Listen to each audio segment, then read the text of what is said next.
Chat.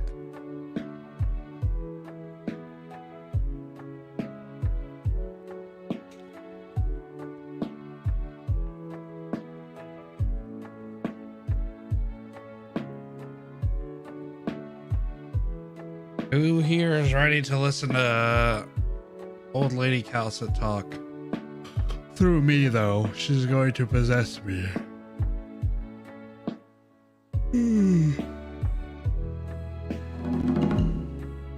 What's wrong with my camera, chat?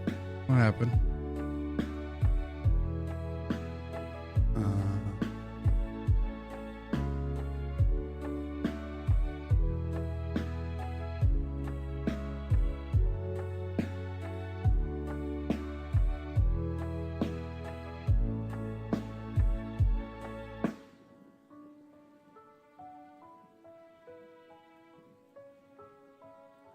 Aha! Tricked you. Green box, my beloved.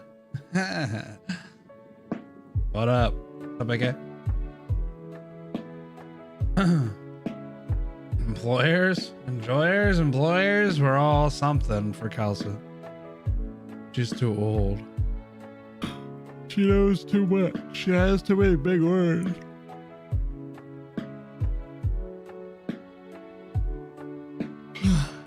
What changed? Why did it tell me something? What did it tell me? Important notice. We were informed that recently Twitter may have changed APA as a big gig. Granny Kal'tsit? She doesn't look a day over 20.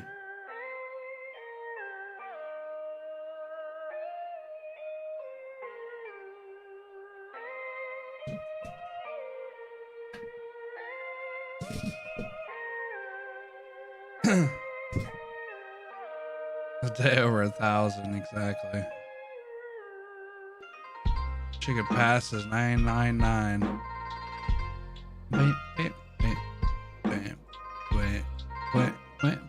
The packs. Axe.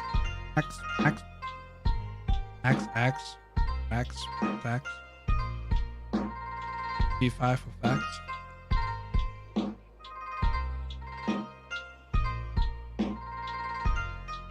You're gonna brick? What do you mean you brick it? How do you brick your random?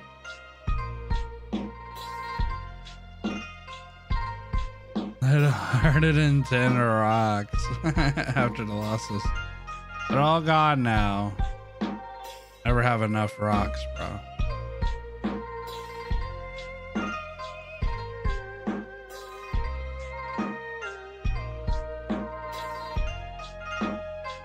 Do your dailies now or wait for chapter 11?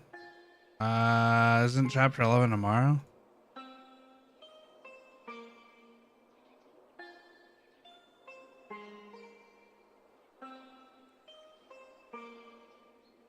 Gonna make bad poll decisions. You're gonna go for stainless?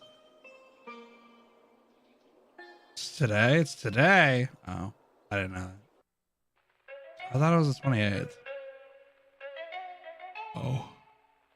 Oh. Oh. Oh.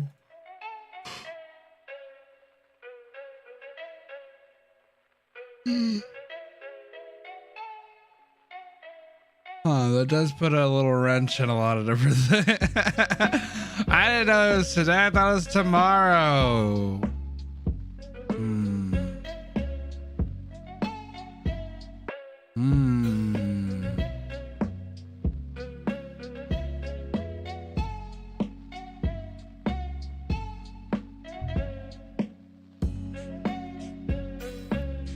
Stainless bowls? Well, the thing is, I probably won't be on at noon. Damn it. If I would have known, I don't know. Literally read the maintenance report? I don't read the maintenance reports. What do you think I am? Some sort of nerd? I only read the time whenever it's like, I don't know. I don't ever read the time. I read the date. Because it usually goes live at the same time. It always goes live at noon for me, which coincidentally is very far away from now. You read the stories, so yes, I read stories. I don't read maintenance requests. Do I look like a maintenance request, bro? Here, I'll read the maintenance quest to you. It's the 27th. Shit.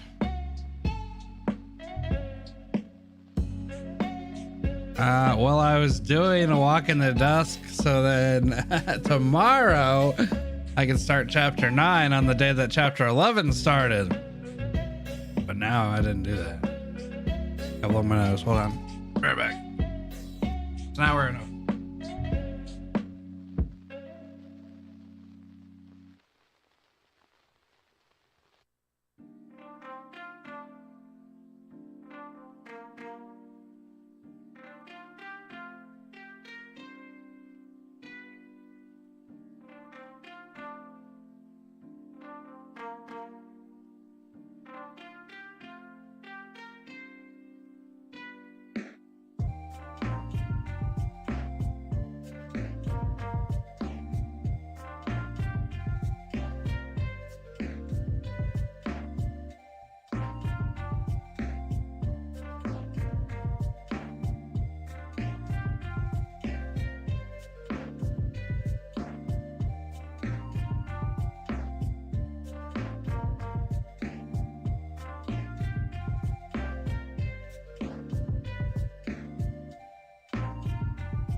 No, cause no, it's dropping in like what, 3 hours?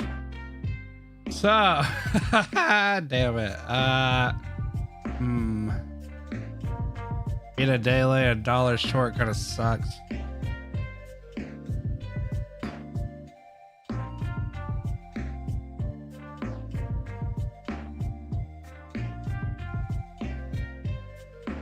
So the reason that it kind of sucks is because Soga wanted me to pull for stainless. So I was like, great, okay, I'll do it tomorrow.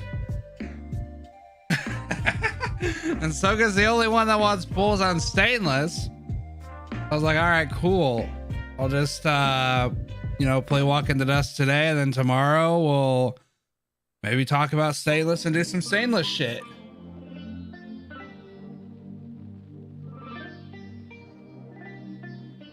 But now, I probably won't be on at noon. We'll see. Look, chat, we're just gonna go with the flow. We'll see where we end up, okay? All right, walk in the dusk. Initiate walk in the dusk. That's all I know what to do right now. We're just gonna read. I'm gonna cry because Kal'tsit's gonna use big ass words and chat's gonna point and laugh at me like they always do. Why is my DaVinci Resolve open? Close. At least the game isn't under maintenance. Yeah, I probably just quit streaming altogether and quit my YouTube channel if it was. I'm gonna be the sacrifice anyway. Well, technically you have to be the sacrifice because you're the only one in it. I don't know how that works. I don't know how the dynamic, because normally we have a sacrifice.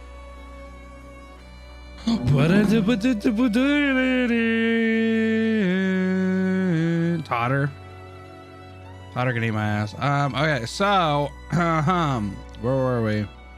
Chat, does anybody remember? Because I didn't write it down. I think I remember reading WD-3, WD-40 into WD-50. This looks familiar. W4, WE 4-star. Well, this one doesn't have a story. Well, it wasn't that far ago. So we did all the story stuff.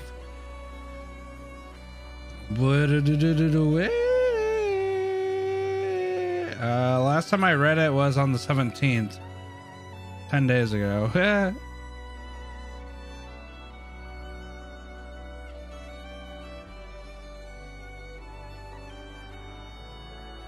Enjoying Kal'tsit? Holy shit. Chat, I have a cheat code. I'll just watch the old stream. Oh my god, why is it that recently YouTube's been making me watch 2 15-minute ads at the beginning, no skip? Can you imagine? What kind of world do we live in? Let me skip the damn ads, dude. My dumbass talking.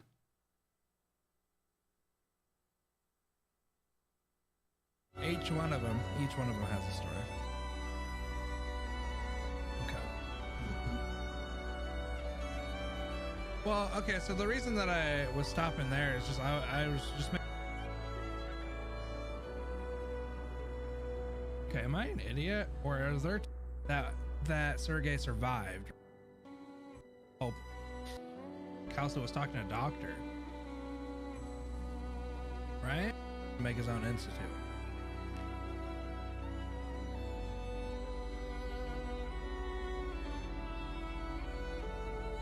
Wait, did I only do W2? Oh my god, I only stopped at W2?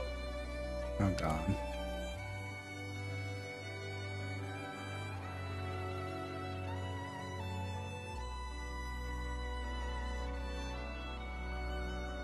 I only read 2 chapters last time? Oh god, I suck.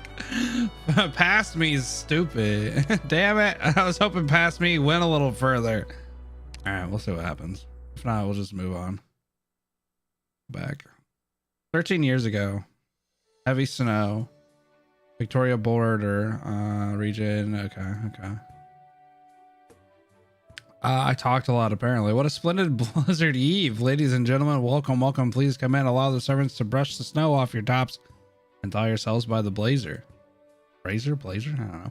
Good evening to you, Count. Truly a magnificent soiree. What the hell is that? This is welcome, Lady Diana.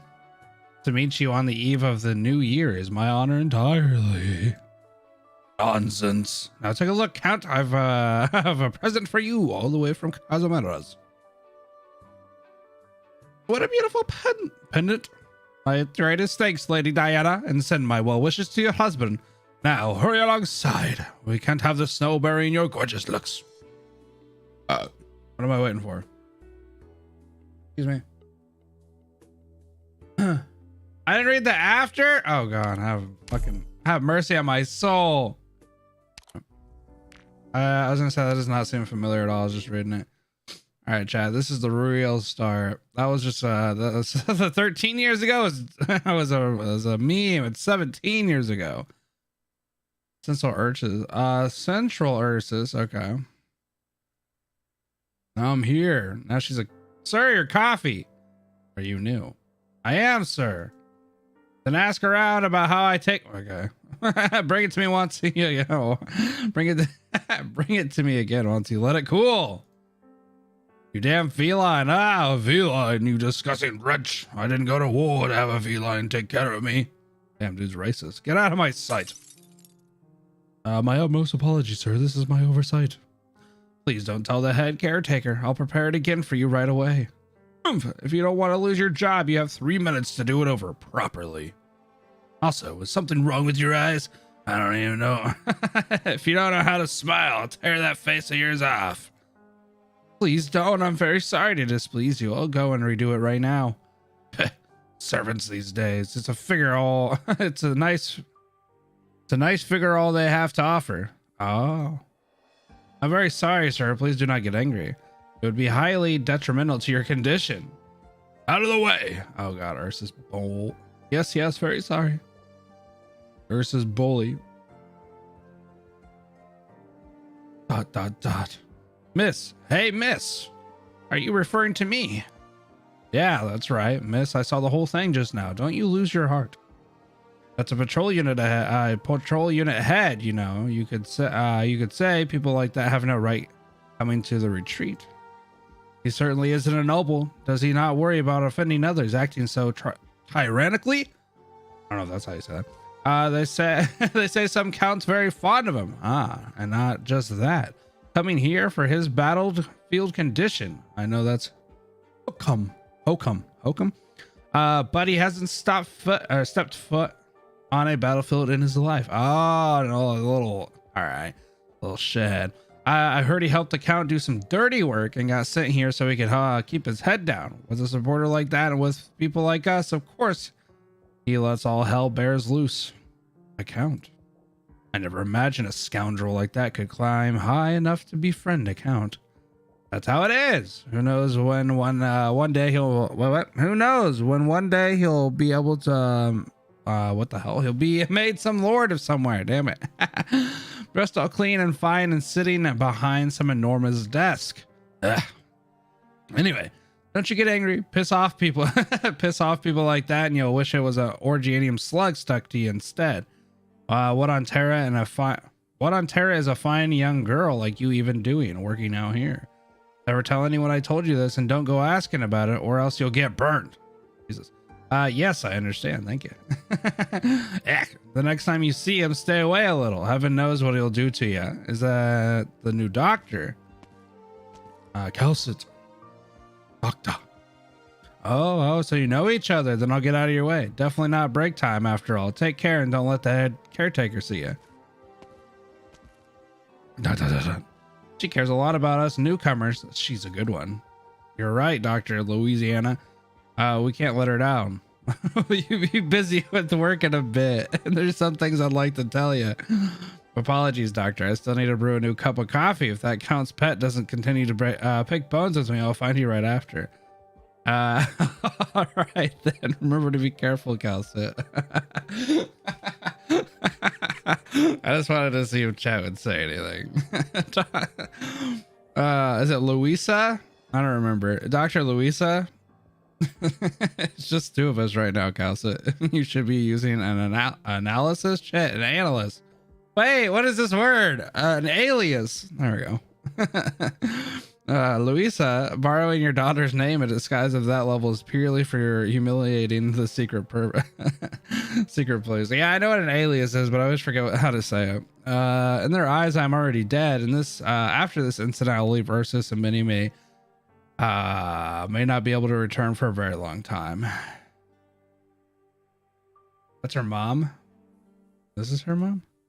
Nobody will know the Grand Duke's death was a murder. The next time they come to Grand Duke's side, they'll only discover that at his old age, his breathing has stopped. Okay. Why do you gotta say she's hot?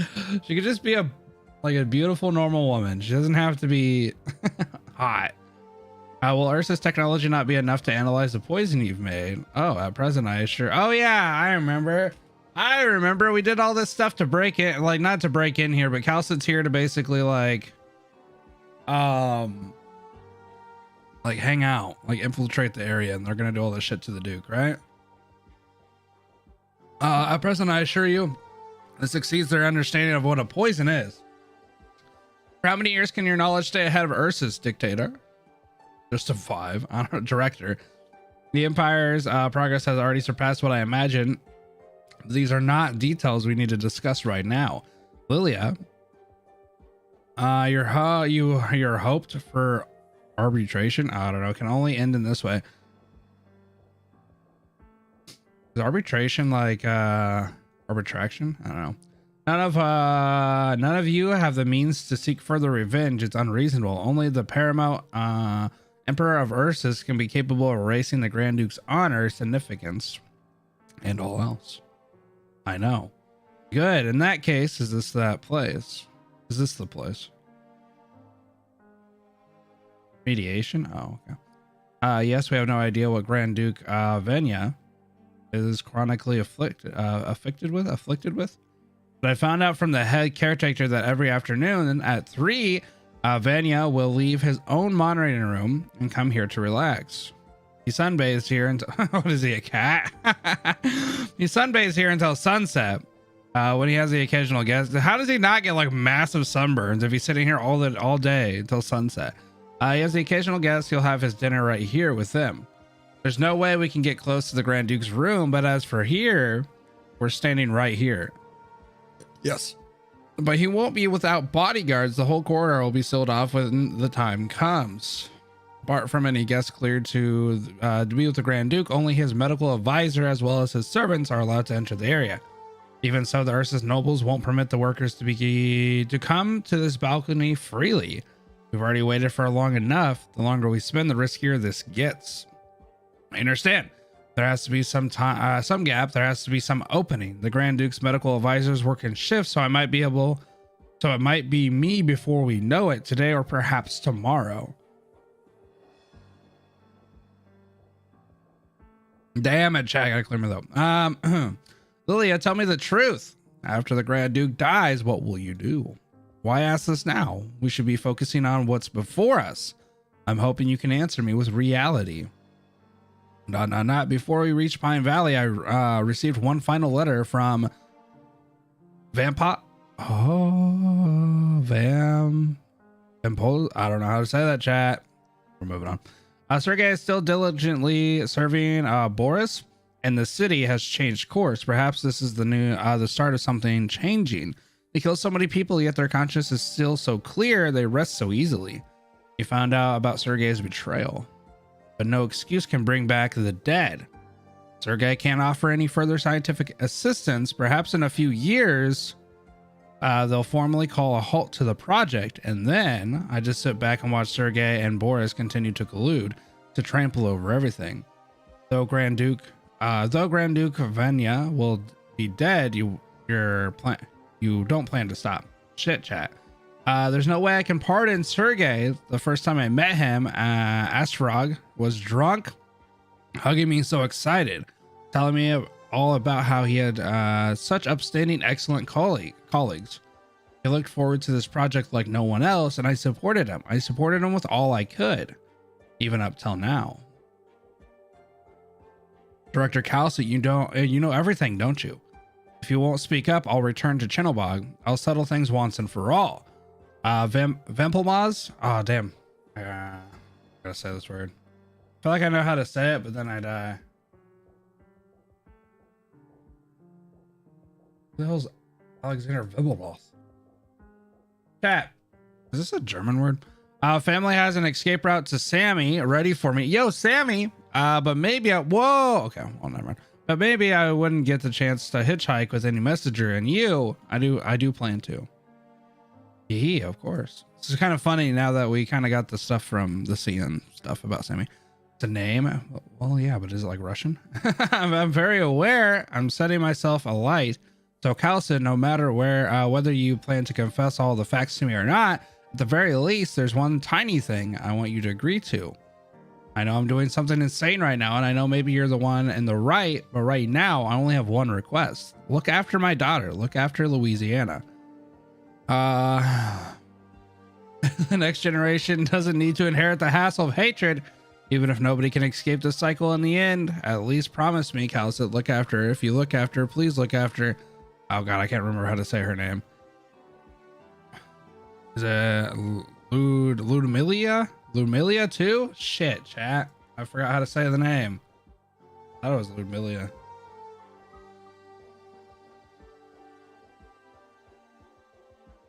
Here.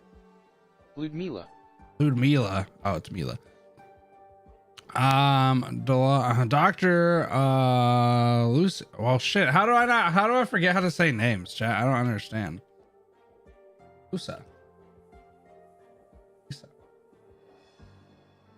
Louisa. Yeah. Okay. Dr. Louisa, where are you?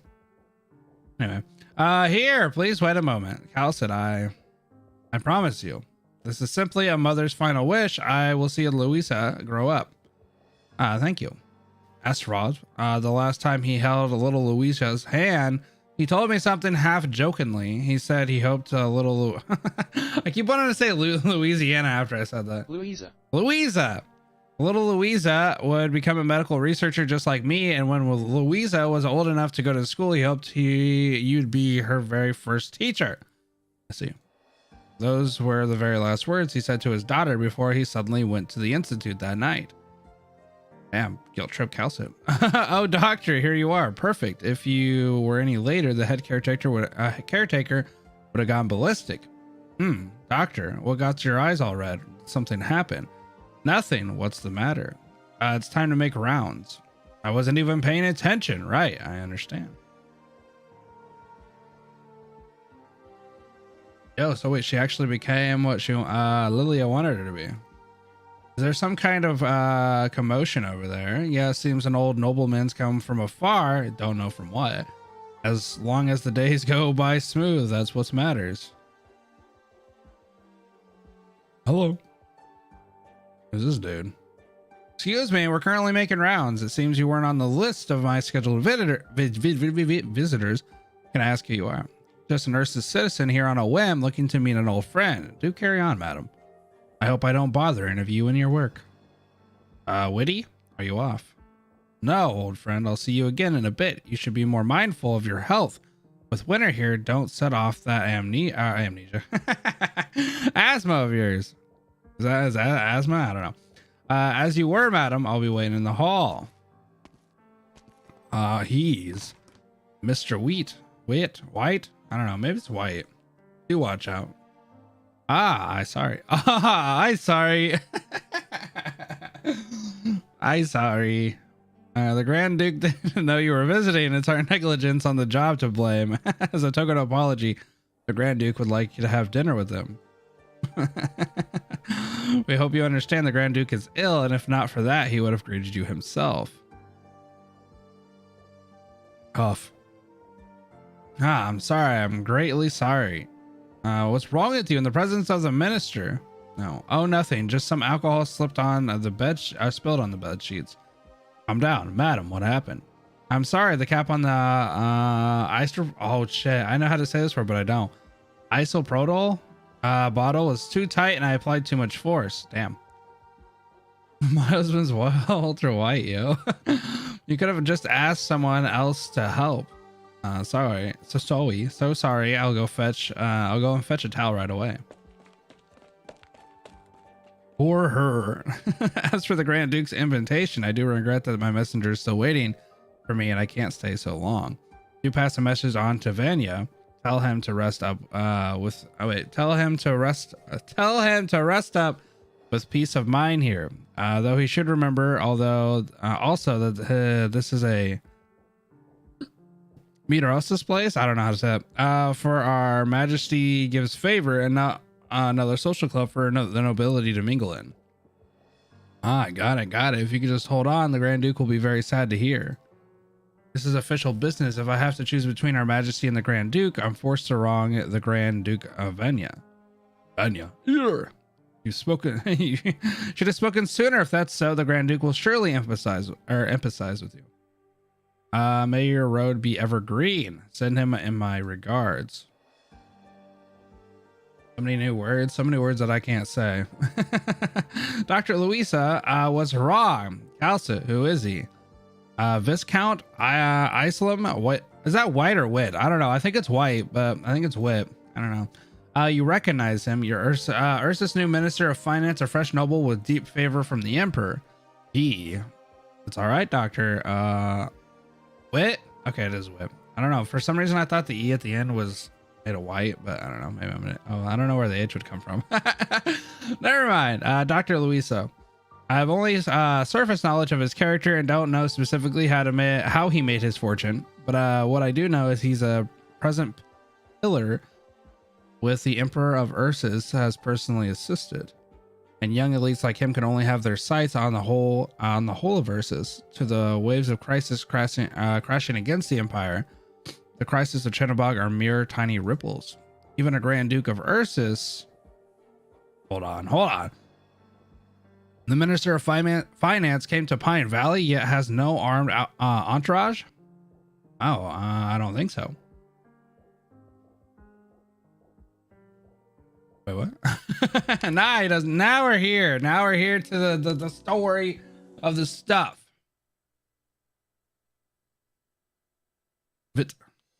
13 years ago. Now we're 13 years ago. We've time traveled. Now we're on the border.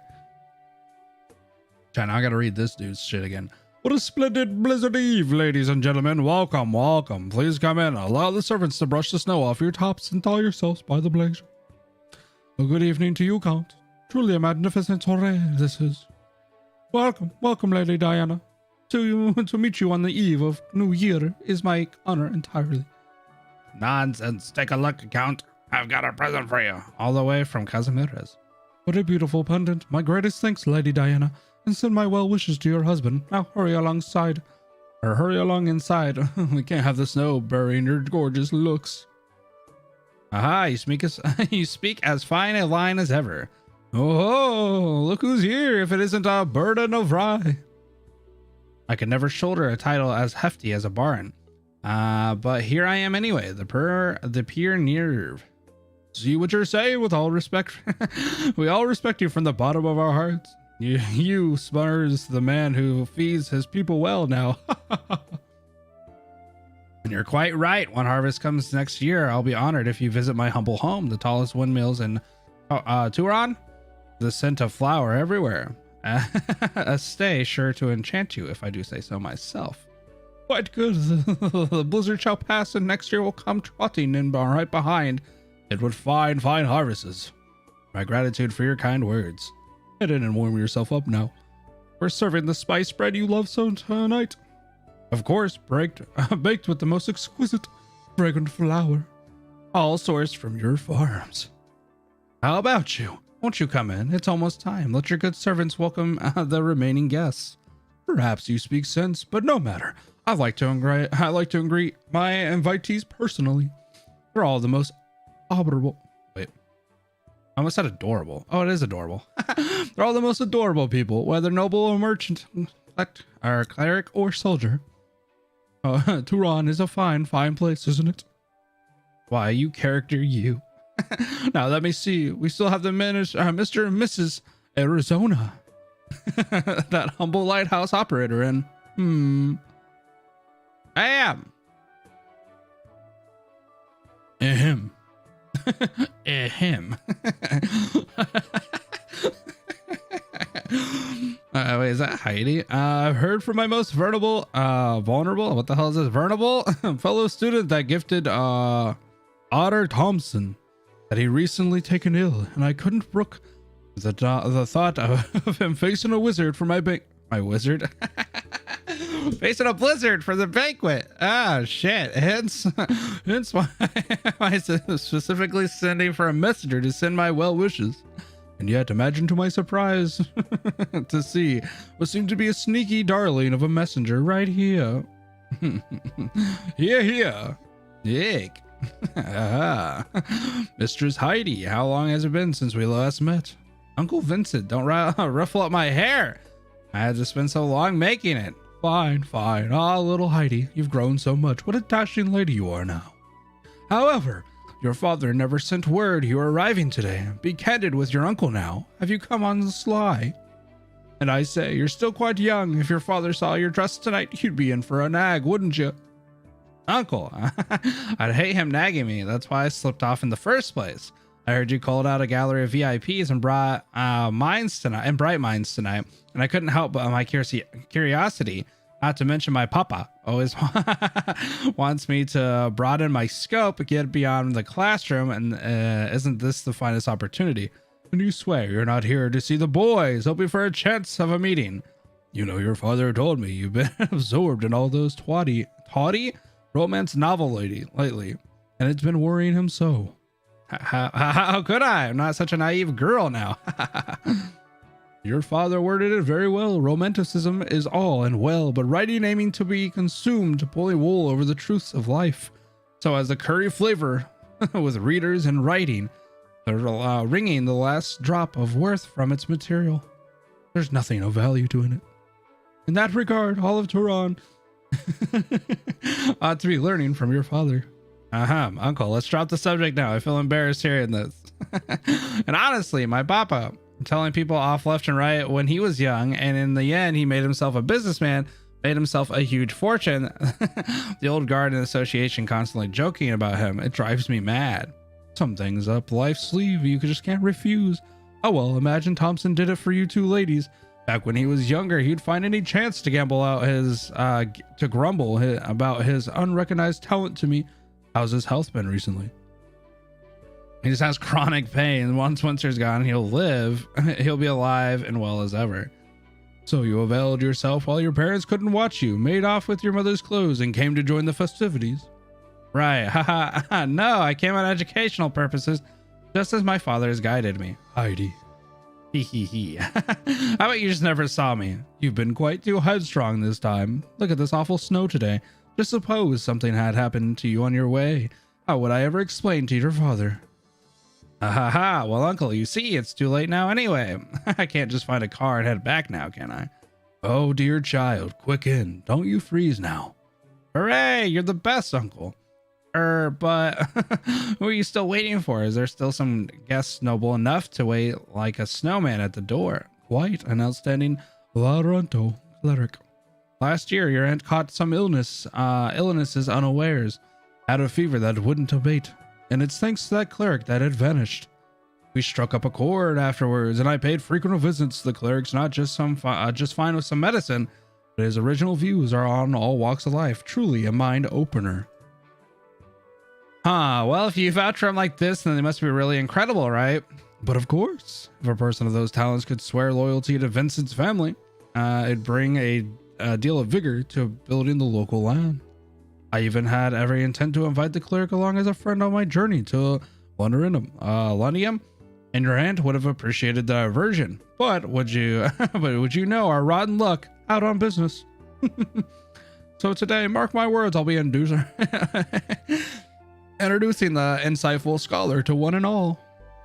Uncle, is that Laurento cleric, a gentleman by chance, a refined, mannerly Sancta? Maybe on the older side, or there it is, you little scamp. Swear to her pure intentions, even. Just asking. Don't get too excited. She's a murderous woman, and she isn't a skankta. Yeah, well, that's not a very nice word. Very rare to see, but I'll suggest she's a feline cleric. I truly do appreciate people like her. Ahem. Uncle, I didn't hear any of that, and I won't breathe a word to Auntie. You can cross my heart. And what silly ideas have you gotten? I really ought to make Thompson give you a proper word or three. My apologies, Sir Vincent. Might have arrived late. Dun, dun, dun, dun. Oh yeah, I always put Skankta. Thankta.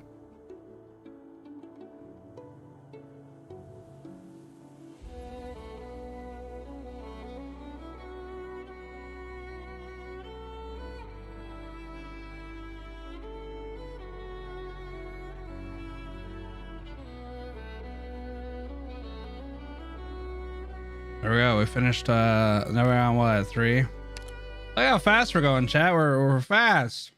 We're so good. Ah, Cleric Kal'tsit, you're finally here. Your mode of dress. I was deeply honored by your invitation.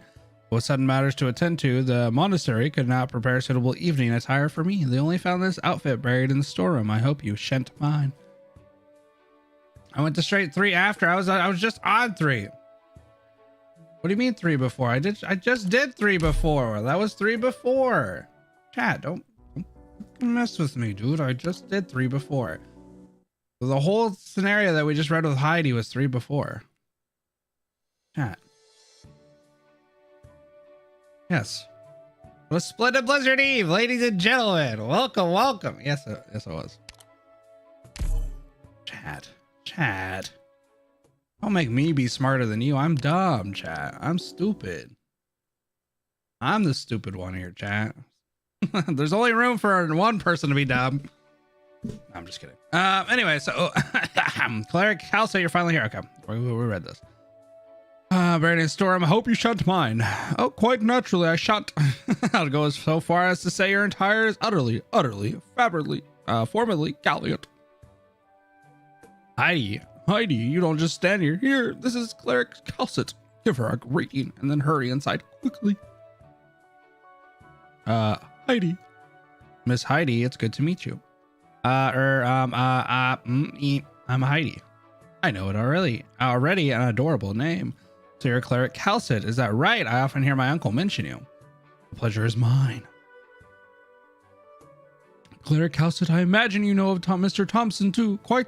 Who the hell says quite? This is Heidi Thompson before you. That strange fellow's daughter. That strange fellow's daughter, isn't that his brother? I see. Your father is a person worthy of respect. Right then, do come in, Cleric. Thank you again for your generosity, Sir Vincent. You don't know the Count who went to Lunarinium? Have you ever been in that city before? Don't remind me. I once had everything packed up, and then a catastrophe messenger came trotting along to say the roads there ahead blocked. You go back now. I was beside myself returning home. Immediately had a great battle of illness. Oh my, how dearly wretched. Is that Inspicious Poet coming today? I've had a few works I wrote in private, and I would hope you'd do the honor of appeasing them. Here's the thought. Have you forgotten just how many manuscripts from thinkers Thompson torn up in front of the Count? Oh, I remember. Thompson's ruthlessness. Ruthless. He even said himself, the clash of ideas ought to be a ruthless thing. Truly frightening he is. It's not a be all nor end all to show off. My, but the charm all in young men like that, isn't it? Myrtle to test, romantic and free. Of course, I admit I admire Thompson for those qualities, but in front of the Count, Thompson can't shake off his own deliberate arrogance. Deliberate? Thompson? Isn't it obvious he regards our esteem at court after all? Forget just nobility and status in these last years. The Count's governed his land with perfect order. It's all plain for us to see. Oh, Tota. Tehran's not his not his land and name, mind. What the hell? Not his land and name, mind. It's for all of us to manage, and I admit the Count deserves a reputation for leading. I do have a respect for the man. At least we forget he had multiple invitations to gather to the gatherings at Londinium.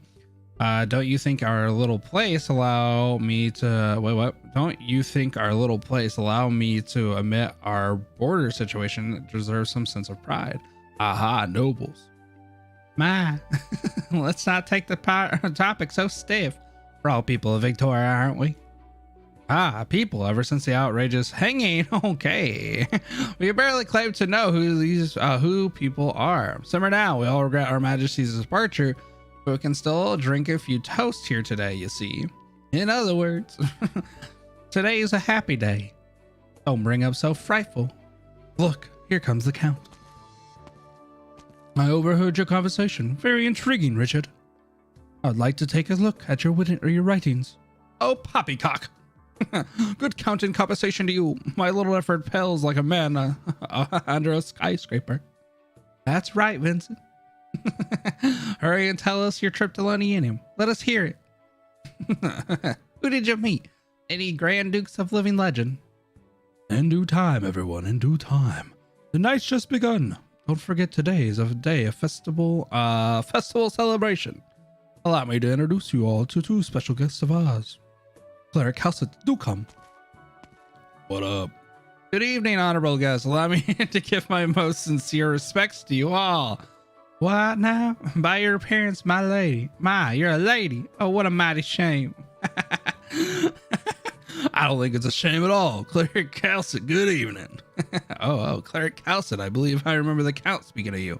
I hear you treated his wife, so garnered his good favor. With regards to the Count's wife, that was no light affair. Do tell us about where you're from. Lateranto clerics who aren't, so wait, what is this? Sancta? Are so rare. Let alone one so, I'm getting accents mixed up. Beautiful miss, where do you come from? Where will you go? I like how I act like they're from like the South, which I guess technically in Victoria they're probably all British. Aren't I the one asking? Don't you interrupt. The Count gives word that you're a pillar of talent. Do you have any inclination for philosophy of the arts? Any unique insights, perhaps? You flatter me. It was only chance that I aided the Count's wife. I have the distinction of his recognition, that's all. Oh, if you're familiar with the Count, surely you know Sir Thompson too then.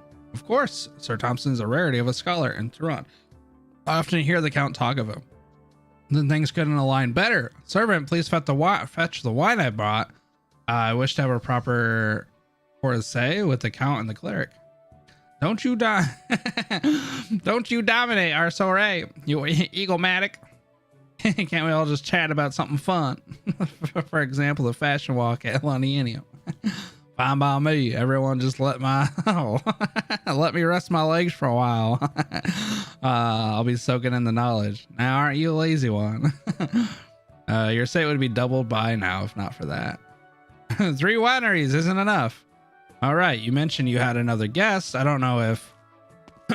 Good evening, ministers and misses. Heidi, what are you doing here? Little Heidi, you're very prettily dressed today. That bastard Thompson, damn. I fear for my life. It's children alone where I'll never compare to him. Now, Heidi isn't even of drinking age. None of you hand her a wine glass. Servants, if you could pour her a cream soda. Damn, Heidi. Don't always treat me like a child, Uncle Vincent. But drinking laws are drinking laws. Your father specifically warned me. After all, you're at the age. Pout. All right. Strike the cream soda and replace it with ginger ale. I don't need you to coddle me like this. Little Heidi's eager to grow up. It's sad. No father wants to see his daughter grow up so quickly. I was like that at her age too. Only wanted to buy some jewelry, and my father gave me a tongue lashing for it. Even if you won't let me drink, at least can I join the dinner party? Let's see. I'll sit right here. It would be my honor, Miss Heidi. Allow me to hold your hat for you. Damn, Kal'tsit's nice. No need. I'll be fine with it on. Good then, Heidi. Don't forget that you come here tonight in secret, and while you get a good and what the hell is this? In a while, you be good and sleep for the night upstairs. Bleh. You dress very much like your mother, girl. But right now, Cleric Kal'tsit, do you think I'm still a child too? To you, I see no reason why it should matter. Let me pour your glass for you. Here's your ginger ale. Is it to your liking? It's actually quite a nice drink. Oh my, there's no alcohol in ginger ale, is there? What's got in your face, red? The girl's wary of strangers. It's nothing new. Come, friends, seeing as we're all present, let us officially begin. Oh, Jesus. Heidi's like she acts like she's, you get a little sip of beer like when you're like young or something like that. And you're like, wow, I'm so drunk.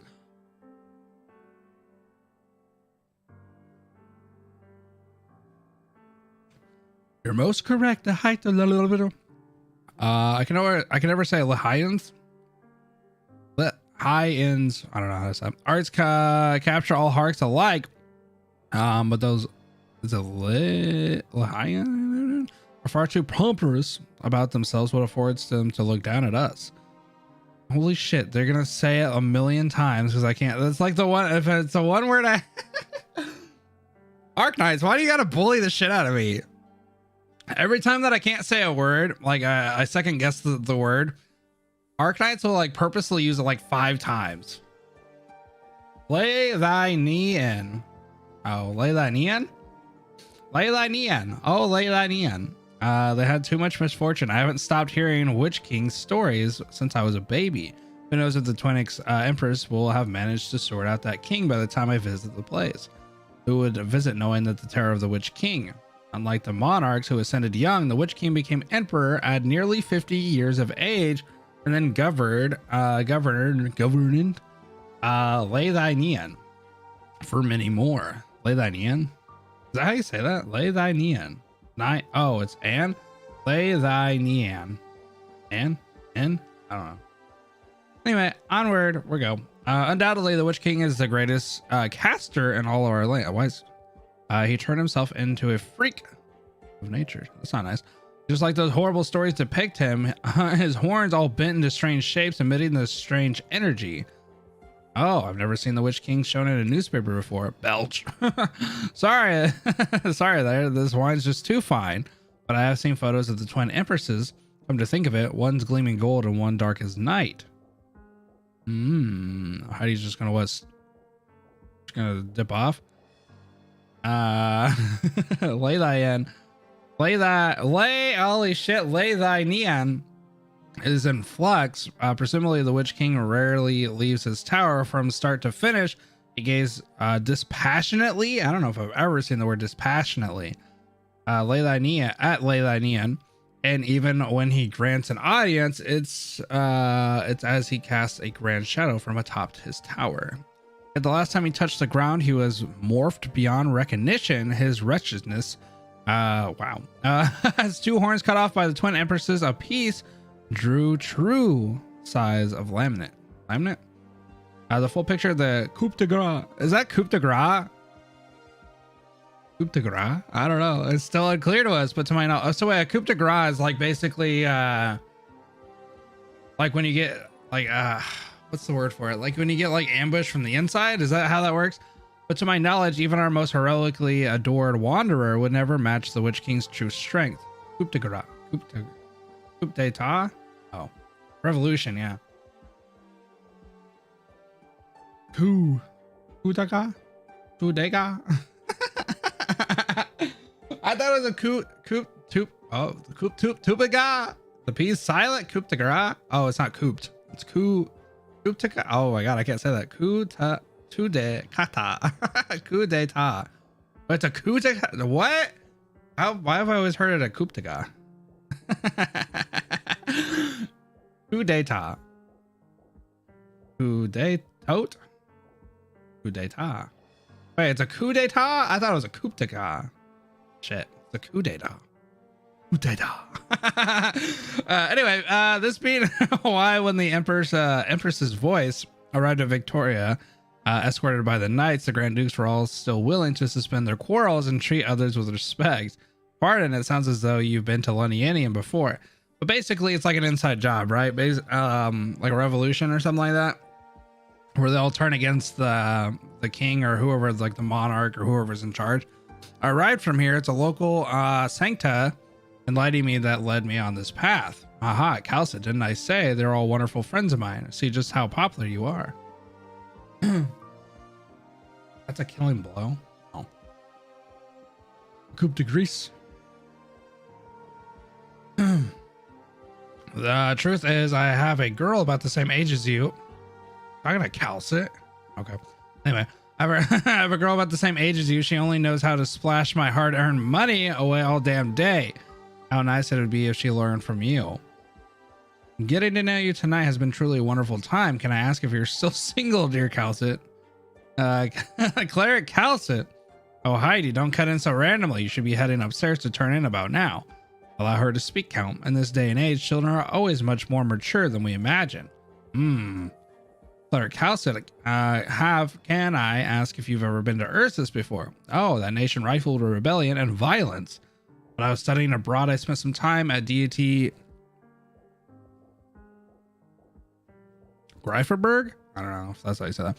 Are you interested in Ursus? Yes. Papa once gave me a few books to read by an Ursus author. Ursus only ever produces two kinds of arts. Rancuous sensationalism or true eternal greats. Shit. If Thompson liked it, chances are it was the latter, wasn't it? You really do trust him.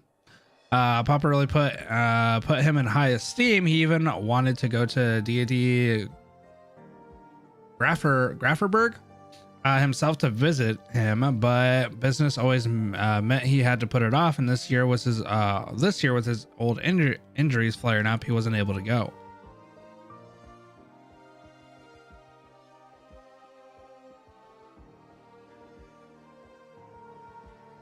Okay, so the twin empresses pretty much betrayed the Witch King and then took over. Okay, so your father was injured. That's right. He broke his knee and then put off surgery for too long, so it's not fully treated.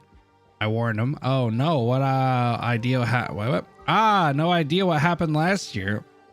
He came scrabbling back from with wounds all over, and all he would say was he ran into a robber and dropped off a cliff. Wasn't interested in saying much else. How do you just say, oh yeah, I just ran into a robber, he pushed me off a cliff. It's all right. Do you want to go to Ursus, Miss Heidi? Now that won't do. The death of the last emperor and the rebellions had a profound effect on the country. Should you want to study there, you will do well to wait a few years first. I'm just talking about it. What impression do you have of the country? I'll tell you a story. It's the story of how Ursus's 6th army were annihilated without a trace by a bottle of vodka. Well, this rumor doesn't sound plausible at all. When any event is boiled down to its cause, its conclusion tends to sound unexpected. Although we're all used to this process, aren't we? That does make sense. It began with a rifleman from the army collecting rent in one of their garrison regions, and without realizing, he menaced a noble. That act fermented the whole way through. The 6th army then were always considered utterly corrupt. The old noble's power rooted too deep, while the 5th army were unconditionally obedient to the young emperor and the brand new state council. We have no way to know for sure who fired the first shot, but as for the outcome, the 5th army ultimately seized the chance to revolt, and in between two cities paths started a direct firefight with the 6th army. The prologue to the Great Rebellion comes in many editions. I've definitely heard a few things of the 6th army's varied deeds. They fought just like that. If it were that simple, then it wouldn't have been dubbed the Great Rebellion. Being a border guard outfit, the 4th army, with a domain of authority and influence, decided not in the hinterland, suddenly switched sides to support the state council and proactively declared no relationship to the traitors in Army 6.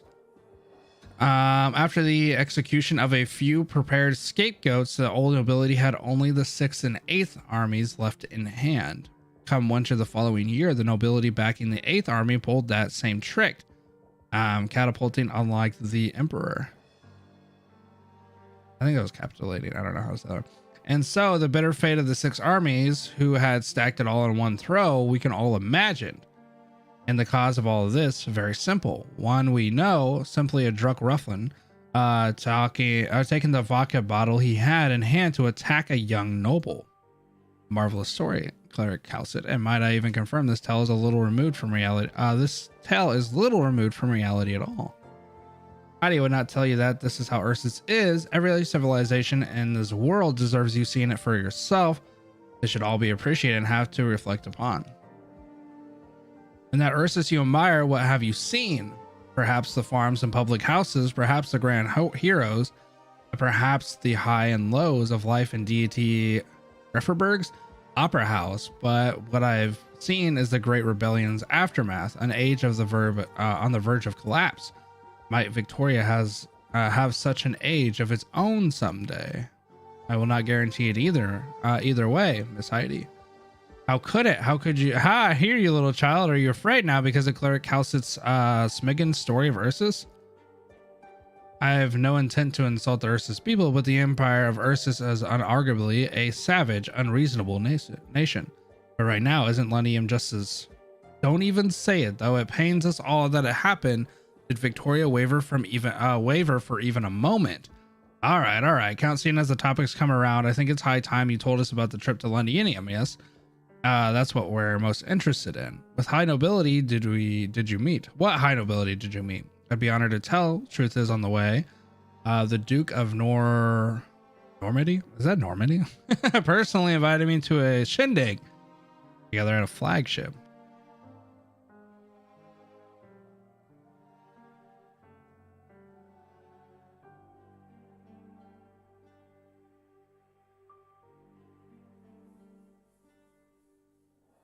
Wish the current military was unwaveringly loyal to the current Ursus Emperor. Would make life so much nicer and simpler since he's a good boy. Instead, everything falls under the power of the nobles now in Ursus. I feel like Ursus is kind of a wild play. A Wild West. What? You managed to keep from telling us all the way to today. My, it was the Duke of Normandy himself. He always did detest. Damn. How do you say it with the th at the end though? What? Leylianians? Oh, scroll wheel. What? Scroll wheel does that? Anyway. Did he and the envoys of the Emperor's voice have a scuffle? No, but his retainers. But by his retainers' words, the good Duke never once made eye contact with those generous envoys that evening. Aha, now that's a proper manner of a duke. Versus theoretical Grand Dukes, tyrannical. Yeah, Grand Dukes might number in hundreds than thousands, all right. Maybe not that many, but they are quite unchecked, and if I might add, somewhat incompetent too. That's a form of arrogance, but I must say everyone who's experienced the Londinian manner for themselves would echo this sentiment. I trust the Duke of Normandy need only rely on his power to make those wasn't it Normandy? I don't know, maybe I was saying it wrong. Leylianian, where am I at? To make those Leylianian greed blinded extremists know their place for a few dozen years, let alone the fact that we're certainly more than a single duke. Tuckered out, Heidi. No, I'm still thinking about what Cleric Kal'tsit said. Could I talk with her alone for a bit? Oh, if we're going to talk to Lunium without Kal'tsit, it would certainly be much duller. You flatter me. Now no rush. I see the Baron of Eye is calling at me. So I need to chit chat with him now. I assure you I'll be back shortly to tell the full tale. Does this all bore you, Miss Heidi? Huh? Oh, no, it doesn't. I'm all right. Fine. It's just, I thought we would talk more about poetry or the wheat harvest, but it turns out not. Sick of foreign policies. Or politics. It's what tonight's dinner party was meant for. I can see you also consider it somewhat boring, don't you? You understand more than anyone, and you can't stand all these people and giggling gaggle around Uncle Vincent, correct? You seem to have some misunderstanding about me. Aha, we only met tonight, didn't we? You're right, Cleric Kal'tsit. You can call me Kal'tsit. Then Kal'tsit, could you walk with me?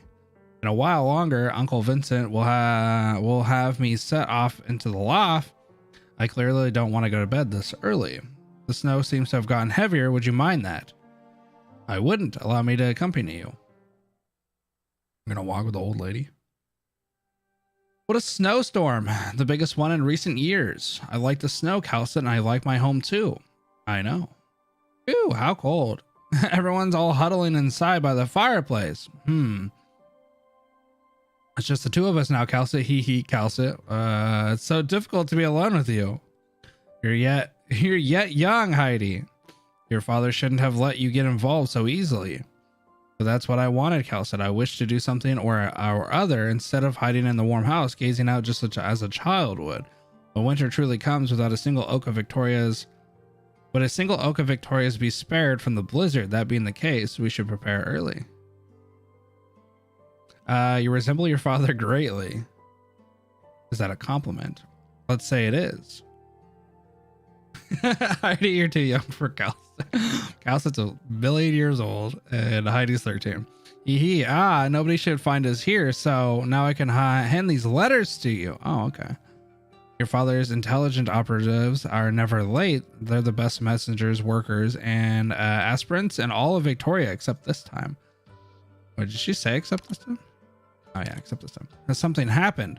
Young Heidi makes not an innocent step more. She is right. Before upheaval arrives, the young must always be the soonest to prepare. There are 2 letters, Dame Kal'tsit. One from all Victoria and another from Kazdel. We're all too young for Kal'tsit. I mean, theoretically, yeah. All right, so that was after. No story. This is a tutorial. Wait, is this a tutorial? No, this is a story. Almost skipped that. 17 years ago. Damn, we went back again. Central Ursus, Pine Valley Retreat, exterior.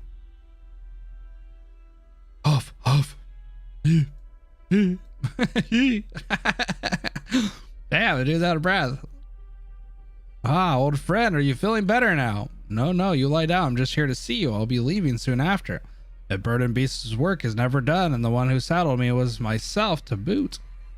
What? No, of course. To you, I'm still the same young lad, you know, not the Minister of Finance. What's the point in fiddling with the ranks? We're all here giving our strength to the Ursus vast land, striving for the truly honorable future our Majesty envisions. We're all His Majesty's people. The few who's forgotten it, still living in the violent past, will sooner or later become orphans of archaic conviction. Sorry, it seems government business has built up some steam in me. Don't worry, I can see how many of my I can see how my colleagues and fellow strivers are strong in spirit, and I can see how the rottens eats away at themselves. We will be victorious. Those loudmouth nobles in the army, they and those woodworms will very soon be dust at His Majesty's feet, and will walk in the dusk. At His Majesty's feet, and we'll all sweep them out of his way. That's right. The state council is changing. We'll take everything Ursus, everything off His Majesty's back for those unthinking, undoing aristocrats' hands. We'll tear the olden days to shreds, savage them, profane them. We must open a new way of Ursus. Old friend, I will do it. We will all do it, even if it takes our whole lives. Ursus needs change. War never changes. Today, the original plan was next week, but today is the best chance. I just heard the head caretaker say the Minister of Finance arrival is clearly intended to rattle that spineless coward. Though the minister was unwilling to meet him, he was at least willing to move himself. He's frightened, and fear will make him show openings. His guards might not be able to arrange His guards might not have been able to arrange for his sudden meeting in time, but he had no choice except show himself before us as hastily as possible. As another Ursus VIP visiting, opting to assassinate the Grand Duke is an extremely risky idea. This place has never been empty of major players, and I can count the number of times the Grand Duke left his area alone on one hand. We're still not certain enough. I'm still not certain enough. But I trust you are. I've wanted to believe even that you could always do it. Tell me, do you still have any misgivings? I'll settle them for you even if Lilia. My greatest misgiving is whether you'll live as well as I hope for you too. No matter how you'll regard what I say next, I must recognize in Chinnobog all those youngest richly idealistic, most ardent scientists all gave their lives. I'm not willing to see them die. Lily, I regard you in the same way right now. I can't do that, Kal'tsit. After this is over, I'll make for is it Syracuse? Then on to Victoria. Whoa, Texas Altar. If you come with me and don't continue with your plans in Chinnobog, then you don't have to die. I can't bear traitors stomping footprints on my husband's dried blood, not even for 1 second. You're very selfish. Damn. I am. So don't you forget my most selfish request of all. Look after my daughter, and if she's willing, teach her medicine. You could surely live on, Kal'tsit. Old friend. Winter this year is very cold, but I trust spring will be as warm as ever. I still remember the day we first met was at the beginning of spring, attending that speech so brimming with passion you didn't cheer nor did you bellow. We noticed each other when our eyes met, and of course others too. No one felt any pride in the successful invasion, those cheering and revering the former emperor's glory, unable to see the barren land they stood on, having allowed no one else to survive. Wit, is spring coming? I do not know, old friend. Perhaps. Spring this year may come slightly early, but my catastrophe messenger tells me following a fierce catastrophe up north may be cooler after some days. Perhaps we may even return to winter. Oh, the catastrophe. So catastrophes like have a heavy influence on the weather, which I guess makes sense. None of us like winter, do we? I don't like it either, old mate. But you did warn me. Perhaps I should give up the bottle. I shouldn't be weathering winter with a drink. All it does is numb. Drunkenness might get me frostbitten, but winter won't last too long. Just the fallout of a calamity.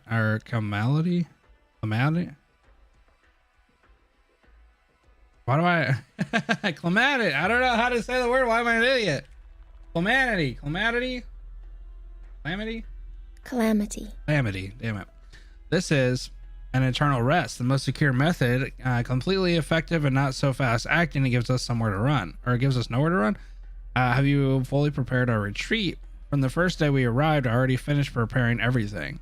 Perhaps we won't have much time. I understand that, but if we just do it like we practice, we should have plenty of... No. We've taken this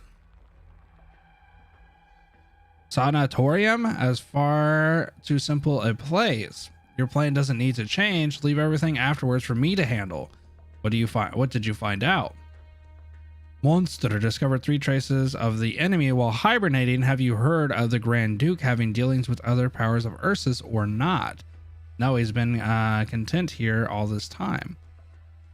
Monster, is that the pet of yours? What did you see? Some Ursus folk legend? I cannot realistically tell you the facts. That would only shrink our chances of survival to the minimum. Ursus has many means. Fear becomes a lure. Investigating this will only serve to affect your judgment. Trust me. Alright, it's about time now. See the blonde feline carrying a bag. He's the Grand Duke's private doctor. I know. What can a Grand Duke accomplish? Look at these fellows struck in their old ways. Of course, the moment that half-blinded governor knelt in front of his majesty, damn it, he ceased to be any more of a threat. He's very smart, choosing when it is suited to save his own skin. Nothing like some people putting up last stands for their own selfish gains, even squandering what little live power Ursus had left to deal with the aftermath of the rebellions. It grieves me so, though I'm no military leader. Whenever I see our motherland's production at a standstill, the economy in decline, I lamped deeper and deeper. Did His Majesty pardon these opportunists? They put their own interests above His Majesty's and Ursus with just 1 inch of a slack and 1 heartbeat. Don't condemn His Majesty's benevolence. Compared to putting up with a few shrewd but provisionally loyal nobles, what we truly cannot bear is continuing our endless internal friction. We must think of ways to pull out the weeds and pests. We must sow the seeds. We must, when spring comes again, see the new buds. For this I've strived. Please pardon my language. I very rarely say such things, but I swear upon His Majesty I do feel pride in my own present status. My old friend be reassured. Those sacrifices cannot complete their undertaking. All those who survived all kept trying and trying. His Majesty will bring a new future to Ursus, even the most stubborn nobles and those twisted deities. And those monsters planted in the darkest corners of our motherland, they must all fear our emperor. My duty is simply to ensure this. Okay. Halt! Did the head caretaker not tell you Grand Duke Venya has requisitioned this place? No one is to come near. Okay. I'm the doctor on shift today. I'm the Grand Duke's medical consultant. By all rights, this is my work permit. You're new here. Yes. Grand Duke Venya's doctors on duty is his private doctor. It's an unwritten rule. Lucky you pretty much get a vacation day. Seeing as it's your first time, I won't blame you, but wander around this corridor again and your death will not be pretty. Now get out. Find somewhere else to spend your vacation while you have it. It's me, not much. The doctor on shift at the retreat. I'll get them out here. What? The quack's vanished. But it'd be dangerous to... the Minister of Finance is here. I know. You two, halt. Yes, we're listening to you. Can I ask if something's the matter? Come with me. Listen, no matter what you find, it's because of the Grand Duke's same old problems. Don't make a fuss over nothing. Be dependable. Take care of him properly. Get out quickly after the sun's down and don't disturb his peace. Treat him properly and you'll be rewarded. Amply. Amply? Enough for poor people like you to live happily for a long time. Damn. Thank you kindly. We're honored to have this chance. Kal'tsit, where's your thanks? Ah, right. Thank you kindly, good sir. Country people, don't mess this up. We'll pay full attention. ... Hold it. It's always been one person going in alone. We can't make an exception this time, or the Grand Duke will turn his rage on us. Let the servant go in. But sir, I'm the doctor here. We prepare the medicine the Grand Duke takes. You just stay here and wait, and if anything happens, go in then. I don't understand. I'm saying to wait here for 3 hours on standby, and then you cannot be in there for more than 10 minutes. If you take too long, no matter why, you will not leave alive. Search and then let the servant go first, as you command. You ain't gonna live alive. ... Grand Duke. With his back to the light, sits an old man, lays an old man. He does not move, his breathing tranquil, gazing into the far distance. Paid to stand for 3 hours? I would never want to stand for 3 hours, dude. I got flat feet. I'd rather... I don't know. Is it the doctor? No, I am only a servant. All right, come closer, as you command. Are you Ursus? No. Lower your head, let me feel your face, as you command. Vilpo, maybe feline, an adorable race. Are your eyes unsighted? Yes, a problem from last month. I'm due to die, suppose it today, suppose it tomorrow, so you've come in vain, child. ... They won't allow the doctor in. They're murdering me. Won't you protest? You are a Grand Duke. Exactly why. I'm powerless to resist Ursus. I have since accepted that. How is the weather today? I can feel the sunshine turning warm now. Not a cloud in the sky, Grand Duke. Not a cloud in sight. It's been so long since the last day like this. Do you feel despair? Despair? Despair is only but a passerby of the start. Our endless lives are always suffused with emotion. It's neither induces despair nor makes your life bottomless joy. We're all living in compromise. Should we call it apathy? Apathy? And some would say I am simply reaping what I sowed. Yes, the weather is warming. The gusts of the wind now just failed to chill me to the bone. Who sent you, young lady? You've already surmised. And you are not astonished. Say, I thought some failure like myself would have been scapegoated into the limelight, forever looked down by the young. I've never looked down on a single person, let alone you, a Grand Duke of Ursus. Of course you wouldn't. Tell me honestly, as to be expected. Let me take a guess. The Minister of Finance. No. He and my affairs are entirely unrelated. He does not possess this kind of finesse to interview in other stations. If it were his idea, I would rather it his idea. I don't know what that means. Well then, was it some woodworm in the army? Those old-timed cowardly bastards. Not them either. They have simpler ways. Let me guess, young one, who sent you here? Are you still there, young one? I am. Was it His Majesty's idea? His Majesty wants an arrogant fool like me to pay the price for his own stupid actions. Oh, I knew that evening was not but a nightmare. Do you know how it feels to be blind in both eyes? From the dark view I had long been used to, I felt some more warped thing squirming. The otherly sensation of fear. You mean the fear that cannot even be concealed by blindness? Ah, EB, what the hell are you doing here? That was the Royal Guard's will, young one. That evening, the Emperor's blade was only a step away from my throat. What a parry knife. Let me do it. The journey will be very tight, but if I don't even have the time to peel an apple for my friend, I can't help but be disillusioned. How could I let the Minister of Finance do something, some odd chore like this? He wants to peel the apple. Let him do it. Are you mocking me? Perhaps the Minister of Finance should not hold a knife. You should focus on something else. Jesus.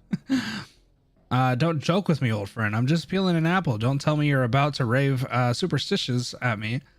Look how fresh the fruits are here at the retreat. Those will be good for your health, too. No, Wit. My friend, give the knife to me. Perhaps I'm due for some exercise so as not to rust myself away. You're too feeble. You might cut your own hand open.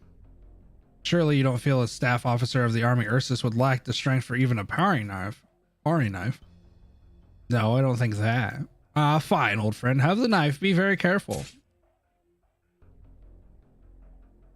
Wait, what? What are you, doctor? What are you doing? Why treat yourself like this? Cutting your own finger, doctor. Gasp, Wit. Don't worry. This doesn't hurt me like you imagine. My year-round pains have already accustomed me. Don't hurry off now. Listen to me first. Look, Wit, my right hand, the racket of our artillery gunfire shook off some fingers. Casimiro's people lopped my right thumb off, and a Higashi assassin made off with half my pointer. I've always felt my right hand was undersold. Wit, taken simply for a knife hand, it fell to such treatment. I have to cut off my left hand pointer. Here, both my hands are no longer sound. Very fair. Did this dude just cut his finger off? What is this all for? Tell me, Wit, from Ursa's wars, these glorious scars I once regarded as an honor of all my life, do they truly have any glory to speak of? No, I don't need you to answer me. It's a trifling thing, but see my fresh wound, blood dripping. This was done by my own will. It awakens me from my grave affliction. Allows me to converse with you again. Wait, you return to deity Grundleberg? Correct. You will sooner or later return back to that grand city. Take a piece of my form. He's not going to give up his finger, is he? My constitution with you. My body was scattered upon its campaigns, rejected to ruin, but only this piece of flesh was separated by my own will. I have no children, but this pointer finger, jeer at my foolishness. Go on. This pointer finger is the only fresh flesh I have birthed. Take it to the deity of Getherberg. I say that differently every single time. Bury it in your garden or in a flower pot in the street. Let me live in the earth of deity Getherberg. I'll let my flesh become one with Ursus. Take me to the deity, to the heart of what all generations have defended, to the heart of Ursus. Wit. All right. Seems like like a sane thing to do. I'm gonna cut my finger off, go bury an Ursus so I can be one with the deity. Anyway, what's with all the people running around today? A flock of idiots who don't know the rules. Stay here and don't move. I'm taking a look. All right, sir. I don't know what Kal'tsit's doing in there. We don't have much time. Hey, you, back to room 116. What? But my helper is still in. Servant is enough either way here. No need for a doctor. This is the Minister of Finance's request. If you upset a minister, we'll never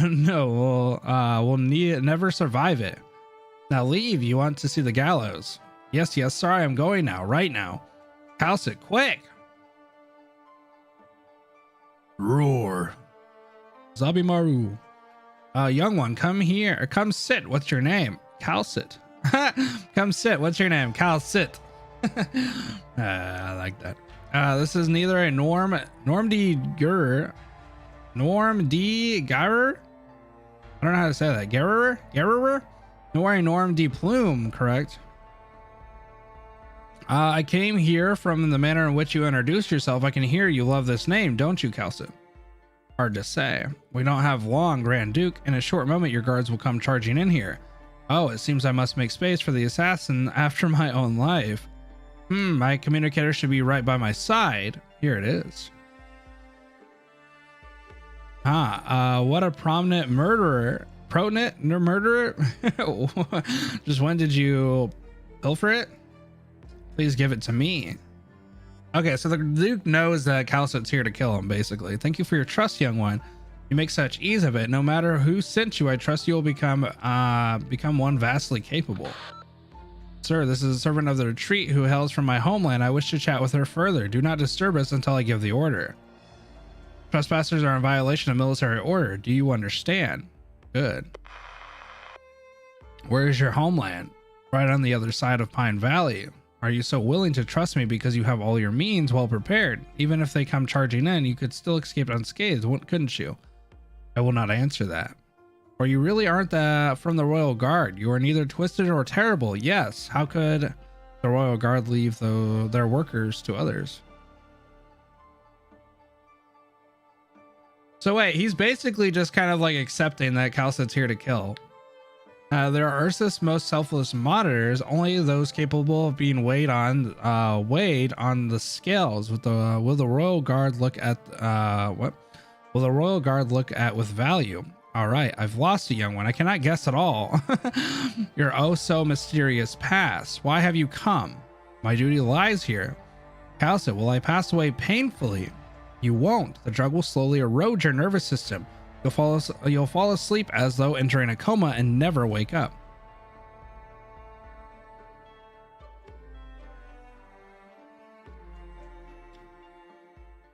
To an old soul plagued by illness, this may even be considered a favor.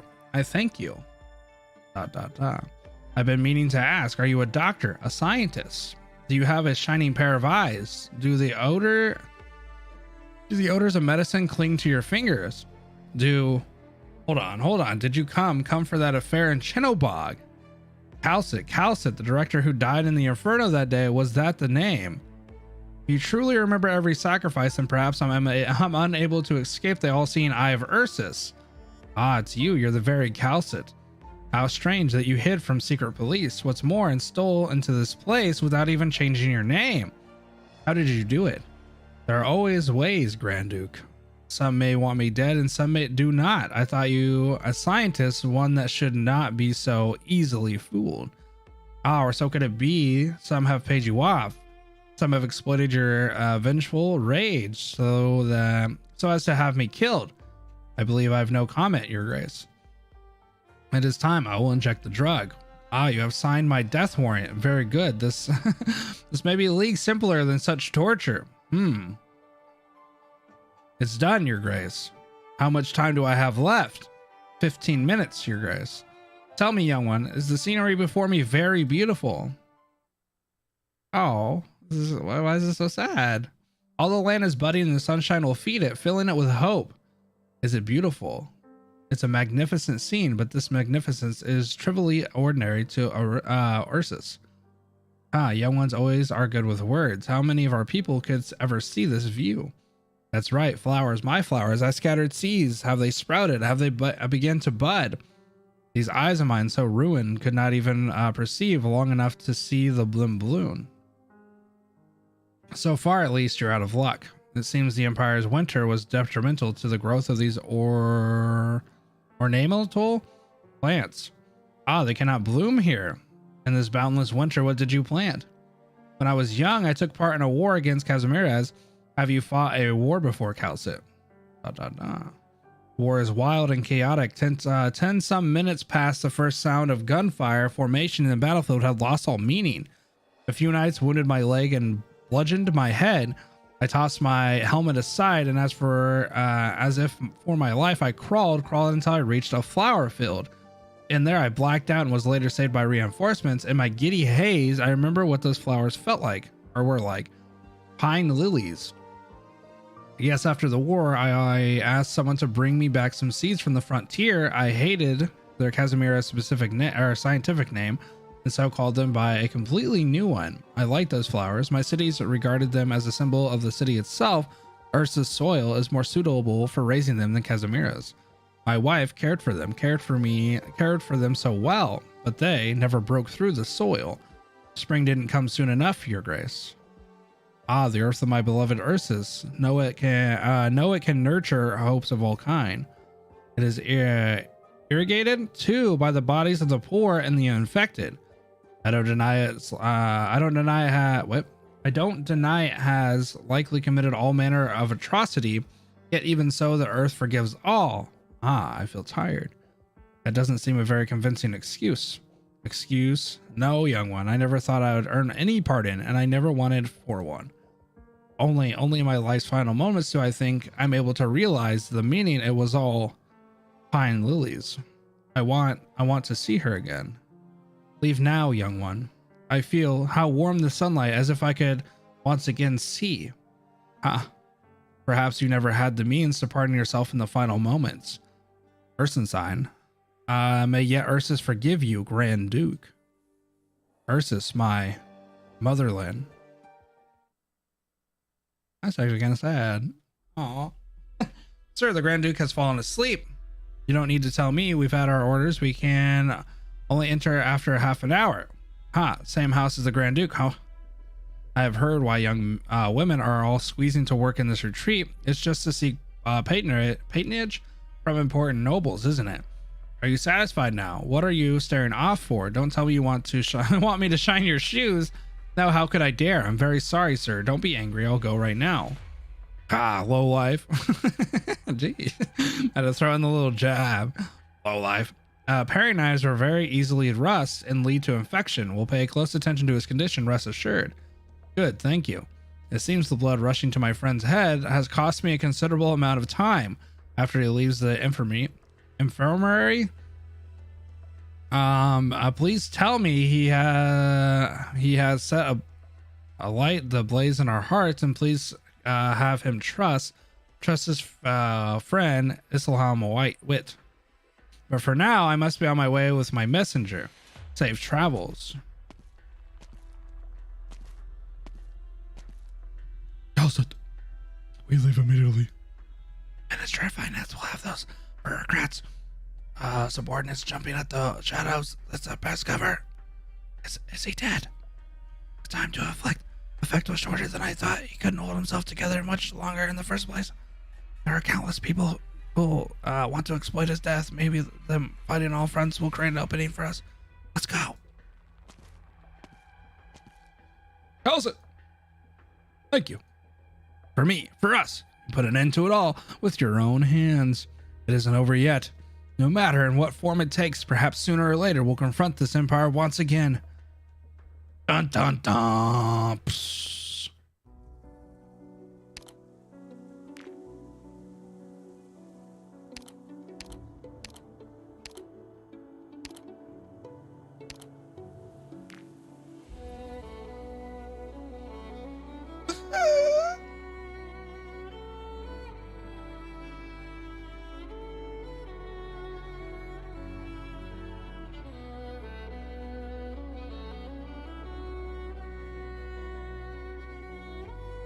Kind of sad.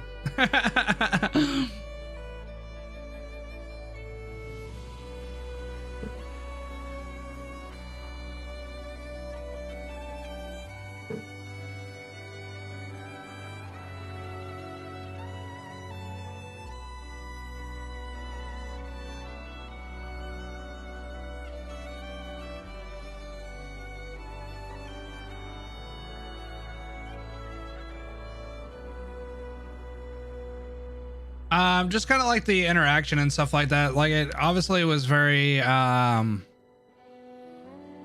evident that he just kind of came to light of like, okay, well, I guess I'm gonna die, and then he was just kind of accepting of all the different atrocities and stuff that he's committed.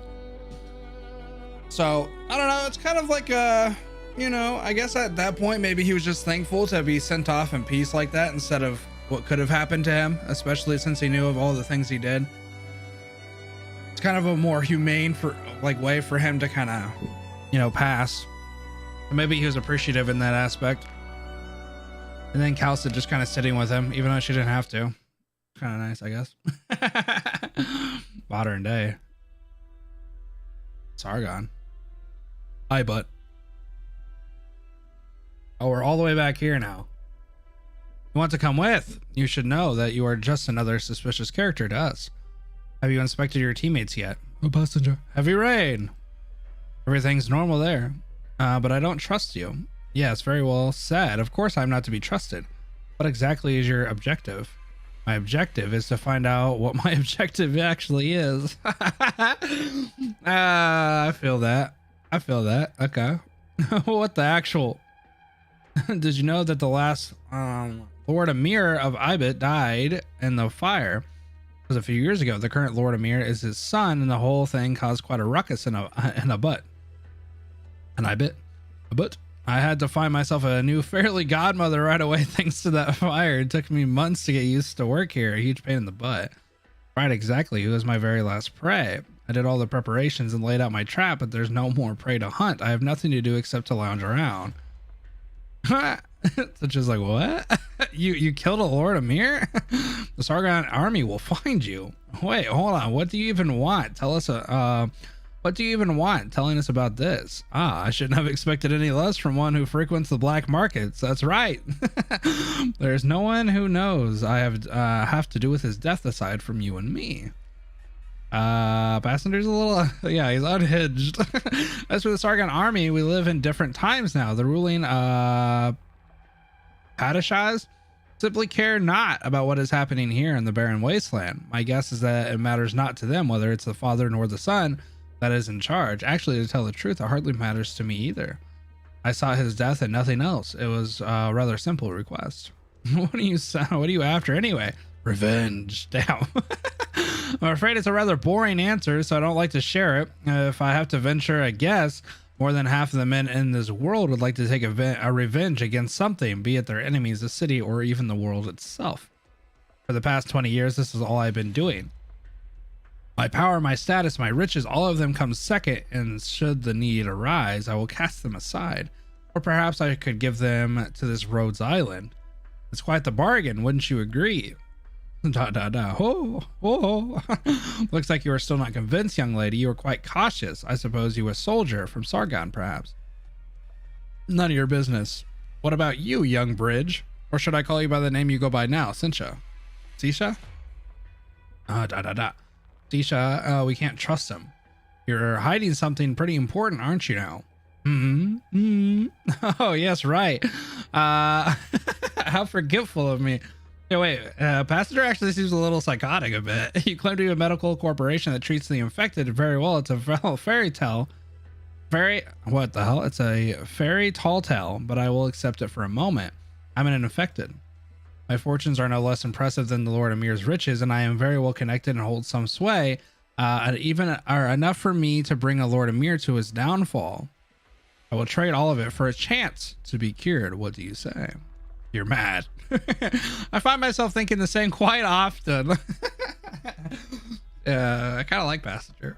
But there's not a single person who walks these lands and wishes not to live. Is it not reasonable for me to want to cast all that aside just for a chance to be cured? No, I don't think that's what Heavy Rain's trying to say. You don't even seem to care that you're infected. What it is that you want. What is it that you want at Rhodes Island?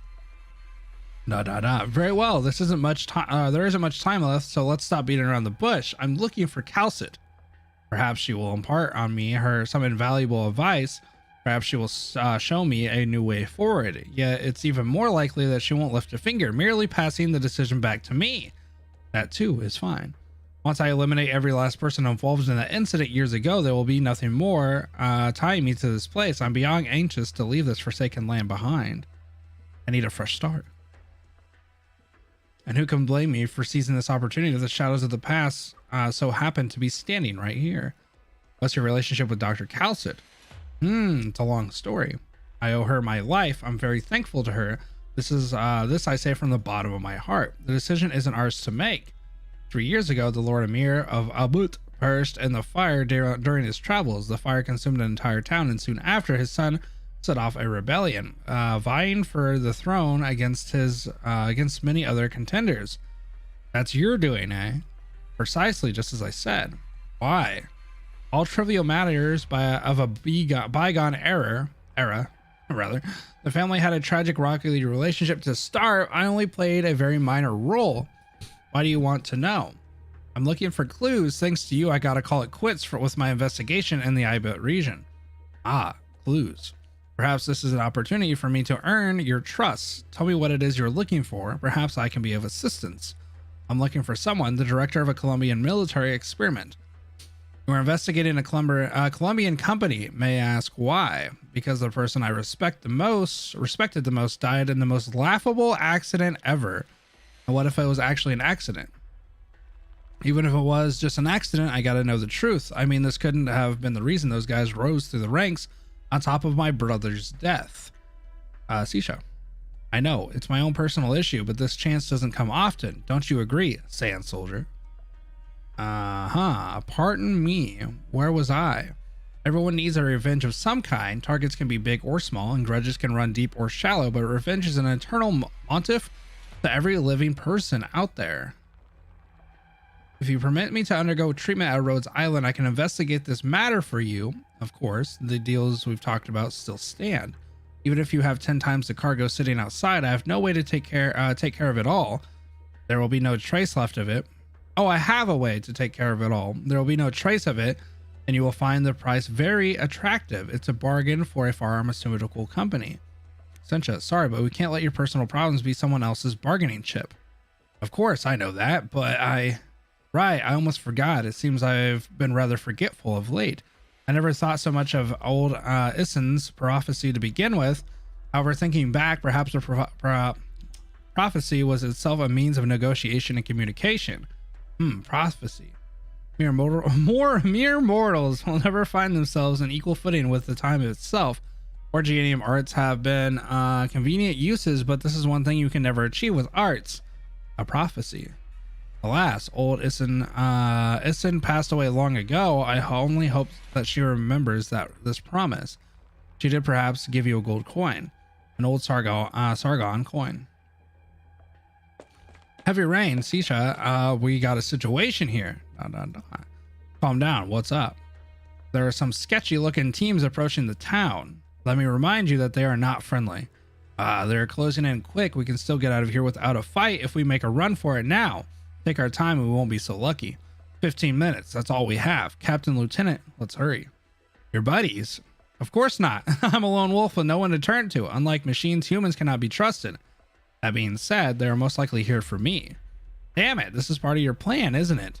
You can help me escape, or we can fend off these unyielding assassins together. What do you say? Passengers got that big brain. What should we do? The ball is in your court. Son of a... Last question then. Why did you burn down that town? If you were after Lord Amir, you had no reason to drag all those people into that mess. You even gave the townspeople the time to evacuate. Did you just want to ruin the town? Redhorn was miles away from your turf. What exactly were you after? Is my objective really so important? I'm making sure you're not a warmonger or downright nuts. You have a point, but I'm afraid you wouldn't understand. All I burned down was my past. Is that your revenge? No. It was a long overdue cremation. Nothing more. That word was cremation, right?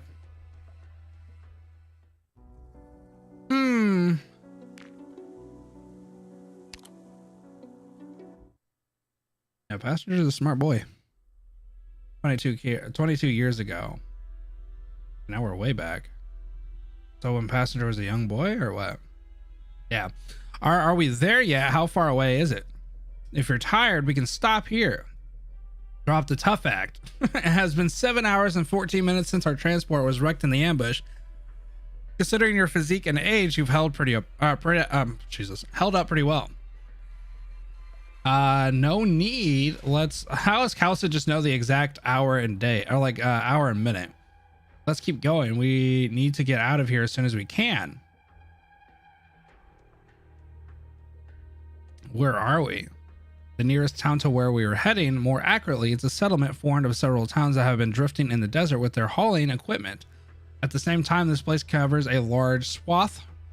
I think that's swath of Sargon's no man's land. No more than anywhere else. This is the way for illegal immigrants, bounty hunters, and messengers. This is the way out, rather. Why aren't we going to Minos? Still not sure I can trust you anymore with those mercenaries. What makes you different? The difference is that you are alive.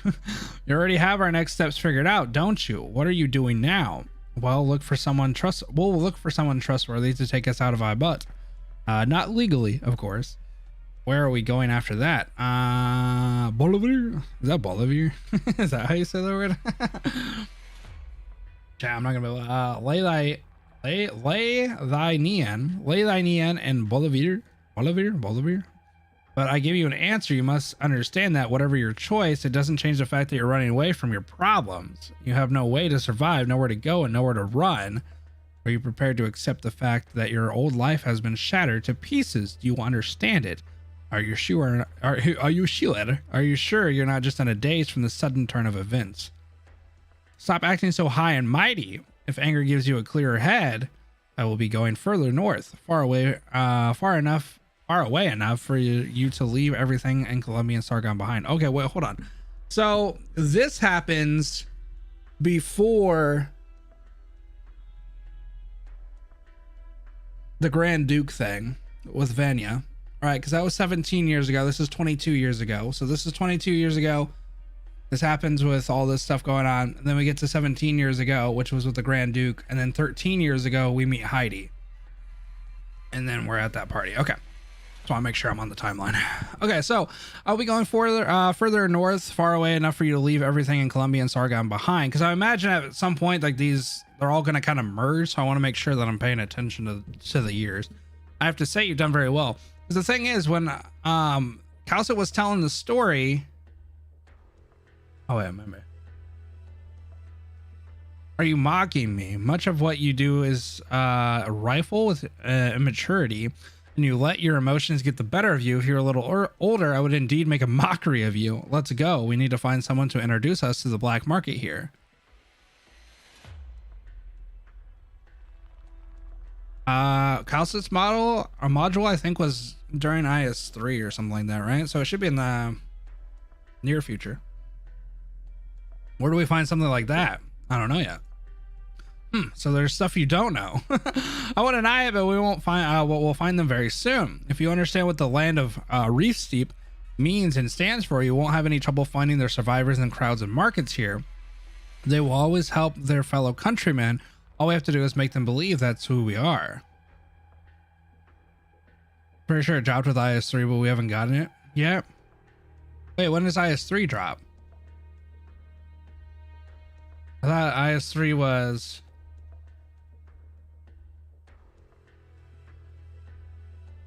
right before Texas, right? What are you holding on to? Sargonian coins? What can you even do with a few coins? Oh, it dropped. Oh.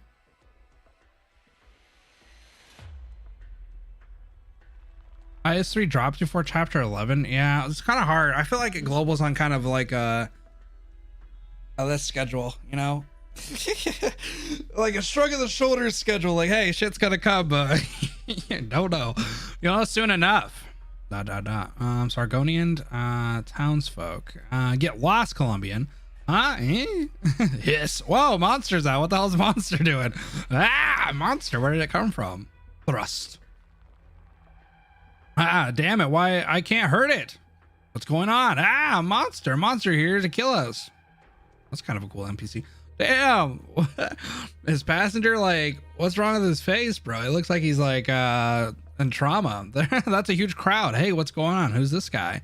A bounty hunter from Wunderwieder. Looks like they're expanding the search area. Quick, follow me. Wait. Hello, NPC ma'am. Nice to meet you. We came all the way here, but anyone walking down the street could still be a hitman. What's the point of coming?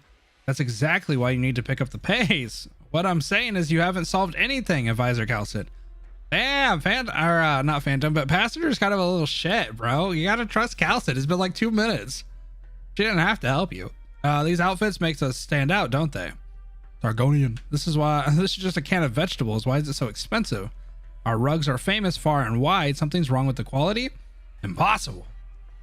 Genuine top grade earthen wire jugs once used by the Lord Emir, 60 down from 60,000, whatever, sold.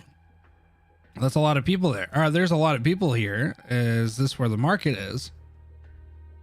Why'd you stop? Oh, what the hell is this? Being superstitious this time. Ah, how rare. It's been a long time since an outsider paid old Issen a visit. Oh, okay. So this is where we get introduced to this guy. Do you wish to take a peek at at this lady, rather, not this guy. Do you wish to take a peek at what destiny has laid out before you, or perhaps you are searching for a particular piece of gravel in the sandstorm? Am I correct to assume you are responsible for the ruckus earlier? Old Issen can tell, dear traveler, you are in a hurry and trouble follows in your footsteps. Old Issen simply hopes this won't lead to any more trouble for Sargon. You are not from Sargon, no, but you carry a great burden. What is he mumbling to himself about? Oh wait, is he a boy? What is he mumbling to himself about? Let's not waste any more time on him. Kal'tsit will catch up. What is she doing? Baby time? What is she doing in this little bit? Huh? You just wake up?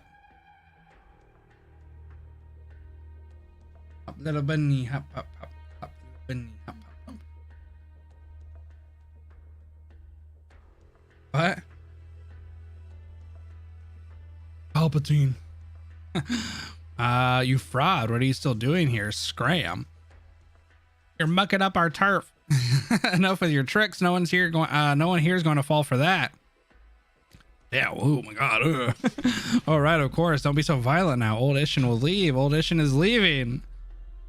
Is your master doing well? Has she taken old Isshin's advice and pulled out of that deal yet? It will mean nothing but trouble for her. This is literally Palpatine, yeah. My master, the chief, would never listen to you jabbering types in the first place. If any lunatic in town could just waltz in and tell us how to do business, we might as well set up a suggestion box.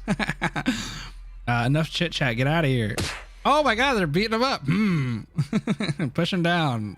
Are you okay? It hurts. Please don't worry. Old Isshin's gotten used to it long ago. Old Isshin cannot save them. Old Isshin cannot get them to come around. Old Isshin can do nothing but watch as they draw you ever closer to their destruction day after day. Why does this guy look like, it reminds me of the person from Undertides, the priest or whatever? Oh, weirdos. Please accept Old Isshin's apologies, but as you can see, Old Isshin is being thrown out of this place. If there is anywhere willing to take poor Isshin in, that's all where Old Isshin will go. Wait. Old Isshin mustn't. Old Isshin mustn't. Stay out of this. If he doesn't leave, it's going to be our heads. Just let him go. So she's right. Her master calls the shots here, and she mustn't be trifled with. Let Old Isshin leave, kind traveler. Let Old Isshin return to his ice cold home. Oh, Isshin, come back. Why are we wasting our time with this old con man anyway? At least you can tell that he's old. What do you mean? You can't imagine how old he is. Damn, older than Kal'tsit confirmed? He does look very old. The sun has set long ago, traveler. You are in a hurry and there are dangers abound. Why waste your time here with Old Isshin? As time goes by, even the greatest Padishah will one day be lost to the sands. His achievements will be at that point crumble, and his subjects will scatter across the lands. From the way you are dressed, you don't seem to be Sargonian. Is this perhaps the beginning to a narrative poem? Old Isshin is far too old. Old Isshin has long forgotten the appeal of poetry. But his servants remain ever dedicated to their duties. They guard the unpopulated desert until a new civilization is ready to stand atop its sands. Until the time a new Padishah arrives with the will of Sargon to rebuild those lands. Persis. Am I going to be covering Aether Gazer? Yeah, I'll check it out. It's like the 23rd of March, or not March, May, right? Yeah, I'll check it out. I'll give it a whirl, see what's going on, see what they change. I'm kind of excited to see what they change because from what I understand, they delayed, add quite a bit of stuff into it. So yeah, I don't know. I heard that they're going to do like English voice acting and stuff like that. So yeah, I thought honestly, one of the biggest selling points for Aether was the story, like the duo trio alts is really cool. The gameplay is pretty fun, and the story looked really good. So if it's all voice acted, I'd actually be pretty dope. Similar stories happen in all countries in the world and time again. I just haven't covered much on it on the channel because I feel like it's just been kind of like news stuff, you know, like, oh, release day, all this. So I'm just kind of waiting to just sink our teeth into it, to be honest. So I just haven't really made anything about it, just because I put, you know, community post letting everybody know that it was going to go release. And then I'm just kind of chilling until anything pops up. Catastrophes, disease, war, there are all a great many ways a city can meet its end and to find itself conquered by a new spirited ruler, thereby repeating the cycle once again. Into Aether Gazer. Into Issen. What are they saying? Is this how Sargonian sounds? 150 years ago, before these golden sands were named Ibit, there stood a magnificent city here. Do you remember anything of it? Of course, old Ishin remembers the city that disappeared in those great winds. The pad, I'm just gonna call them the pads. The pads at the time gave those lands brimming with sand a name that might seem unfitting for a place in Sargon. Reef Steep. The only thing that remains of it is its name, passed down from one generation to the next, with none of them ever laying their eyes on its lush oasis. Is that oasis? I don't know. Shit. Are you its gatekeeper then? ... Is there anything old Ishin can do for you? We want to escape Sargon, leaving no tracks. Ah, old Ishin understands. Whose attention are you trying to avoid? Not even Pad can know of our whereabouts. Who are you? Please call me Kal'tsit. Kal'tsit, Lady Kal'tsit. As old Ishin gazed upon the sunrise this morning, old Ishin slipped back into my dreams in a trance. In old Ishin's dream, old Ishin was told there would be a visitor who would reveal it and the secrets of inquility with us. Antiquility? I don't know how to say that one. You came early. The price is a single gold coin, my fair lady. You deserve it. Just that much. No, not yet. Please hold on to it, my lady. This is a price that you will pay 22 years later. Remember this promise well, for it is worth far more than this gold coin. You have lived in Sargon in this current form for the past 100 years. I suppose not a single moment has gone by where you didn't look back and reminisce your homeland. You are correct, my lady, but today is different. Stranger, Sargonian, you opened the door for us. What? You'll say, what? Wait, was that beginning or end? I don't know. I'm gonna go after and check. 22 years ago. Ah, that was the end, right? Okay. Cool. Want to make sure. I get so confused which one I'm at. This one doesn't have story. This one does. Okay. Then we got a beginning. Mission. 22 years ago. Okay. Cloudy, Central Sargon. An abandoned courtyard. Is this where you live? A few years ago, a merchant built a magnificent courtyard before you, but he disappeared without a trace during a business trip. To this day, no one knows whether he met his fate in a natural it's just natural catastrophe or man-made tragedy. But whichever the case, the courtyard has become a place of refuge for those of us with nowhere to go. Old Ishin brought 2 new faces with him. She doesn't seem all that poor going by her looks. We need to be careful. Let's head back inside. We shouldn't pry in old Ishin's secrets. So even these guys are like, yeah, it's just old Ishin. We're going to leave him alone. What's this courtyard called? The Sleeping Sargon. That's what all those without a home have called this place. Just our fallen homeland, my lady. We sleep on the most extravagant corpse you can find in the whole world. Please stay the night and wait until sunrise. Only then can we leave for the heart of the reef steep. The land encircled by reefs. Precisely, right in the center of the Sea of Sands. The Pad and the Lord Emir choose to rebuild their city somewhere with far richer resources, leaving it in a forgotten ruin, a land of lawlessness. Be that as it may, to those who have once lived in the city as well as their descendants, leaving that place behind is easier said than done. You can hire underground messengers to do your bidding there. They will create fake identities for you and help you leave Sargon territory. However, your destination is quite some distance away. Old Ishin cannot guarantee you will arrive in one piece. How is Elliot doing? He is asleep, but he is safe here. You can care for him more than old Ishin imagined you would. Oh, you care for him more than old Ishin imagined you would. It is proof of your kindness. He's not going to be happy if he catches you saying that. Oh, old Ishin can see it. The anger lurking in him. Damn. This dude is really Palpatine, looking at little Anakin. I thought you'd met plenty of people like him. Civil unrest and skirmishes happen often in Sargon, after all. Skirmishes? The world may think that there are many brave men with a lust for revenge, but there isn't. But most merely drown in their hatred, their irrationality quenched by their anger. I can save him this once, and only this once. Yes, old Ishin understands. His fate lies elsewhere, and his fate is bound to that gold coin of yours. Why 22 years? Arts cannot give us so-called prophecies, and no mere mortal can manipulate time. Time is the mother of all fates, and all old Ishin likes to do is wager against time. So you mean, what's wrong? Dissatisfied hissed. Monster doesn't agree. Ah, what a beautiful creature. Old Ishin can tell the two of you depend on one another. Old Ishin can tell it is your partner. The two of you have traveled a long journey together. Let's go, monster. Let's go see them. Oh, you're communicating. Your hearts are connected. Old Ishin can feel that. You have complete trust in this creature, as though it is your one and only friend. Yet you traveled on your long, arduous journey with no one but this beautiful creature.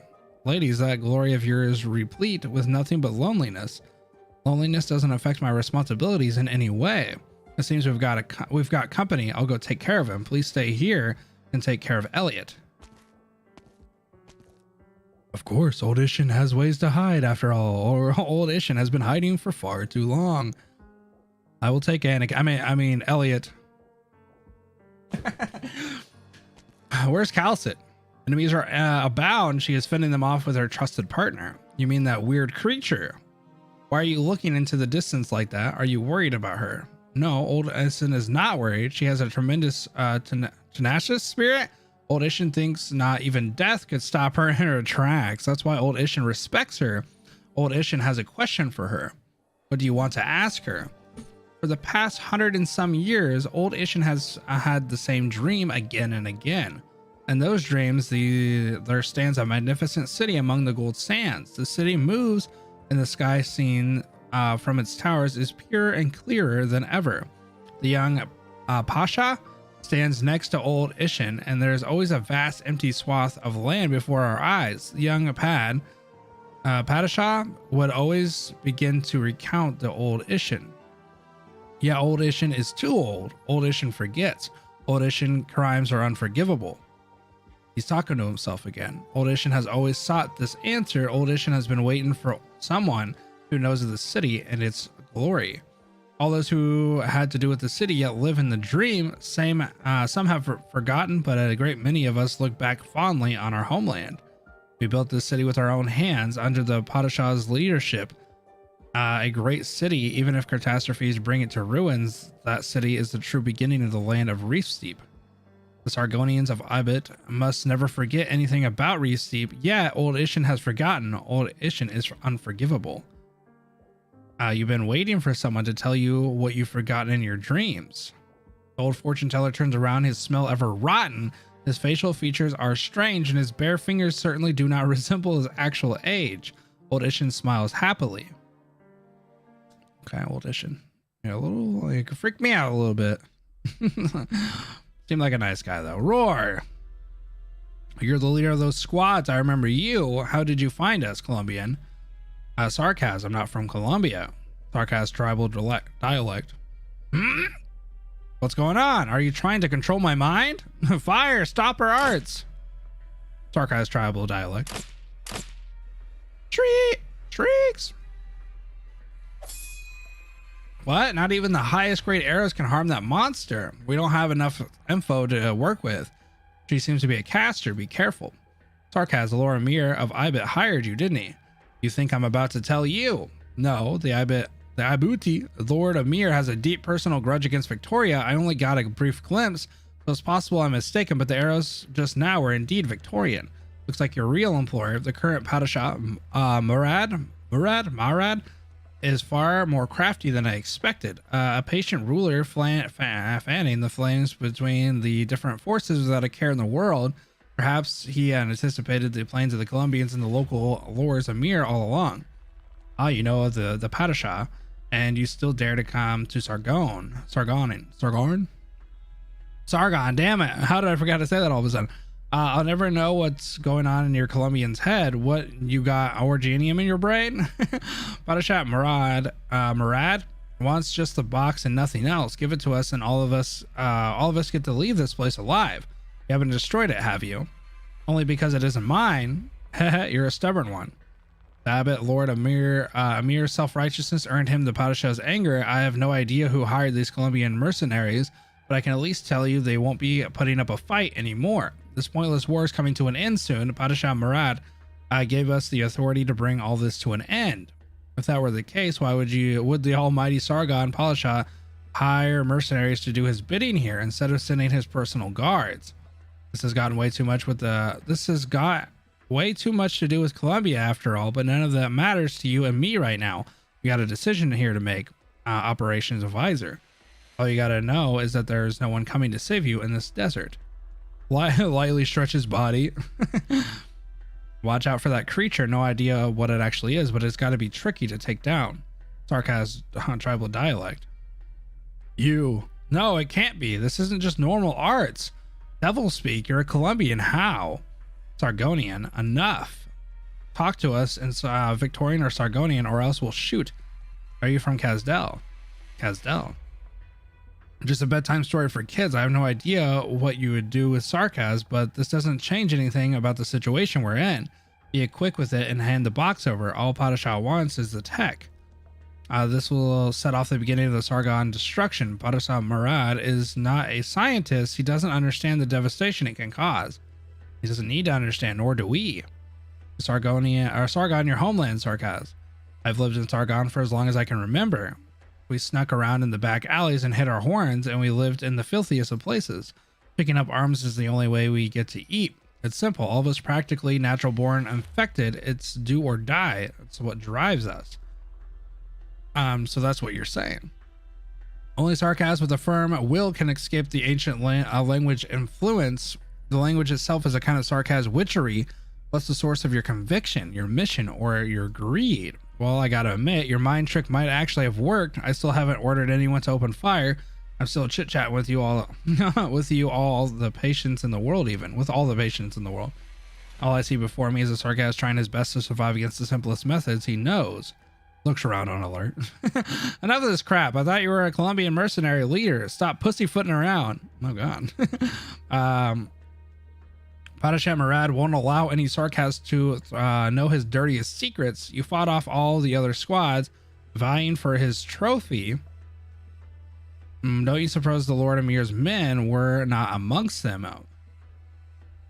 The hell is this masquerading? Oh, Chad, but smart as hell. Is that masquerading as mercenaries? In between the exorbitant amounts in the taxes and the lives of a few sarcasm assassins, what do you think Padishah Murad's choice would be? Of course, we're aware of that, but if we let you go now, does that mean we'll be raking in even more dough, or our opathy will be cured right away? Orpathy? Don't get the wrong idea. We live at the Padishah's mercy. We don't have a choice. Perhaps I can give you a choice. You want to turn us against him, and you want us to serve Kazdel, a place we haven't so much as seen. Don't make me laugh, Caster. The sarcasm homeland. There's nothing there but a bunch of ruins. You bookworm types should know better than any of us just how much is left of Kazdel. Get the casters ready. Focus your fire on that monster. You two will take the bitch down the first opportunity we get. Too bad. Looks like negotiation's not on the table anymore. This isn't even a negotiation. What is this even? Mercy? You're the one who's surrounded right now. Yeah, you're right. You know how to strike fear, but we don't give the Padishah an answer he's satisfied with by tomorrow. We aren't going to escape death either. Just like I told you, we don't have a choice. Open fire. Didn't you just realize that monster ain't gonna take that? What's that beneath the smoke? Is that the monster? Not even a scratch. You, Casdell Caster, what are you? You didn't have to be someone else's tool. I want to live. Besides, this is how it's always been. Sarkaz has no right to dream about the future. Draw your blades. Attack. I always feel bad about it. Every time we read a little bit more about Sarkaz and like kind of like the different situations they're in, I kind of always feel bad for them. Like I was just like, you know, I feel like a lot of the mercenaries and stuff like that just have no other choice. Modern day. I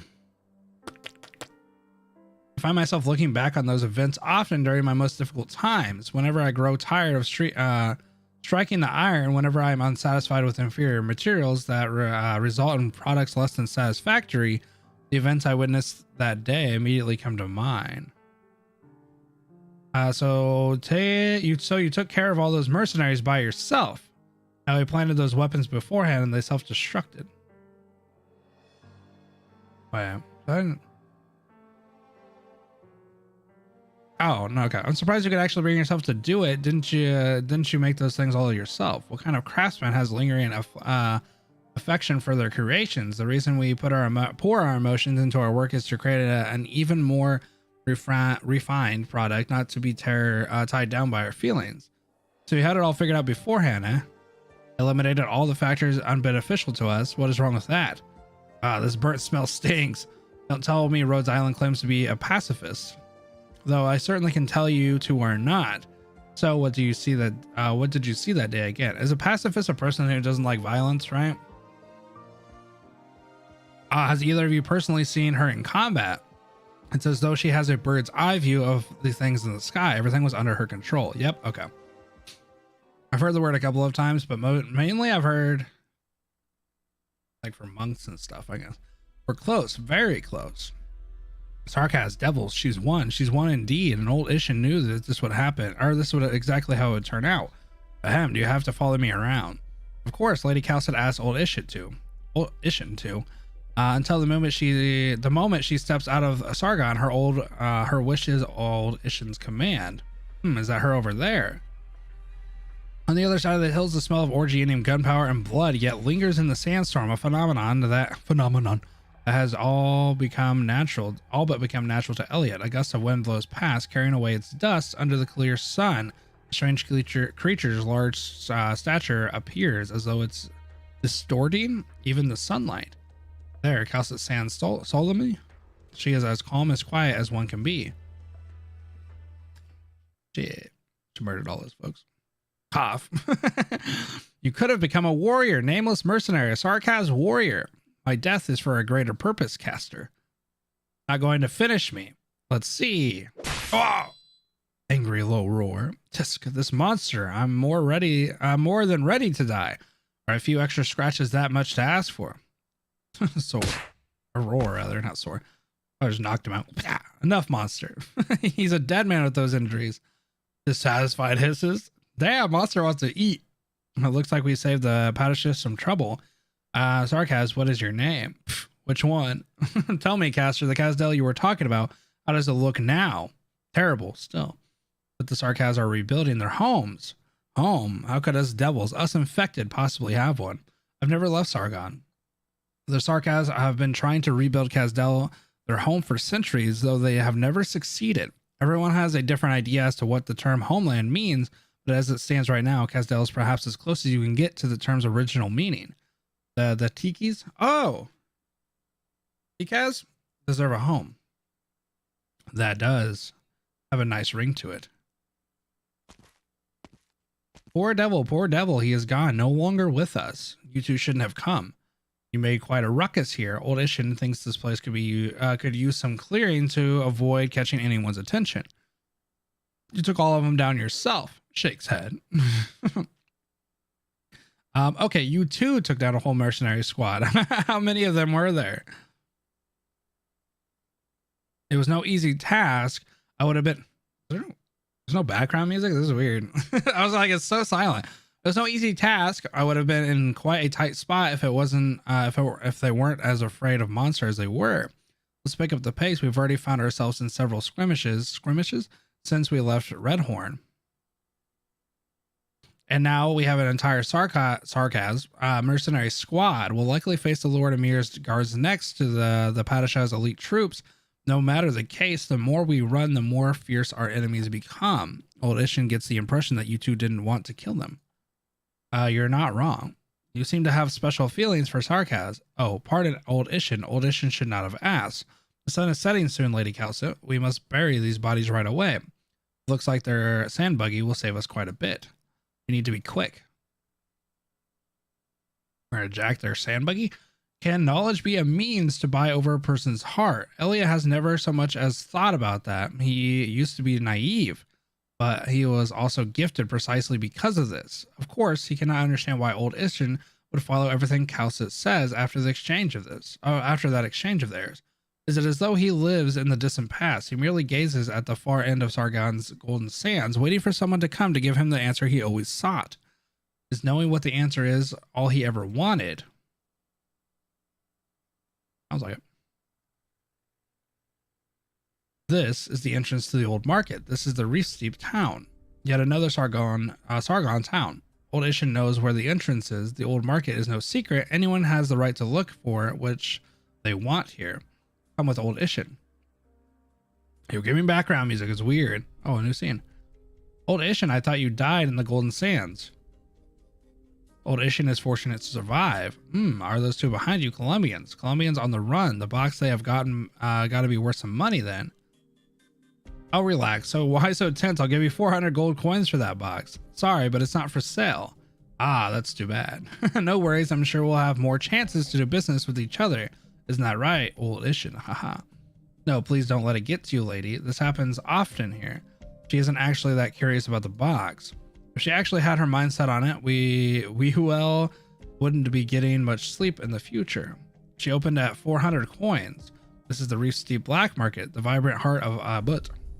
How long are we staying here? This will be a long journey. It will take Old Ishin time to prepare, perhaps 2 weeks. Ishin, I'm counting on you. What is this for? Gold coins. Old Ishin needs no money at all.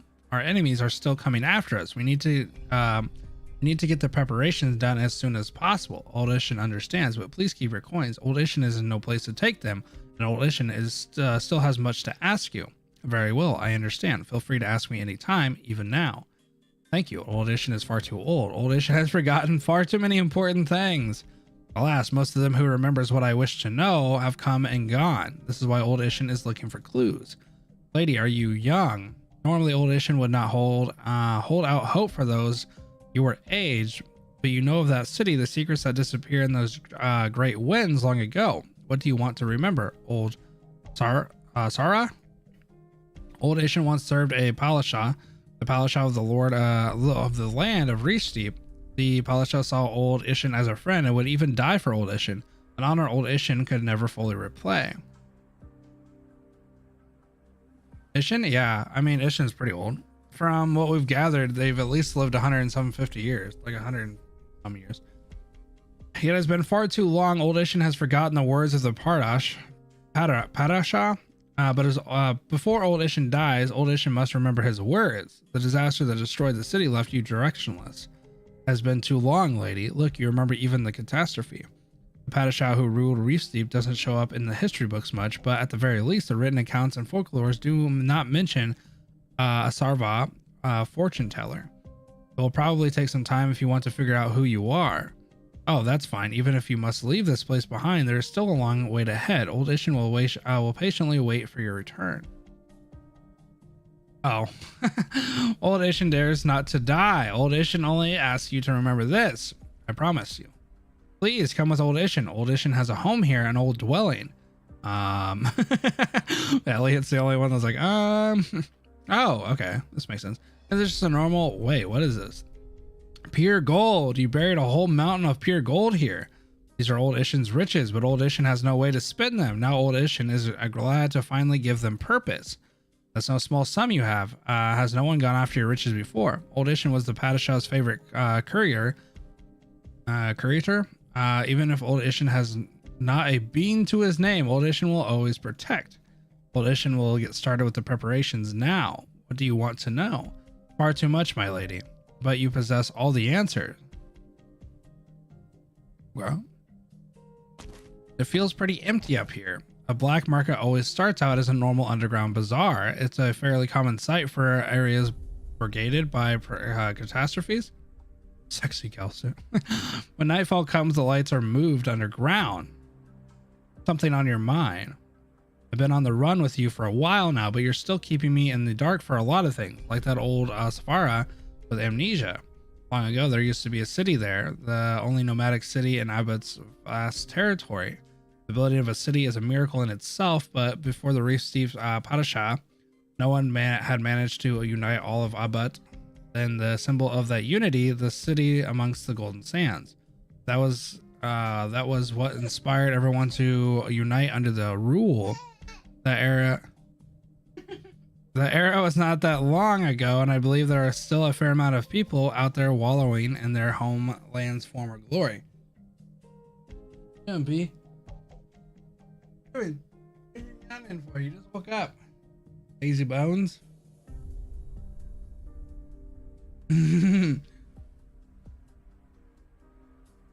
What?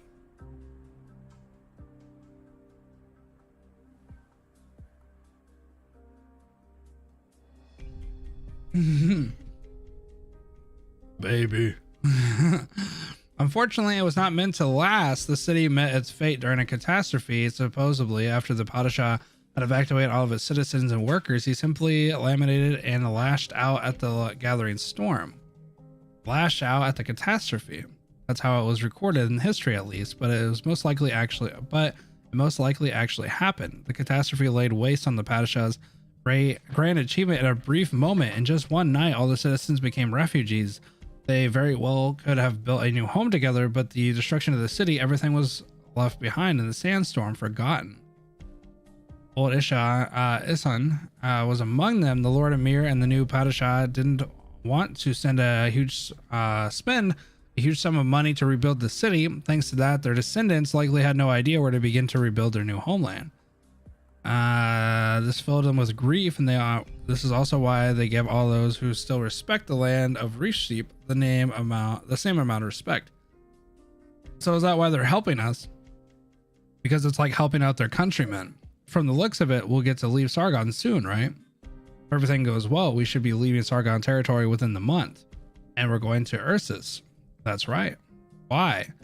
I don't get it. Did you really abandon everything you had in Colombia and came to Sargon just to keep our research from becoming the powder keg that sparks a war? None of you could have possibly foreseen what the chain of events would eventually lead to. And you can. If you really want me to give you an answer, I'll say yes. It would be so much easier for you if you killed me and destroyed the box now, but here you are letting me hold on to it. You want me to do that? No. At first I was really bothered that I was the only survivor, but I don't feel that way anymore. Cal said, if I give you this box now, will you do something for me, for us? You know that I bet Lord Emir was dragged into this mess from Sargon to Colombia. The accomplices of this conspiracy are everywhere. But I still want them to pay the price. See this box, it's my one and only trump card, but once it is destroyed, you'll have nothing. Nothing. Actually, Cal said, ever since the beginning, I've always felt I didn't need this box. I remember all the details and I can replicate our past results. You.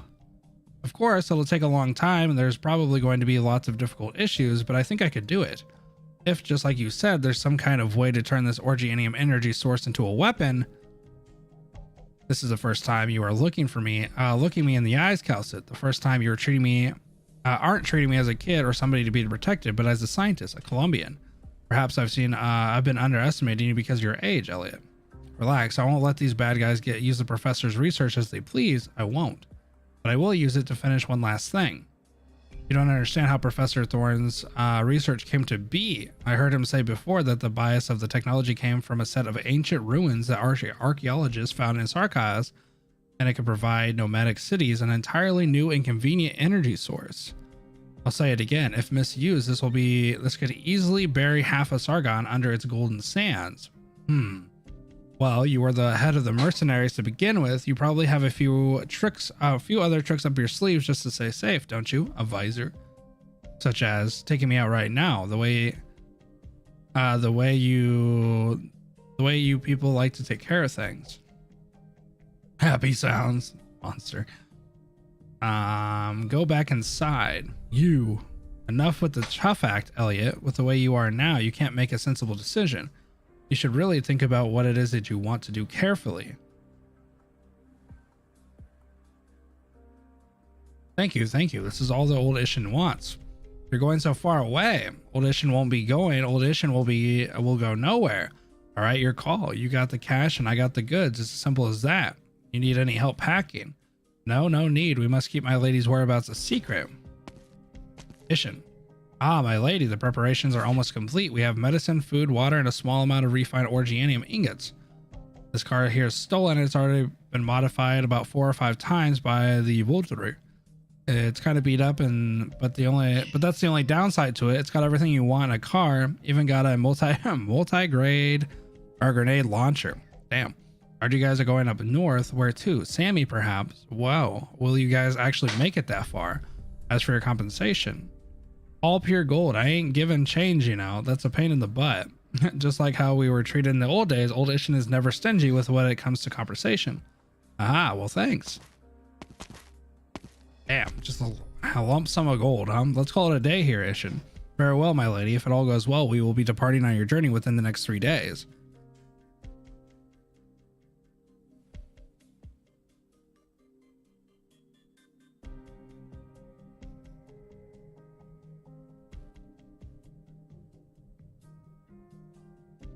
All right.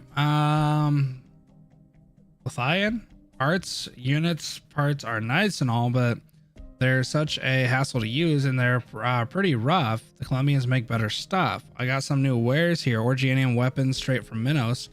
Once you place the order, you got to buy it. What about it? Don't you understand? How lively. Old Ishin doesn't hate this place at all. If you have wealth and status here, why roam the streets elsewhere? And I bet Old Ishin wants to help Sargonians. This ideal helped Old Ishin move forward and help support his many lifetimes. Compared to the average lifespan of a Sarva, you've lived quite a long time. Is this the effect of your Orgianium arts? Old Ishin has forgotten even what his Orgianium arts could do. Old Ishin can fiddle with this Orgianium crystal ball, but Old Ishin does not remember what kind of tricks it can conjure up back in those grand radiant days. This isn't a normal psychological disease. Your brain and body are under the influence of some kind of arts. Lady Kal'tsit, Old Ishin thinks that with the reef steep lost to the storm, perhaps there are no more clues to be found anywhere but in the centermost areas of Sargon. Have you been to that fabled Golden City? You mean the capital of Sargon? Though its industrial prowess has been advancing day after day, Sargon's capital has never once opted to relocate its nomadic city. And the winds, the sands ceaselessly beat against Sargon's walls as time goes on and on. Even catastrophes cannot rock Sargon's core. Old Ishin thinks that what he has forgotten is there. Old Ishin can remember everything there. But is this a place that Old Ishin can never reach? Only the Padishahs and a few lords emirs were granted the royal privilege may see that city hidden deep within the sandstorms. He said he wanted an answer. Old Ishin remembers nothing but a dream. In that dream, amid those boundless hotlands, the armies simply charged towards the horizon devoid of people. All Ishin remembers of this is that the Iron Heels hosted a scarlet web and charged towards the southernmost horizons of Sargon. This has nothing to do with the reef steep. This is perhaps a key that could lead to Old Ishin's past. Hang on a second. Could you... Wait. Could not have known that. The conquest of the...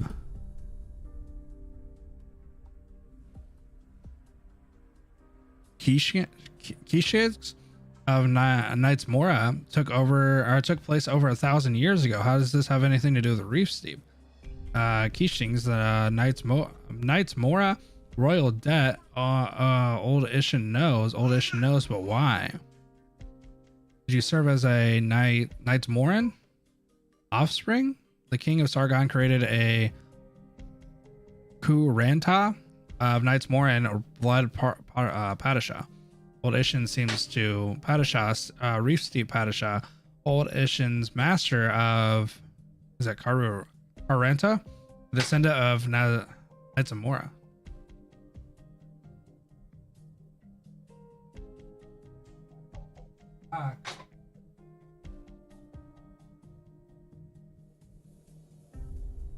The two of you made for the Watchman's walls together, and he must have recounted to you the exploits of his bloodline, something that he must have taken pride in.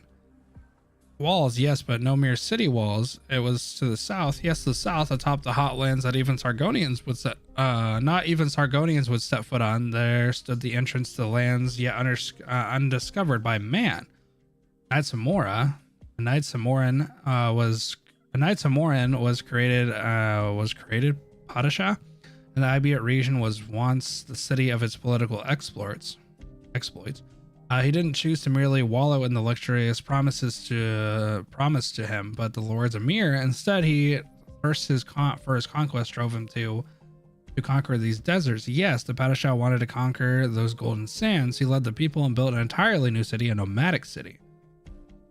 According to the history books, he almost succeeded. As for you, even though he treated you with nothing but benevolence, even though he passed away long ago, you remain lost in his life. Old Ishin remembers now. Old Ishin is not a gatekeeper, and certainly not the Padishah's close friend. Old Ishin was just a jester before then. Just a jester before them. No, Old Ishin remembers now. No. Was it those summer nights? Cough. Please calm down a little. Right. Age has left Old Ishin's memories in a muddle. You are right. Once upon a time, the Padishah would hold a banquet at his palace every starry night and address all those in attendance. No. Old Ishin was undeserving to bask in his glory and radiance. You've been under his Orgianium influence, and the long nightmare has twisted your thinking. This is not something he had done to you deliberately. The subjects were voluntarily. There was none who could resist this extraordinary fantasies, curiosity, longing, and the thirst for knowledge. All of it worked to keep us enthralled by the Padishah's charm. You were lost in your own dreams. No, it shouldn't be. Old Ishin shouldn't. Please allow Old Ishin a brief moment of peace. Please leave Old Ishin alone.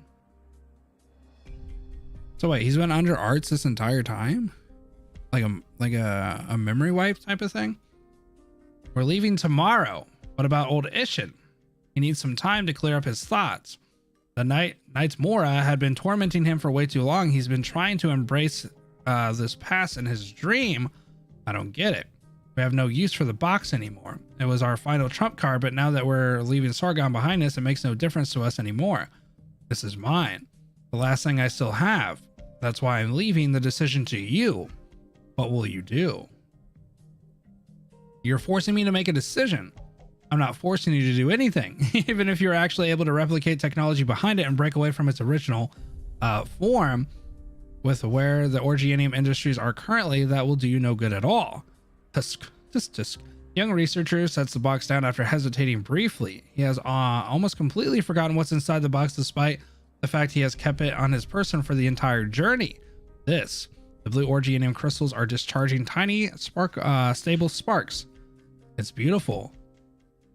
Is this really is this really as dangerous as you've been making it out to be? A simple sample such as this won't help explain why. Once you master the core principles behind it, you will be able to craft from it a grenade capable of wiping out an entire city with ease. What do you think will happen if Ibiti, Lord Emir, or Padishah Murad got their hands on this technology? The technology is still being developed. The bad guys will get their hands on it sooner or later. The truth is, the Orgianium crystal sample is the only one of its kind. As an Orgianium crystal, it actually isn't particularly special on its own. It's how it came to take its current form that makes it special. It was found in an evacuation. You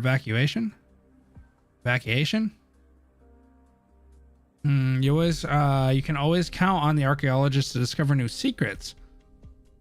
The Colombians only ever found 3 Orgianium samples like this one. Without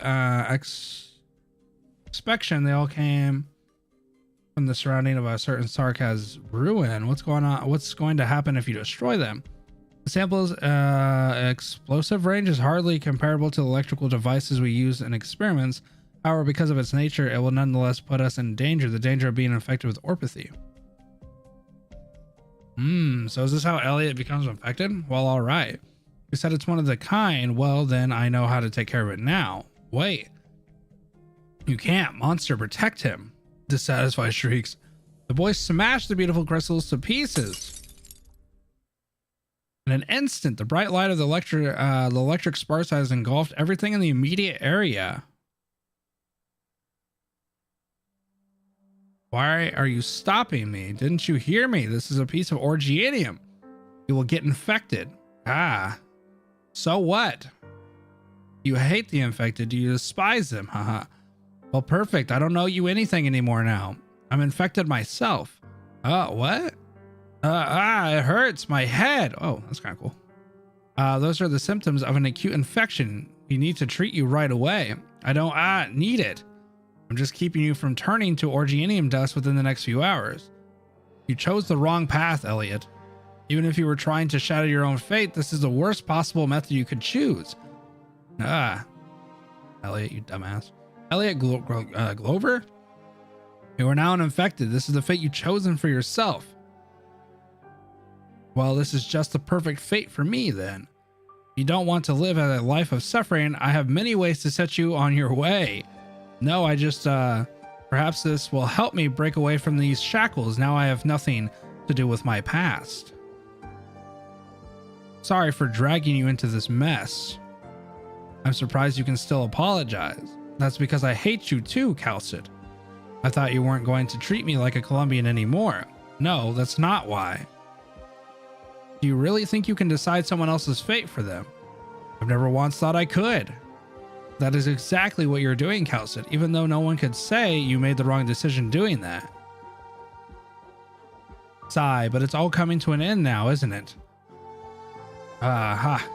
This doesn't change when I will be leaving. You need to lay down and get some rest right now.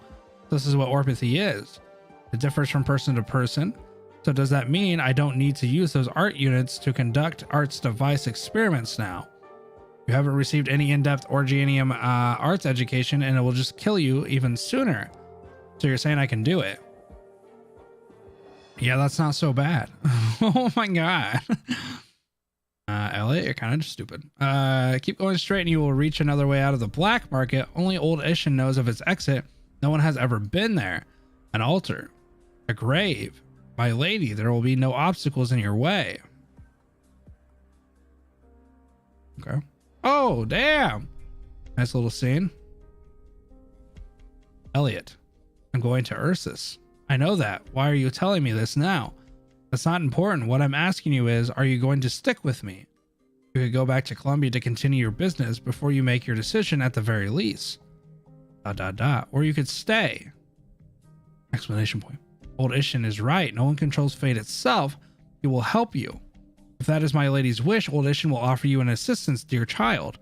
You're saying all this now. I can't decide your future for you. Even if you try to prove to me you're cutting off ties with your past, no matter how much extreme your methods are, you know from the beginning this is how you've always felt deep inside your heart.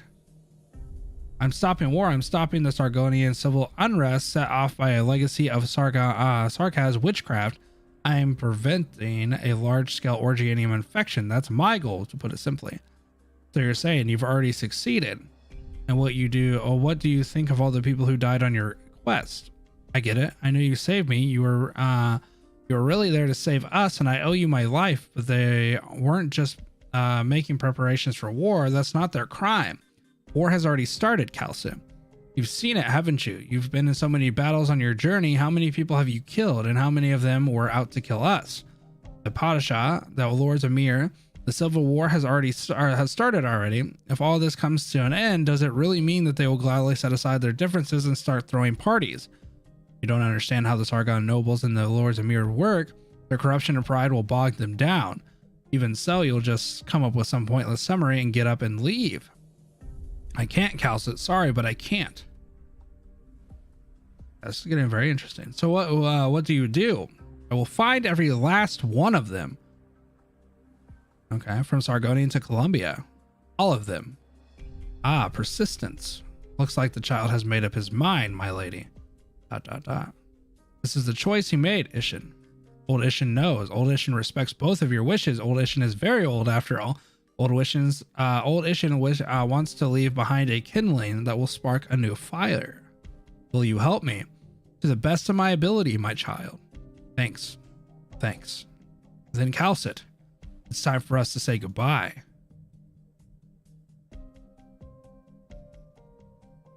Newly awakened from his nightmares, the old man reminisces the glory of the old days as tears well up in his eyes. The young researcher contemplates to himself. The anger welling up in him manages to suppress even the pain of his infection. As for Kal'tsit, she merely stays quiet, saying not a word. The nomad then takes her leaves by herself.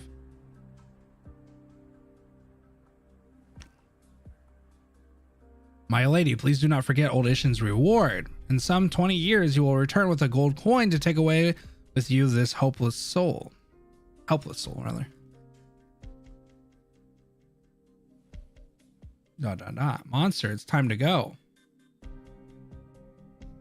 Huh?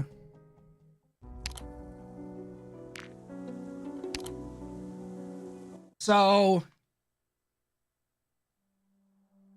Oh... So it's been 22 years in modern day. So that means Kal'tsit's pretty much passengers seeking out Kal'tsit, basically. I wonder how that works, because it sounds like Ishin was dead. It sounds like Ishin was dead when passenger was like older, because the way he talked was like as if the person had passed. So I guess we'll get to that here in a minute, though. So now we're back to the party. The great city all Victorians should find time to pay it a visit and gaze upon its magnificence. So you're saying our respectable dukes have not yet arrived at a conclusion? Yes, that is correct. They haven't yet. For the time being, Londinium is still a city without a master. So I take it I had the fortune and privilege to tour Londinium with the Duke of Normandy. Alas, the Duke is forbidden from entering Londinium by law. Of course, he is a fine gentleman, so he would never be so presumptuous as to invite himself in, so we instead enjoyed dinner on a ship together in Londinium's courtside, or countryside. What kind of hero is the Duke? Well, he is the most gracious and erudite of nobles. His views in economics and politics are unique and unparalleled. Not only that, but my understanding is that he is well trained in music and possesses an impressive art collection, testament to his respect for the arts. It is because of heroes like him that Victoria remains prosperous as ever. The boss, EB. Despite not having a ruler for the past dozen or so years, Victoria has managed to maintain its stability. I'll do it at the end, Christmas, if you guys want to see it. I'll run the thing. Are you talking about Kami? Are you talking about the EB? Right?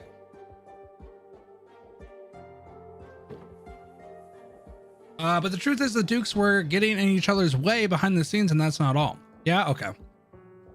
Yeah, I remember the boss. I remember the boss being exceptionally hard during the EX stages, and then we did the challenge stages. I'm scared. But I'll show you guys the run for the original one. I felt like was a lot easier. Like my expectations for like the standard stage.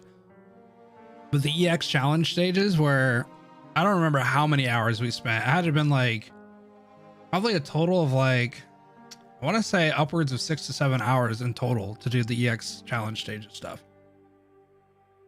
So many Victorian nobles actually fell victims of food poisoning and hunting accidents, then the country's noble rule would have crumbled to dust long ago. And 3 years ago, your father nearly experienced that firsthand. 3 years ago, 17, 18, 19, 20. Okay. Yes. His leg is actually injured. There's a noble who was an academic enemy of my father. They were at a cocktail party together, and he made his move after the party. That must have been well disguised if it was thought to be an accident. My father had a few leads, but he didn't want this affair to get in the way of the relaying intelligence, rather.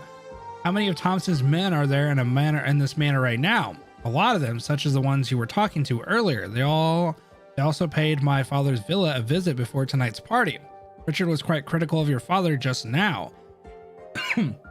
I suppose he spoke much of from his heart. He had quite the rivalry with my father for the past several years. Yet they still assemble around Thompson. Your father's a good leader. Not without your guidance, Lady Kal'tsit. Who could have thought back then that the later into? Later, Rano, cleric, would come to visit Victoria, would become our trusted mentor. Our goals are one and the same. Kal'tsit, that will get out of this unscathed. We will get out of this unscathed, will we? Heidi, you need to look around with your own eyes. If you truly wish to step into this world, then you cannot allow civilization facades blind you anymore. You need to see this world yourself. Comforting words are meaningless. You will grow up one day. Okay. How unpleasant as it may be, I must say I heard a rumor from the lesser nobles and ruffins. My, did they upset you? Right, as you can see, it was the Duke's graciousness that forged the peace and prosperity enjoyed by our country today.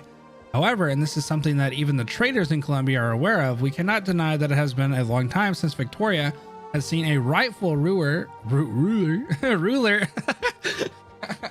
ascend to the throne. The second time you said it was the correct one? Laterano? Oh, for Laterano? Okay. What of it? Does that not go to show? Does that not go to show that we're becoming ever powerful through our own means? Oh, facade. Okay. You're correct, Richard. I say too many words wrong, Kami. The second time you said it. I say like every other word wrong, so it's hard for me to no. You are correct, Richard, but there was also this opinion. It was naive and absurd. There was this crowd of men, they're each with their own goals. They asked if Victoria truly needed a new ruler. So I've already done Vigalo. We're just finishing up Walk in the Dust before chapter 9. Yeah. I was hoping to start chapter 9. I don't know if it's stupid, but we're starting chapter 9 on chapter 11's date. They all said Uncle Vincent's too much of a coward. We're near the border. Hey, chat, hold on real quick. For anybody, like, I know a lot of you guys probably don't watch the VODs because most of you guys are chilling in here during live. Do you think that it would be better for me to put in a playlist and name it by the side story? And just put all the side stories in like their own playlist? Do you think that'd just be easier to consume? Like if you were like looking for VODs and stuff? Because having Christmas ask that makes me think like maybe I should put it in a playlist so everybody can just look at a playlist and be like, okay, here's all the stories that Zach's done. Because I have it in a side story playlist, but I now think about it how it could be kind of like, well, where the hell's all this shit go? So maybe I'll do that. Maybe I'll work on it tonight and put everything in a playlist by side story and main story. It blows your playlist count. It does, but it doesn't have to be on the front main page of it. You can just click playlist and then you'd be able to go and sort by what you want. All right, I'll look into it. Maybe it'll be easier. We're near the border, but we're being so complacent, not making any progress. This is our chance to fight for our rights. Yeah, all Uncle Vincent knows to do is throwing parties in the manor. Even this trip to Londinium has hardly achieved any meaningful results. This isn't your father's opinion. Thompson is not so foolish as to let radical atmosphere get to his head. 39 minutes. But that's how the adults always complain to my father. No foolish nobles would ever receive an audience with the real Duke. Wait, that means Soga... Wait, Soga's not here! Soga's the one that wanted me to do the polls on their stuff. I might actually be able to do it.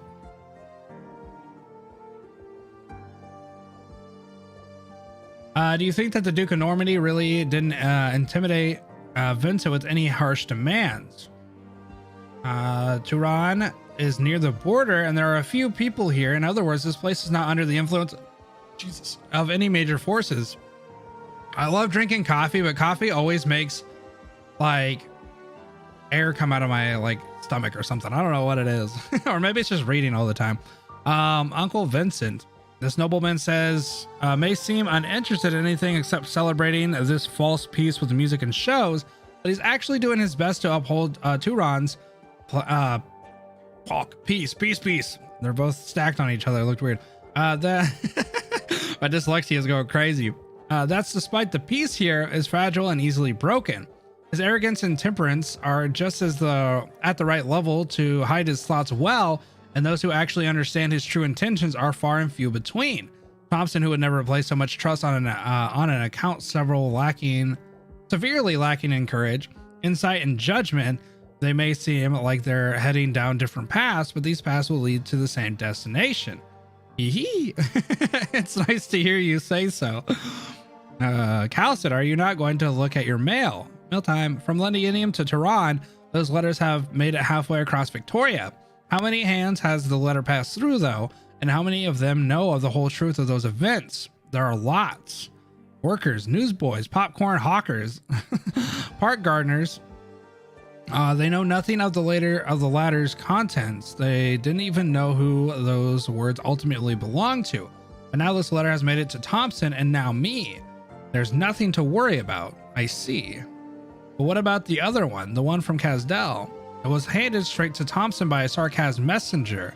I told him how to contact Thompson myself, but if things had gone according to the plan, he wouldn't have handed this straight to me. Yeah, but when the Sarkaz made it to Victoria, Father did not know the Sarkaz honored their hero's death, and so all we could do was cremate his body according to our traditions and scatter his ashes in the nomadic city's waterways. I can't tell you his real name, but at the very least he died as a messenger, and I will bring his story back to his homeland. It won't be forgotten. Kal'tsit, is that how you treat everyone? Why do you ask? No, I was just thinking, achoo! Oh, pardon me. How unbecoming of me. So it's getting heavier. Let's head back inside. Damn! Ginger ale. We'll pay Thompson a visit once this party is over. I'm sure Father will be happy. Aw, nice little scene. Nice scene. Should I perhaps hold your arm? That way no one will be suspicious of us. Do you think that is necessary? Okay, you're so much taller than me. You haven't grown at all, Heidi. Take a look outside, Kal'tsit. The snow is so heavy. I haven't seen this much snow in a very long time. You were right. A snowstorm is coming. Heidi ponders to herself just how many clouds are needed to shed so many snowflakes. Well, just technically one big cloud, you know. Anyway, the white snow is scattering in all directions. Grading into the sky as the wind blows past. Where the pale yellow lights cannot illuminate has been shrouded in a thick mist that covers the entire city. The night sky tonight is without stars and moonlight. The black tidal wave is beginning to crash upon the beaches. It's huff. I don't know what the hell the huff was about. It's huff. It's huff. Gyrating? Oh, is that gyrating? I'm gonna. Kal'tsit. Black snow. I'm not seeing any. Oh God, is EB showing up? Heidi, tell everyone to keep the party venue under control. I need about an hour's time. Don't let anyone near the garden. I can do that, but what's going on with you and all of a sudden? We've got company. It's definitely an EB. What? We may be on the border, but this manor belongs to Victorian Count. Who would? Heidi, if I don't come back to the manor, you and your father need to keep this secret. Do not dig any deeper into this. But this is a warning as well as an order. Be safe. Hi, Marwan. To the north of Sami and Ursus and to the south of Sargon, these lands yet untrodden by man. Whether the demons and monsters that dwell there are normal creatures is yet unknown, but they are far older than any country we know. Humans have fought them for a long time. Indeed, this is a proposition worthy of further notice. Until now, humans can now be the masters of their own countries. The ancient Sargon king and the powerful... Is the K silent here? Is it Hishings? Hit it off right away, and the Knights Mora Hegon strove to counter all lands unexplored by civilization. It is not silent. Okay. The results were impressive. No non-human threat ever set foot in Sargon territory again. Sami has used countless witchcraft. Jesus. Sami has used countless witchcraft crafts and sacrifices to create their snow priest. And one generation after another, the sorceress lost themselves as they battled the enemies from beyond their borders. In Ursus, you deployed the strongest elites to simply tear them to shreds, Wendigos in heavy armor or veteran war casters. Conquest? Wendigos in heavy armor. And the Emperor's ambitions are without limit. Your kind did not merely tear them to shreds, you use the shreds of power left behind those non-humans. Show yourself. The will of Ursus drove you here. You are far underestimating Victoria's might. The aura of demons linger in your footstep. Have you ever gotten any thought to where their responsibility lies? Your mind can't already be taken by the demons, Royal Guard.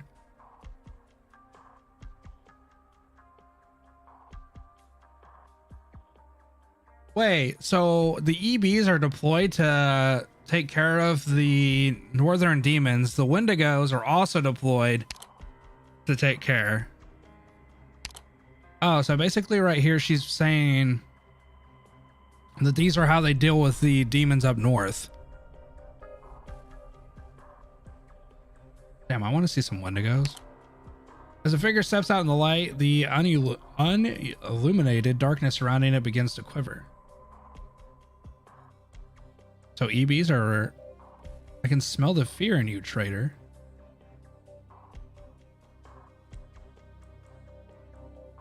Oh, okay. So the Wendigos were like the first line of defense. They went extinct. They made Emperor's Blade for it. I don't know if I have his voice still. Oh, maybe this is... Hello. That one always gets that. Okay, anyway, I can smell the fear in you, traitor. It took you a while to find me. If it wasn't for the uprising and its aftermath, I would have come to lay down your punishment long ago. The imbeciles allowed you to escape, and this has been an embarrassment, and they've already been executed for their incompetence. Jesus. Perhaps I should remind you again, the snowstorm here can bury entire cities, but they cannot ease the footsteps of a royal guard. You are in Victoria, and there stands the manor of a Victorian count not 100 meters behind me. Do you understand the consequences of your actions? Consequences? Your threat is weak and empty. Wherever I stand, the earth beneath me belongs to the Emperor or the Empire of Ursus. You never had the right to address me, traitor, not before the word demon left your lips. Soon I will beat it out of you. I will beat out of you how you come to know this secret. Your understanding of the demons does not grant you a dialogue. You murdered an Ursus Grand Duke, and you know of our darkest secrets. Your countless crimes are worthy of 1,000 deaths. It seems we won't be convincing each other for a moment, though that applies only to your evaluation of the situation on hand. Beasts bear your fangs. You can't fool me, monster. Impatiently. Monster's ready, dude. Gonna kick some ass. Holy shit. Monster, do not underestimate him. He's no normal human being. You hid a device here in the garden. No, a creature. Hiss. You know of the demons, and you have a monster serving you, one that Ursus' vast knowledge is yet unaware of. Perhaps your crimes have far exceeded my expectations. Or perhaps I managed to make an impression on a royal guard. Hiss. I won't deny it, traitor. But you have my curiosity. What drove you to betray our homeland? No. Perhaps my investigation did not fully uncover your entire past. And it looks like that indeed is the case. Unlike the criminals who escaped to Sammy, it appears you have a trick up your sleeve. Do not get the wrong idea. It is hardly a difficult matter to kill you. I suppose it's why you're standing there. What? I suppose it's why you are staining this area around us. You needn't concern yourself. I know what I'm doing. Monster. Oh shit, we're fighting. Wailing.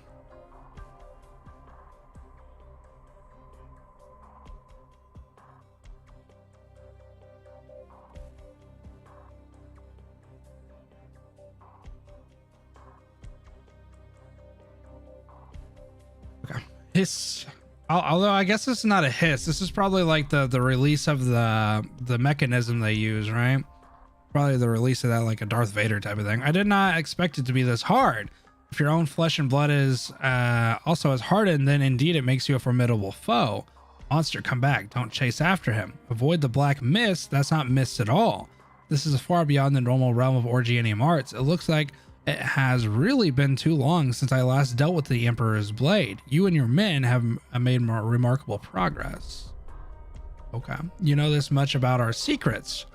Even the most senior Ursus scientists would never be allowed to meddle in the Royal Guard's ancient rituals. Yes, only the ceremonies of your crazed, self-proclaimed spiritual leaders could atone your kins with the demons. You're a survivor of the Valley of the Setting Sun. Yes. The Emperor's will is always focused on swerving. Yet your goal seems to stray from your motherlands. At the very least, you are not that young. You should not be fighting me, Royal Guard. Both you and I know that the job I finished was one that you and your men should have done yourselves, but never did. Don't be mistaken about where Don't be mistaken about where that right lies, traitor. You do not represent deity, laws, and prestige. If you truly witnessed the whole uprising Royal Guard, then you should understand this more than anyone. The Empire's rise and fall has never truly been affected by dignity and honor. Let me ask you this then. Did the last Emperor ever truly look down on Victoria from the bottom of his heart?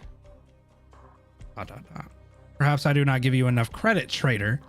I will give you one last chance. Reveal your secrets and I will grant you a dignified death. Alas, given the death would have nothing to do with my own conviction, dignity was never on the table. Monster. Elated brain? Piss huff.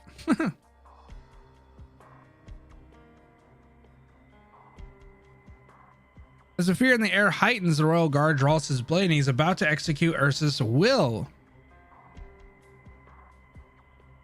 Huh?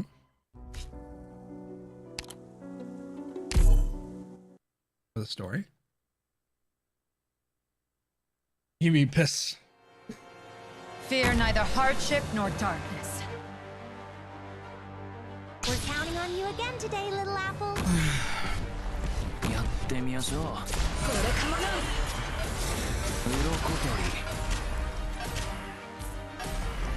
Don't make fun of when I get rid of Surtur, by the way. I thought she was gonna die, chat. Leave me alone. I know I could have killed him there. Don't talk about it. I didn't need to use Radiant Knight. Past me was not very smart. We're counting on you again today, little apple. Tail like a shooting star. I thought my timing was off and I thought Surtur was gonna die. But look at Exia, damn it.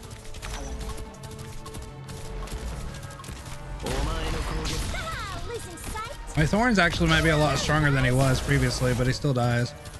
I think Exia solos here though. Oh, Exia. Honestly, EB wasn't even really the biggest issue. I hated these guys. These dudes with their little, like they were so strong. Like they were so incredibly strong, I felt like. Hindsight's 50-50, yeah.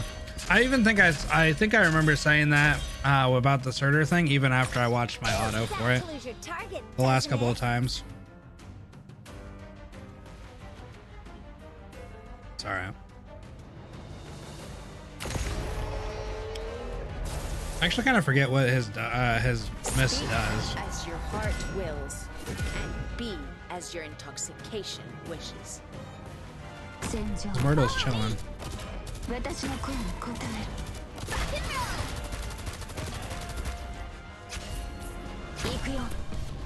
not done with the story. I just read the before. I figured it would make sense to do it then. Okay, that's what it was. You can instantly kill people in it. Maybe that's why I got rid of Surtur, because I didn't want him to instantly kill her. For our own destiny, our own future. Okay, That's what it was. I couldn't remember if that was that's why he's so annoying, right? Because you can insta kill anything in it.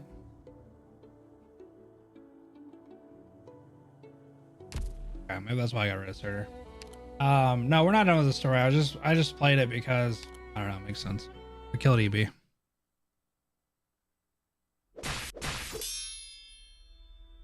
Yes. This technique, your body's rigidity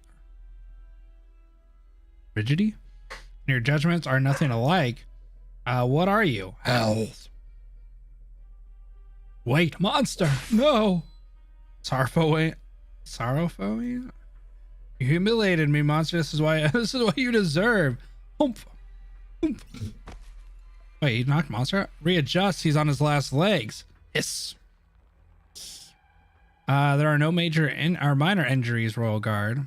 Likewise, traitor, you gave yourself an injection. You must certainly felt more than a poke in the arm. How peculiar, rather. By appearance, you are no different from a veteran warrior.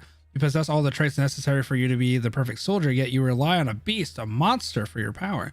The marks of battle. Oh, damn, she's beating the hell up. The marks of battle can be covered, but the lands you've tainted can never bear fruit again. You should not have.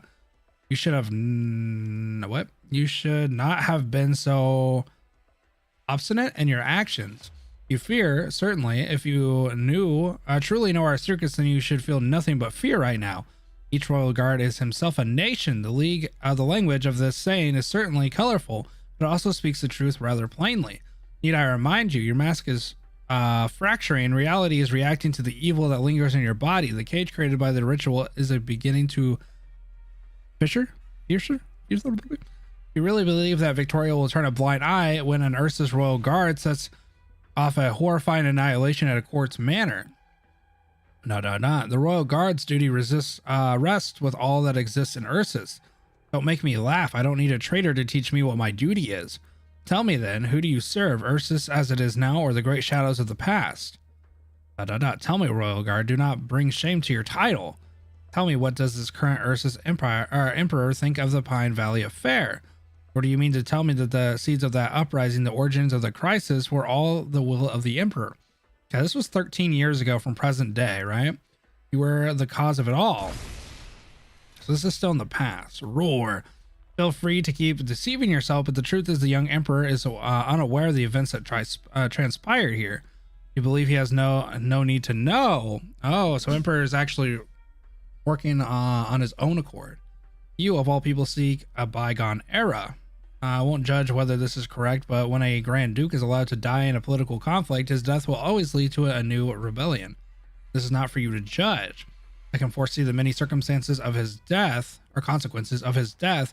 Some wish for him to die out of anger and their desire for so-called justice. They wanted his death in order to erase evidence and to cut off ties. Others wish for him to live. They wanted him to continue to fulfill the duty he cannot remove himself from. Perhaps there were also those who wanted to keep a witness alive to serve as a stepping stone to revolt against all involved with the Third Army. It didn't matter whether he lived or not. The key was how the contraction that followed him was handled. You don't mean it was up to an unremarkable Ursus assassin to kill the Grand Duke, someone she could never imagine to reach, out of personal grudge? Only then were those crimes finally erased, digested like grass seeds eaten by burning beasts. From the sound of it, you have a great foresight. You mean to tell me you solved such a difficult problem as a mere citizen? It was the best choice to make in order to keep Ursus' internal friction from developing any further. Strange sound. Enough with the presumptuousness. Damn, that's a word. Contradiction. Oh, that's that word. Okay. Traitor, your excuse is an insult to Ursus. Even if all is truly as you say and your actions benefit Ursus in thousands of ways, it was not your decision to make. Control yourself, Royal Guard. I can smell your lies. How dare you claim to do this for Ursus? It's spreading, even though it's only a small demon shard embedded in that device. It's more than enough to level this entire manor. The Valley of the Setting Sun has turned into a land of fear. If the Royal Guard wants my life, monster, kill him immediately. That's far more effective than defense. Even if the Empire's glory lasts another 1,000 years, those black lands no longer belong to Ursus. They are no longer part of this world. Do you want to repeat your mishaps? Do you want to drag the Empire into war of unimaginable scale just because you lost control of yourself? You were just caught up in the former emperor's grand vision. Damn, doing a little psychological research there, Kal'tsit. That moment, the fear in the air immediately boils into material substance.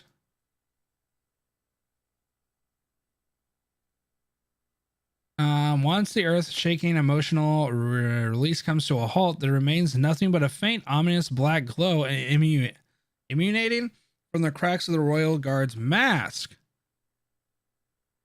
Yeah, she's definitely making a choice not to kill him, because he's on his last leg at this point, right? Monster, stop.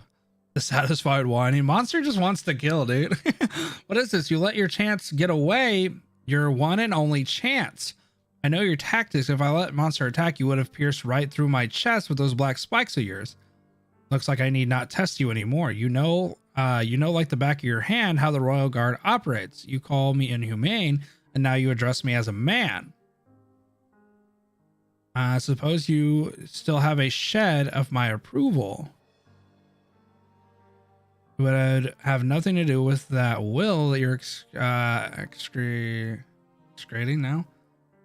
As long as you are still resisting, you remain a stalwart brigade of mankind. No one can take you from your honor of having been born a human, at the very least before you find yourself fooled by the illusion that is destined to be destroyed. You are right, indeed, there are many things I misjudged. Knowledge is how they grow in strength. To fend them off, the passing down of knowledge of them were suppressed, an unwritten law of all nations. You are not a Sami snow priest, and you have nothing to do with Sargon's eternal army. Those who have the privilege of seeing the sights beyond Terra with their own eyes have always been at the top of the country's academic authority. Who are you? Someone who fulfilled her duty. And what is your duty? You already know the answer in your heart. I did far less than you have accomplished. I must admit, I have never met an outsider who knows the Royal Guard's secrets. The crimes you committed and the secrets you hold make you guilty beyond measure, but I have never met such a strange creature so evenly matched against me. Haunting roars. You are full of surprises. The mystery surrounding you worries me. It seems I must be cautious when dealing with you. Let us pretend I am following your advice, Ursa's citizen, but do not forget that the Emperor's blade is watching you. We don't have much time left. Ursus has not had the chance to catch its breath, but the moment the Count finds you, it will be plunged into a whole new whirlpool. And it will happen, the people will be damned.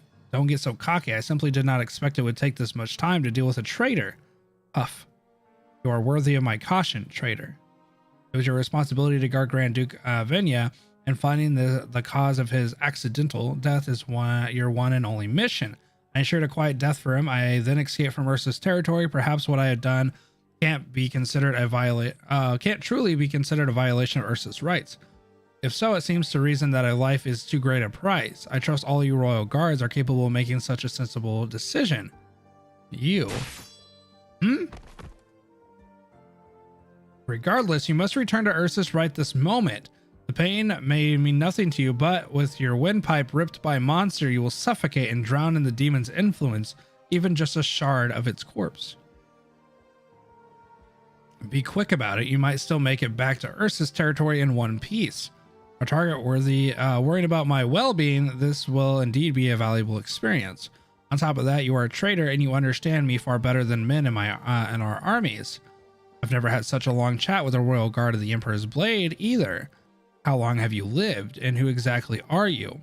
I used to be the Grand Duke's private doctor, nothing more. You should have killed me while I was making my escape. Perhaps it isn't too late. I await the news of your success. Aha. You should have served your country, traitor. Your limitless potential could have flourished magnificently in Ursus, yet you betray it. Sounds like I should feel bad about that. You love Ursus for how prosperous it is. In that case, I'm sure you can see the parts of the country that rot in the sun. The newer generation may be slower forgetting that prosperity, but as time goes on and things grow worse, they will look back on its magnificence. But is this truly beneficial to Ursus? Once the benefits war brings with it, once the benefits war brings with it come to an end, we will all be able to solve all of Ursa's problems. Oh my god, my brain. Honor cannot feed the masses. Is that a vice? I could merely be talking to myself if it so pleases you. I belong to Ursus no longer. You belong to Ursus no longer. So it was the Grand Duke's personal doctor's decision that he passed. Her intention was to reduce his suffering. I hope he'll make it out of Victorian territory without a hitch. A shame. If you understood what it is we were safeguarding, you could have contributed to its prosperity. Until next time, we will meet again. Come back, monster. He's gone. I need to take care of these marks. Kal'tsit, you should not come here, Heidi. You're so badly hurt, I brought a first aid kit. How do you use this? I can take care of myself. Kal'tsit, what happened? Emperor's Blade. Tell your father this name. That's all you have to do. It's nothing you need to worry about yet. Okay, but that man was from Ursus. What is someone like him doing here? They are like the shadows of Ursus, and the size of their vast dark shadows has to do with only the Empire's sun. Even if you manage to fend off those shadows, the road beneath our feet remains shrouded in darkness, while the building and our surroundings remain unaffected. This too is Ursus, Heidi. This is part of Ursus, the Empire's winter, the black snowflakes. Before that, we need to deceive everyone else in the manor. We may have avoided the worst outcome, and he didn't scatter his domain all across the soil here, but the marks he left will take some effort to cover up. Monster, dissatisfied whining. Huh? Is this yours? Kill 2 wild beasts and bring their bodies back here as soon as you can. Low roar. And Heidi, contact your father immediately. I need assistance to put a lid on this the best we can. How are you going to do it? We need false witnesses, false leads, and all bribes necessary. Perhaps there is no one out here who knows how to deal with a mounted police better than Thompson. Okay, I understand. Why are you grasping at the snow? To lower my blood temperature, or my body temperature. I was dragged into a fight between 2 wild beasts and fortunately made it out. But I am afraid the guards will be punished for letting the beasts into the garden. So those are real minor injuries. Are you still... We managed to avoid the worst case scenario. If he had insisted on fighting me to the death, I'm afraid none of us could have gotten out of this alive. Now, aside from that, find a messenger who can reach Sammy. Sammy, it's so barren there. It will take a while. We have time. As long as she's alive, I'll get a reply, and I pray I'll get a reply. Talk about Lilia? Your wounds. It looks like my blood stained the letter. Who the hell is she talking about in Sammy? Did something happen outside? Of course not. Count Vincent, please do not avoid the subject. Tell us how you defeated the Grand Duke's hunters. Aha, I had no intention to be disrespectful to the Duke, of course, but I lost my temper and could not well control myself in that competition. It was all because the hunter told me I should never have hired Sarvas and Zarlangs. He even told me to take pride in hiring only Libri, housemates, and Malsky, Forte, Muscly, Forte for the upkeep and defense of the mansion the Duke awarded to him. His words reminded me of an old gardener who had once tended to our gardens. He was a Zalak, and Zalak, and he had been working here long before I was born. I never found anything strange or unsatisfactory about that.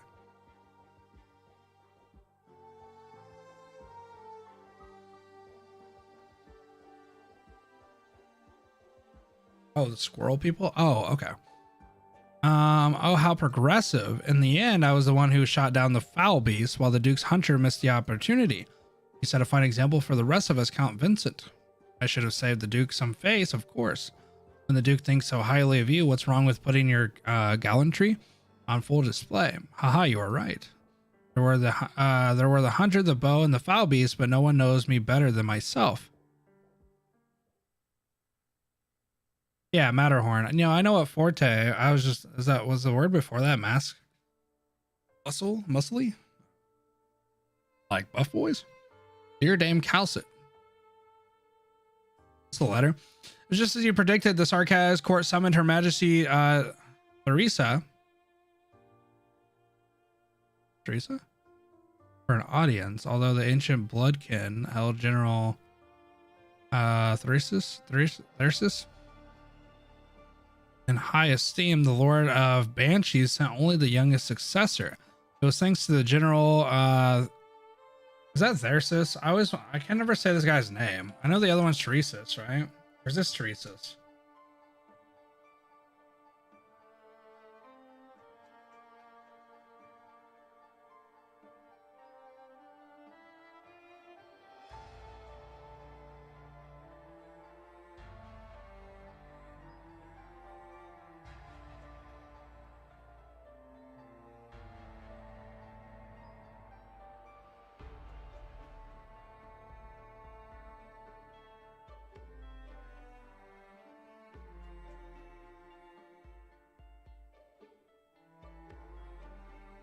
So instead of Teresa, you say Teresis? Oh, okay. So is it just Teresis and Teresa, right? Teresa is the girl. Teresis is the brother, right? Okay. It's all thanks to General Teresis and the military commission that other countries were unable to interfere with the Kazdell's rise to prominence. It was also under the general supervision. And then Teresa. It was also under the general supervision that they transported construction materials enough for several dozen regular nomadic city plates without issue. The following is a summary of the past month's event. Kal'tsit. Teresa's handwriting. Kal'tsit. Such a huge surprise. Who could have imagined that the great Banshee's successor was a boy? He's still very young, just a young boy by his look. The Banshee's bloodline will keep him young for a long time. Despite his age, he was mouthing off arts left and right. He is a natural born caster. I can see the royal court change through him. The Sarkaz are heading towards a new stage. I can feel it. Kal'tsit. Teresis frequently pulls all-nighters at the commission, and their policies are going off track due to the outside pressure. He started to not listen to whatever I say. A lot of us are worried. They are worried that once the other countries notice Kazdell's reunification, they will immediately wipe us off the map. Kal'tsit. Know that you set your sights on the world at large, but I am also hoping you can come back. We must prepare ourselves to take on the challenges we will face in the future. I need you to help me accomplish this. Aside from that, Rem Billington's engineering department has something new to share. We discovered a set of ruins that match your description. There are only bits and pieces, and the project has received a bottleneck as a result. The team may need more time to uncover everything. That said, also does the name Rose Island mean anything to you so soon? Rhodes Island. Where will you go? Ursus. Chinnobog. Haven't heard of that place before. What are you doing there? Why don't you come to Sammy with me? Okay, so Lily did go to Sammy. Okay. I will take Leukemia. Did I say her name? Lumilia? Sarakusa. I will also stop by Victoria on the way. Isn't this your wish? I want you to live, Kal'tsit.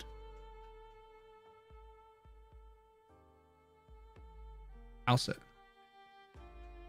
Heidi, you and your father will continue our work in Victoria. Our only objective is to prevent the cities that boast their honor and glory from falling to the Duke's unrest. Dame Kal'tsit. Ludmila? Okay, there we go. I always say her name wrong. First part's Lude, right? Ludmila. Mila. Are you leaving? I have to leave sooner or later, Heidi.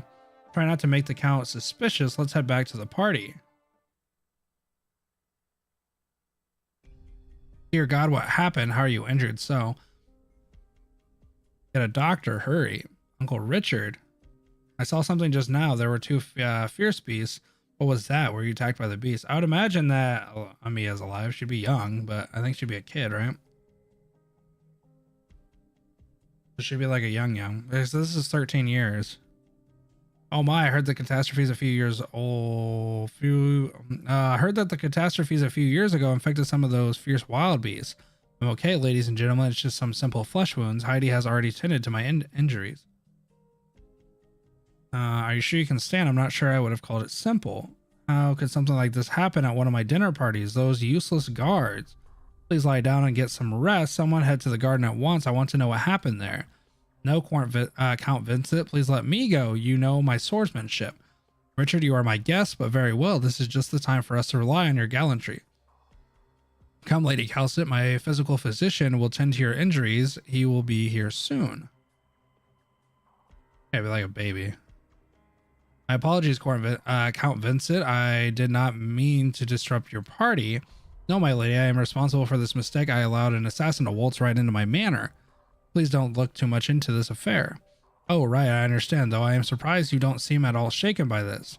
Could you at least tell me who it was? I can't well sit here when these villains... Very well, if this assassin managed to deceive all those present here today, then indeed it isn't a matter that a mere noble should pry into. Lady Kal'tsit, please promise me this. Go ahead. Please keep Thompson safe from these schemes. He is my dearest friend. He is no major player. He can't protect the entire country, but he can protect our little Victoria. He can do what a nobles cannot. He can do what nobles cannot, therefore all I can do is let him do what he must. You don't know the details of our plan, yet you harbor everyone nonetheless. I thank you for that. Aha, do I need to know? All I have to do is play my role well. A fat foul beast awaiting his slaughter. This is how he's always been ever since we were in school. Lady Kal'tsit, please accept my gratitude. You don't need to thank me when I have been deceiving you all along.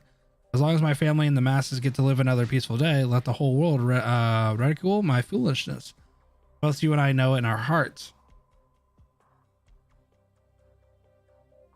Are you leaving so soon? You're still injured. These are just flesh wounds.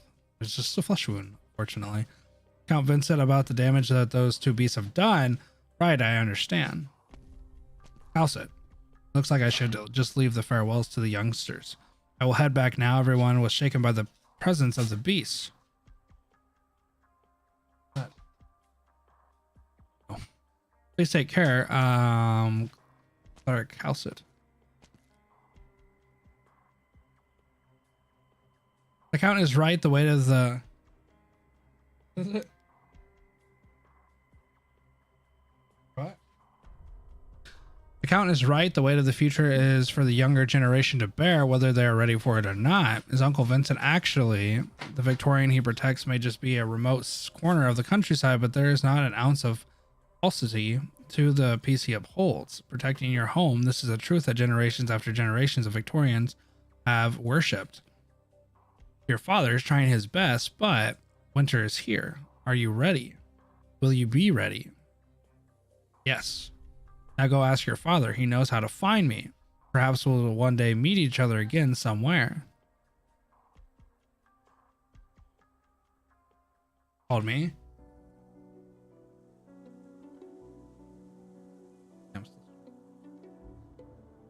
No Starbucks for you. No Starbucks for you.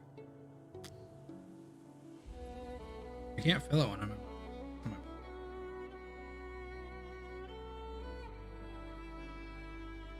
Is the update here? Should have been a minute ago, yeah.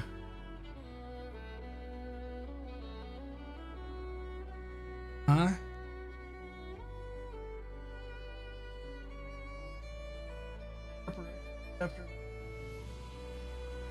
This is the last part. But here.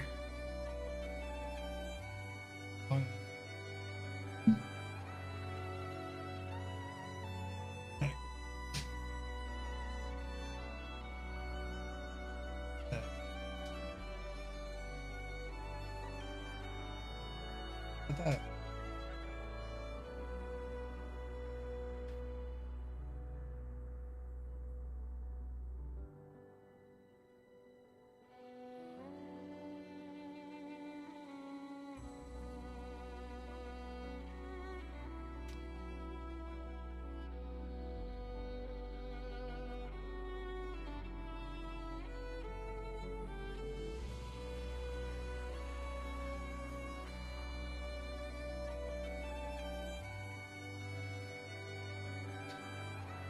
All right.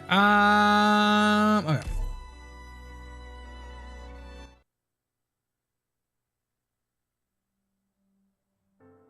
Hey, come check this out. We got ourselves a new lackey. You stop lazing around. Go. I'm the new craftsman apprentice. My name is Il. All right, enough talk. Get moving. Hey, you lot. Use him however you want. He's apparently one of those bookworm types from Colombia, even younger than your kids. Just treat him like those slaves that got sold to us, as long as it doesn't kill him, that is. It's not like he's got a guardian angel watching his back. We'll work you to the bone, kid. All right. Maybe you should have went to Kal'tsit. Issen, look. Oh, what a surprise. Did you weld this together with your steel you stole? What a magnificent piece. You're exaggerating. It doesn't matter how pretty it is. It's just consumables. You must rest. Your broken arm only just healed. Don't worry. Do you know where we can get some refined orgianium? There's nothing that gold cannot buy in the Reef Steep black market. Let's see how this turns out then. The Black Scorpion is dead. Damn, time skip. Jeez. We've done well, haven't we? Old Issen heard from the fence today. The Sand Soldier is the next ruler of the Reef Steep. Do you think you are, Elliot? And do you wish me to be, Issen? I'm not one to forget the kindness others have shown me. If it wasn't for you, I would have not survived these past 2 decades. Now you need old Issen no more. No, hardly. We have a special relationship after all. But if you wanted to complain, perhaps you should complain to the lady that cloaked herself in all these mysteries. Kal'tsit. You still remember her name. You've gotten less and less clear-headed over the years. I thought you'd have forgotten that among many other things. Have you looked for her? Yes, I have, but my attempts have been futile. Not even my most elite intelligent agents could have found any information about her in Colombia. Besides, the PMC disbanded not long after that. The laboratory was taken over by the military and all their data was destroyed. I could not even find a single participant. Colombia hid them well. Okay. So we're back. Are we in present? The Abiti, Lord Amir, will pass through Redhorn next week. Fate can be a fickle mistress sometimes. I like the word fickle. It's such a cool word. This is an excellent opportunity, Old Issen. Are you asleep? Old Issen had a dream. Another one of your dreams. It was still the same dream as always. The Kiasheg's footsteps went across the tundra and grasslands, at last reaching the land of the Golden Sands. But this time, the dream was a little different. It was a scenery that the Padishah never recounted to old Issen. There was someone there she looked like Kal'tsit in another form. She was there when the Kadashag's conquest scattered that bygone era. All those thousands of years ago, she was there. Dreams can't explain much, but there's no arts that are allowed us to glimpse into our fates across time. You said so yourself. Yes, this is merely a dream that old Issen had, a meaningless dream. Lady Kal'tsit could not have had anything to do with him, but it does make old Issen wonder if there's any meaning to this dream. At the very end, old Issen saw the Padishah. Oh, and what did your master tell you this time, old faithful? In my dream, he told old Issen where Sargon is. You were planning to ambush the Lord Amir's squadron. Yes. So you mean to tell me that you, a former faithful aside to a Sargon noble, will stop me from disrespecting a Lord Amir? So disrespect. They are rotten and incompetent. They only know how to bootlessly harm their kin and drag innocent Sargonians into war. They stand on Reef Steep's land doing their dirty work. Why would old Issen feel respect for men like them? Old Issen wants them to pay the price. Old Issen wants the glory of Sargon's past to be restored, and not by these good-for-nothing clowns. Old Issen, right. Old Issen must seek the city of Golden Sands. I don't see you get this excited often. Please calm down. It's time. Go, my child. Light a fire and complete your revenge. This is straight up freaking... You should... Are you sure this isn't just Palpatine and this is Anakin? Go, my child. Light a fire and complete your revenge until the time comes when the winds finally calm and the eternal city rises from the sandstorm. Old Issen will wait and old Issen will reach that place. Go, my child. Do it. He's literally like, do it. Kill them all. This is the place. Oh, damn. Very well. Damn. Be sure to knock first. Don't get any funny ideas. The operators here aren't no pushovers. Now go. Oh, we get to see the Kal'tsit reunion. Oh, what happens? I'm kind of intrigued. Looks like that gold coin made it to you. How is old Ishin? He's lost to the Golden Sands. It happened one moonlight 3 years ago. Time can put to rest even a Sarva like him. I almost thought him to be one of the ancient elder beings in folk tales and conspiracy theories.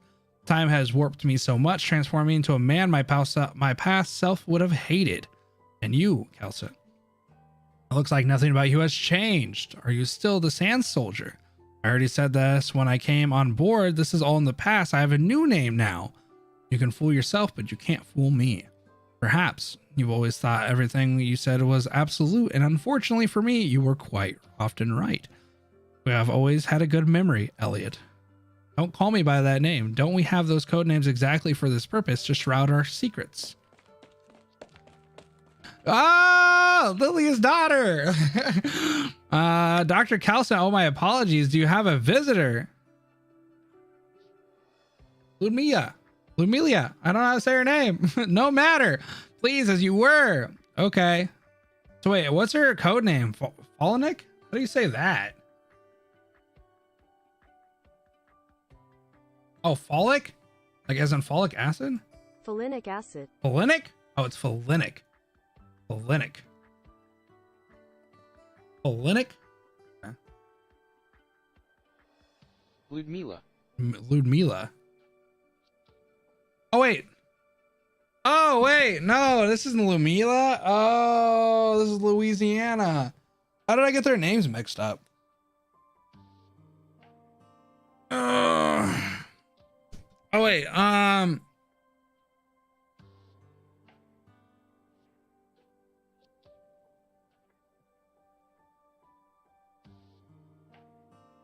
Ludmilla. No, I know that Ludmilla was Crown Slayer, but I don't know. Why did I get them mixed up? That's Louisiana. Louisa. How the hell does Ludmilla become Crown Slayer? Fuck. Wait, who the hell? Oh, wait.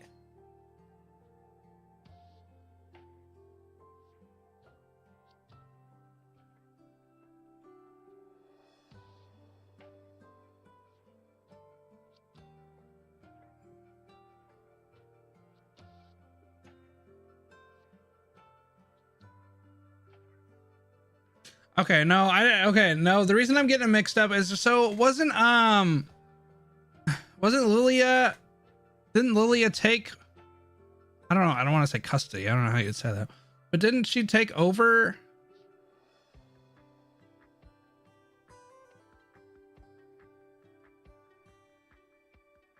Oh god, am I confused as hell? What am I confused by? So I know that this is Lilia's like biological daughter or whatever, but wasn't Ludmilla, whatever, wasn't she one of the daughters of the scientist? What's his name? I always say it wrong. Is it Ilya? I can't remember how to say it. Right? Because Crown Slayer becomes Ilya. Is that how you say his name? Wasn't they one of the sciences? Okay, whatever. Anyway, okay. A messenger from the field office in Victoria said it's a package. Pretty strange too.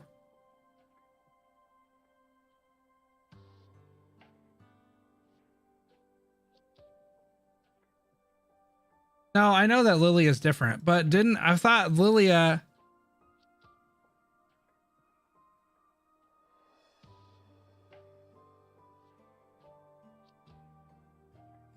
And I know she becomes Crown Slayer because of Tallulah's influence. I'm just trying to remember, how the hell did she get to Tallulah? So wait, was Luis the one that Lilia asked Kal'tsit to take care of? Right? Because she wanted her to take care of her daughter.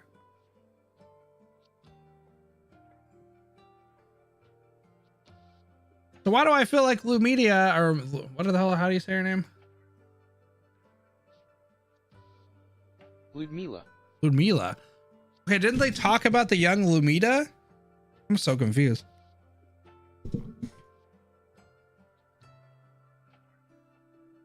Okay.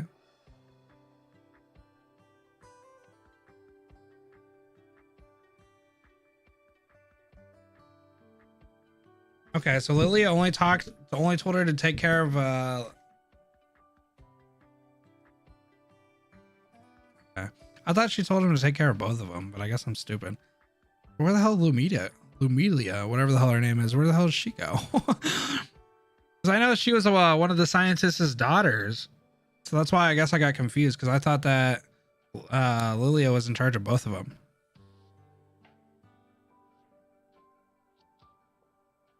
Oh, okay. So wait, whenever they were talking about it in this story, they were just referencing Jacinta Saracusa. There's a lot of science. Well, what's Ilia? I can't remember how to say his name.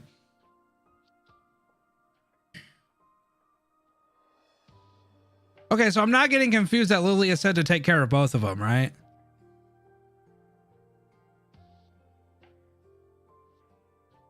But in the past, Lilia did tell her to take care of both. So I'm not getting confused on that part. I just got confused on which one this one was. This is Luisa.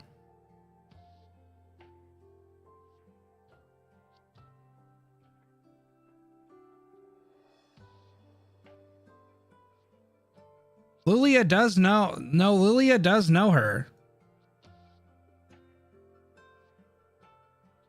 No, I know, David. I'm not trying to figure out her back past, but I know that Lilia knows her because it was one of the other doctor's daughters, or the other scientist's doctors. And I thought she took a charge of her.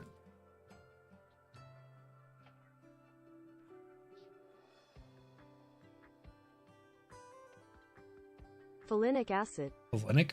What the hell is it? Folinic. All right. Anyway, okay. I know who this is. I thought they're the two of them. A messenger from the field office in Victoria sent us a package. It's pretty strange too. It's not addressed to Rhodes Island, but you personally, logistics has already scanned the package.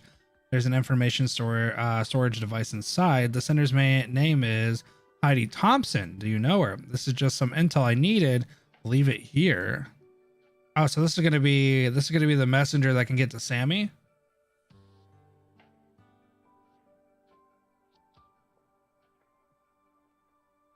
Okay, that is all. So this is Heidi finally getting a messenger for Kal'tsit, it looks like. A new conspiracy, I presume. Watch your mouth. You may not officially be an operator here yet, but you signed a contract. Exactly what I expected our operations advisor to say. Kal'tsit, you pointed out old Ishin to a new direction. And for that, he was forever grateful until the moment he set out on his new journey again. Okay, maybe that's the part that I'm forgetting, Mushu. I just know that they knew about it. I cannot begin to imagine the glory you two shared, but now that my business in Sargon has been taken care of, there's nothing that blinds me to this world anymore. I suppose you'll point me in a new direction as well. Before that, let me introduce you to someone. Here I thought you would keep me close to you. Did you get me a partner? No. You're a commanding officer. A Rhodes Island, a commander. You. Oh. There's someone whom you trust so deeply here. I look forward to meeting that person then, Kal'tsit. You wandered the world for so long. How will you stay here this time? How long will you stay here this time?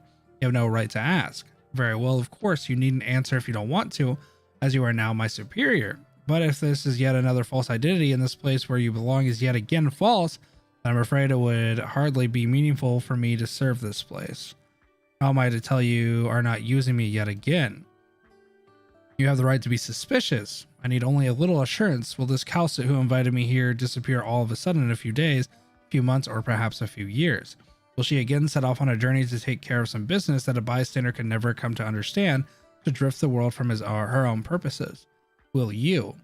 If a simple answer can affect your loyalty to Rhodes Island, then perhaps I must reevaluate this working relationship of ours. I only need an answer. An answer should not be so hard for you. I'll even accept a lie. If it's answers that you want, I have thousands of them. Then please pick any one of them.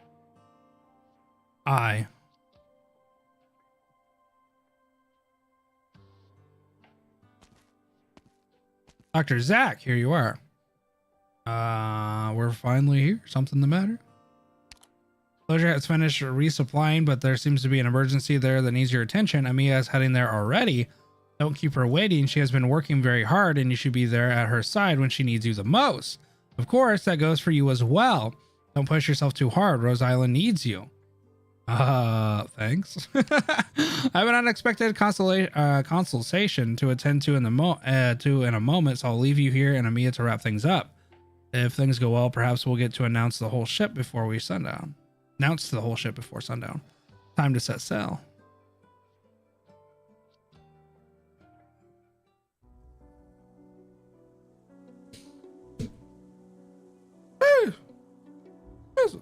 Jesus. Oh.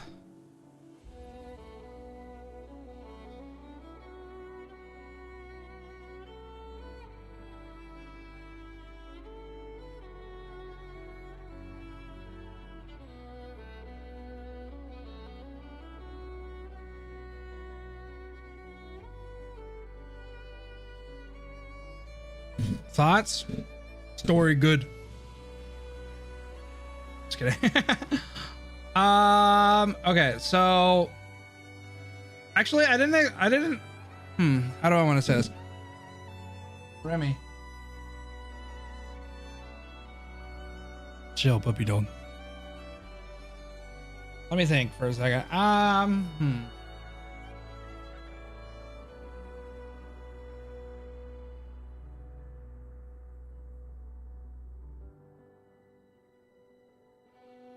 She is old. She's very old. Start with each story. Well, it's kind of hard because my brain's so stupid. I can't really. So basically, though. Yeah, this is kind of a wild scenario. I feel like it came to conclusion pretty well, though. I mean, we had everything kind of wrap up. I am kind of confused why Lilia didn't take her child, because I know that she pretty much was like, oh, if I die, take Louisa. But like, okay, did she mean that regardless though? Like, did she mean like regardless Kal'tsit was going to take Louisa? I thought it was in regards to like if she died or like the plan didn't go well. But then Lilia just goes to Sammy.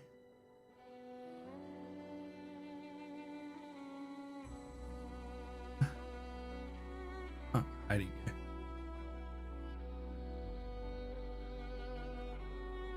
Implied that Lilia was found by Emperor's Blade and killed. So wait, was that the dialogue that was happening between Kal'tsit and Emperor's Blade?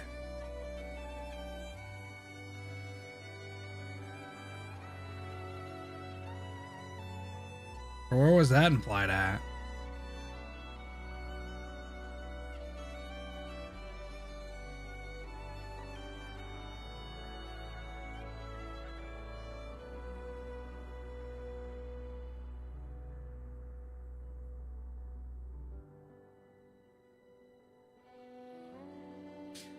So I guess what I will say about the story though is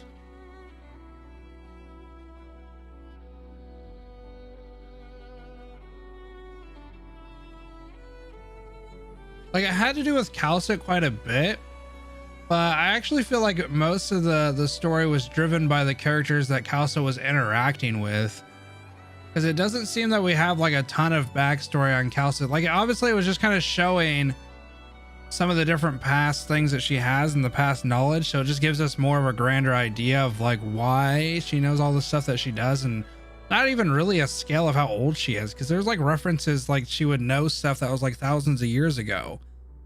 So it's like kind of still kind of a mystery on from like what I understand is she had some like she had a pretty strong tie to Ursus and was basically trying to serve Ursus in some way, and then decided to go on a grander journey of like pretty much saving the world, or like trying to make sure that the stuff that happened with Passenger didn't come to fruition because it was going to be used wrong.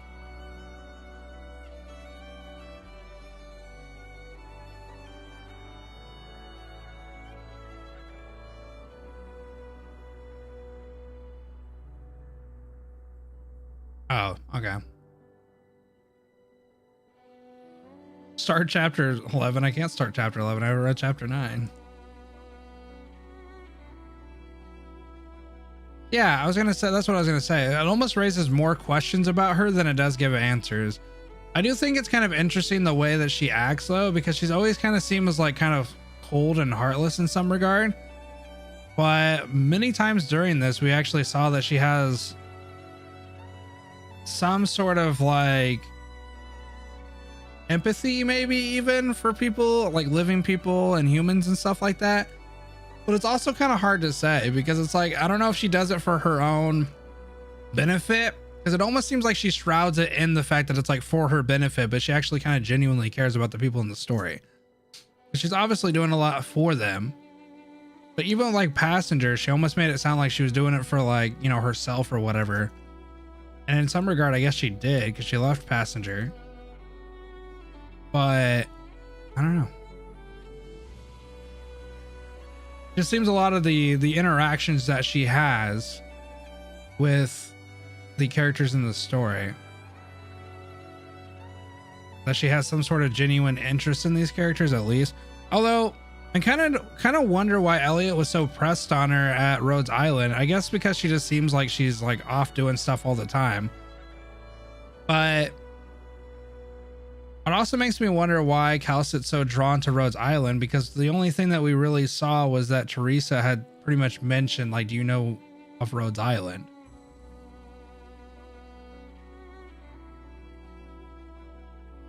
Right? And so that probably enticed Kal'tsit to find more about Rhodes Island, right? And eventually become part of it. Because then Teresa is also part of Rhodes Island, obviously, with Emiya. So did Teresa start Rhodes Island? That's kind of why I wonder why she worded it that way.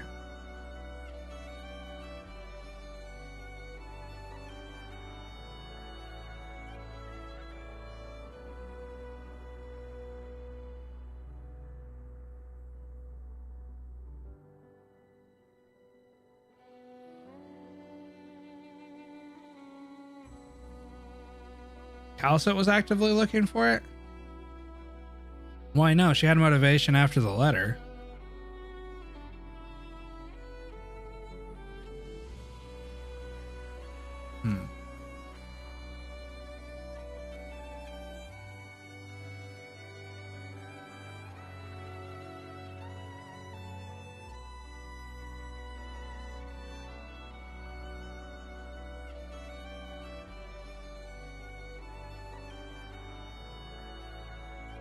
Well, okay, so that's why I was wondering, because it's just like, so Teresa's wasn't actually like referencing the pharmaceutical company. She was referencing kind of like the idea of Rhodes Island, or like the land ship. Like, so she wasn't referencing the pharmaceutical company, because they made that together. Like the grand kind of like, because Rhodes Island is more than a pharmaceutical company. Basically, it's there for people in need, and it's meant to like, basically, you know, in some ways save parts of the world and, you know, just try to do as much good as it can. So I guess that's probably why Kal'tsit's part of it so deeply. I don't know. That's why I got kind of confused when Teresa was like, oh, do you know Rhodes Island? And it's like, you're not talking about the company. You're talking about like the ship and stuff, right? And then they start the company.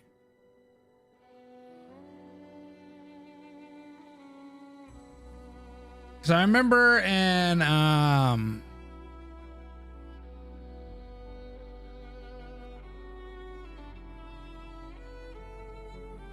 okay, and that's what I thought. That's why Kal'tsit was pretty much on board, because Kal'tsit's been pretty much like on that destiny her whole, like, so that's what she's been doing.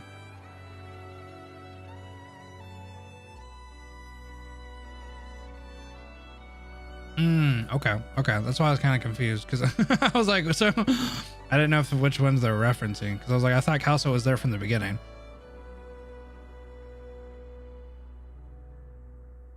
How the hell was it buried into the earth?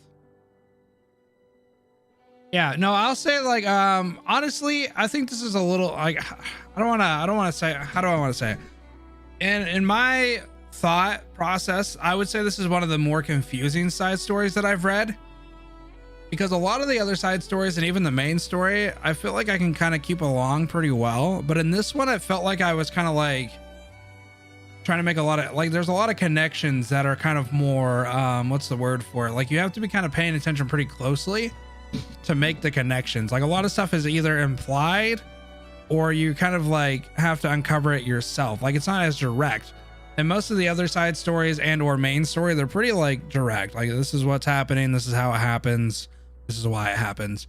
And this one, it was kind of like, this could have happened because of this. It could also happen because of this. Here's kind of a mysterious backstory. Here's kind of how this played out. And you're like, okay, cool. And then it's like, but it could also be this.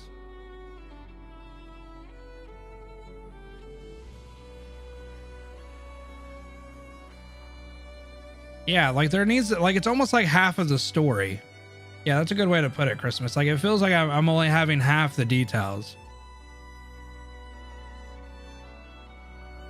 Yeah, and then they're just like referencing stuff in the Wendigos and how they didn't even mention how they became extinct. They're just pretty much like, yeah, Wendigos used to defend the border, and now it's just Emperor Blaze defending against demons and Sammy. And they're like, what? And then Sammy's like this witchcraft place and has all this different, like, you know, witchcraft and dark magic stuff going on. And then so it's like, okay, but like I said, I think this is one of the more confusing ones, but maybe I'm just an idiot, I guess. I don't really know. I feel like I have way more questions and I feel more confused after this one, which is maybe a good thing, because I think the main story is starting to kind of explore some of the different things happening. So this is definitely something that can kind of progress into like the main story, I feel like. So I think the bridge of the gap will probably be into the next arc.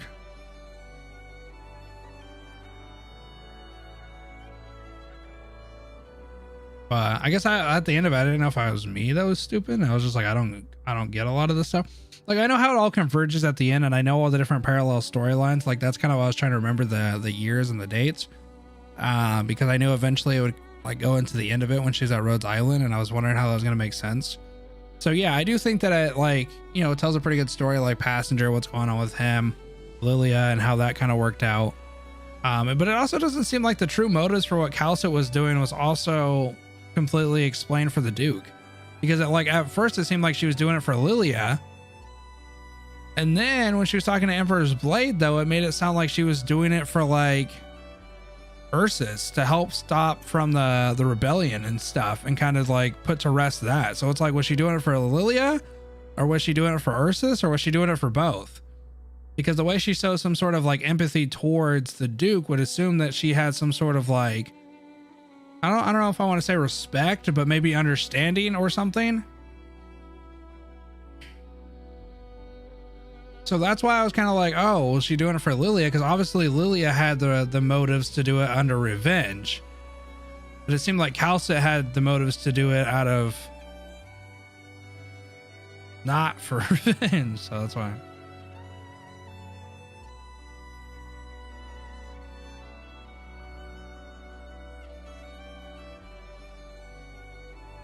Yeah, so that's the other thing is like, I get to like how tied into Ursus is Kal'tsit, because she was definitely trying to make EB like back off. Like there was a couple of times where obviously she was like, oh, I could kill you, I need you to back off.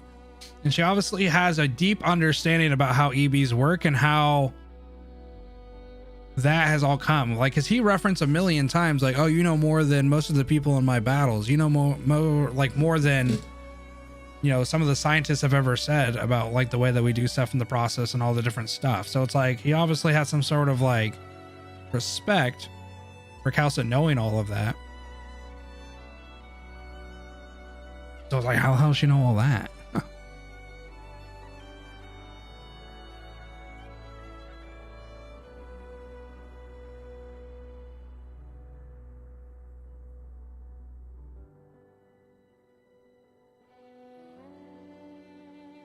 Yeah. It also seems like, yeah, she's always been kind of like in a spot where she's always had to go from place to place, which is why I was kind of like, oh, that's kind of weird that Elliot was like pushing her so hard at the end of the story. But I guess get it, because I guess at that point maybe Elliot doesn't know that she's a founder of Rhodes Island.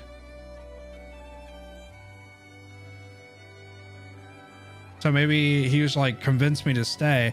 But I feel like Kal'tsit's also on that weird line of like, she never wants to say something that will influence somebody else's decisions. So it's like, even though she could have just told Elliot like, oh, well, I pretty much founded this. Here's all the reasons why I would stay. She's like, well, if I say all that, you'll stay because of what I said. Like she tried to beat around the bush of like trying. And she said that a couple times to Elliot where she's like trying not to make decisions for her or for him. But the only time that she actually said anything towards like actually doing that was when Elliot snapped the Orgianium shard. And she was like, that's like the only time that I've ever really heard Elliot say like that was the wrong choice. Because like any other time that I've ever told, like had her reference like a decision or like something that influenced somebody, she almost has always just left it up to the person or whatever.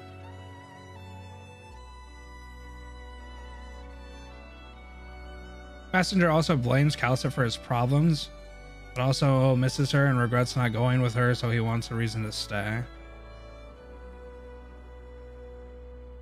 Yeah, that was probably the only time though that I saw that she told like Elliot that, yeah, that was the wrong choice. But I haven't seen her really say something so concrete for a long time. Yeah, she's usually like an observer or somebody that just kind of lets things play how they will, or silently doing actions in the background, but not necessarily trying to like. It's very interesting. It gives me more of like an idea of like what kind of person Kal'tsit is. But again, I think it just raises more questions to me, which, you know, it's a good thing, honestly. I mean, obviously I didn't want like everything that Kal'tsit ever like did to make sense in this story, because I think she has so much more room to be explored. I don't have Kal'tsit, no. But the way that the main story is shaping up, I think a lot of stuff is going to get answered pretty soon. Not necessarily just about Kal'tsit, but there's so many different regions in Terra that we're not even scratching the surface off. Sammy, like, okay, what the hell's going on with their witchcraft and shit like that? Old Wendigos had to use to protect the borders of Ursus. Okay, they made the EBs like pretty much specifically to protect against what's going up on the North demons. Okay, cool. Like, I feel like there's so many different places in Terra that are just like, who knows? Who the hell knows what's going on? And even like we get all a bunch of stuff about the Seaborn. I feel like I don't even know everything about the Seaborn. You don't even get me started on that. We had Undertides, Latifra, and Novice, and I still feel like those are only scratching the surface of what's going on with the Seaborn.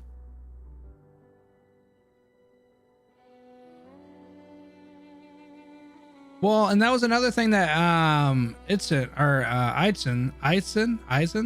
the hell his name is. The Palpatine dude, he was like, he had that vision. Is that vision? And I wonder, I was thinking about it when we were doing it, is a vision of Kal'tsit, is that possibly her L2D skin? Because he was envisioning Kal'tsit in a very different manner than she is now. Eisen, yeah. For some reason I thought it was an eye. Is it on here yet?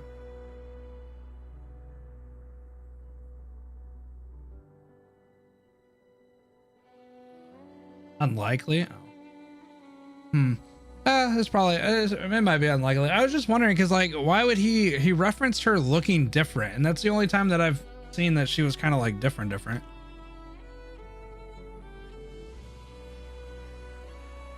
Can I find Kal'tsit's skin?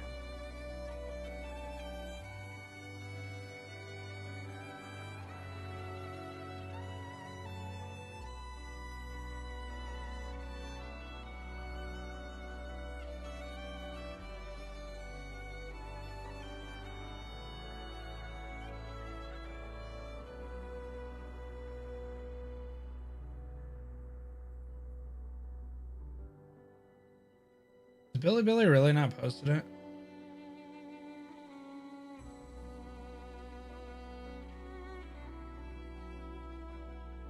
It's not in the game yet, but I thought they'd have it on Billy since they announced it.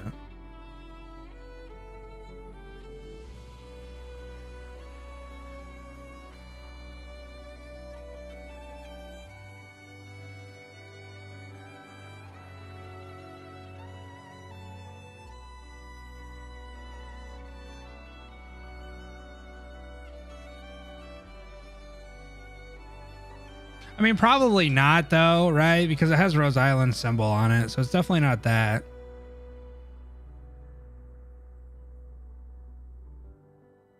It's definitely not referencing this skin. Now that I think about it, just because it has a Rose Island symbol on it. I just wonder where the hell these come from. What are these things?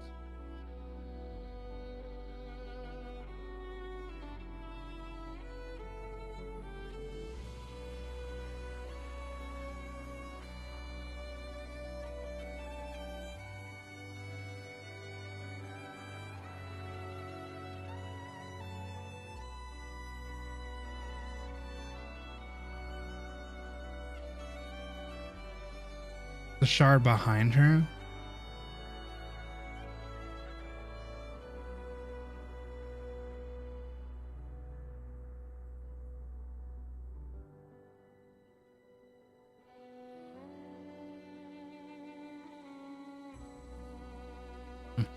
Okay. Well, that was just a theory. All right. Well, anyway, I think that I don't know what the hell's Kal'tsit is doing, to be honest.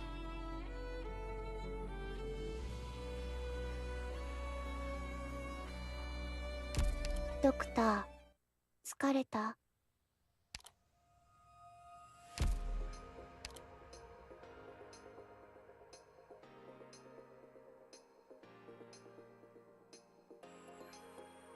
Am I gonna read her files on A ship?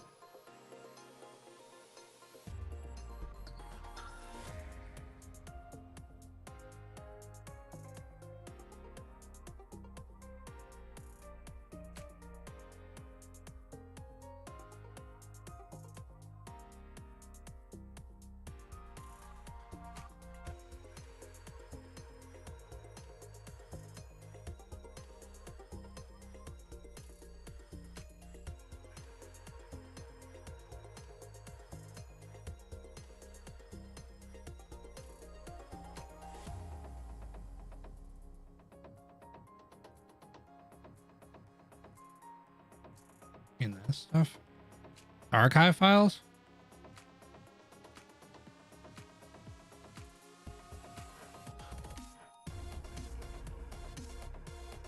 Leader of Rose Island Medical Project profoundly learned.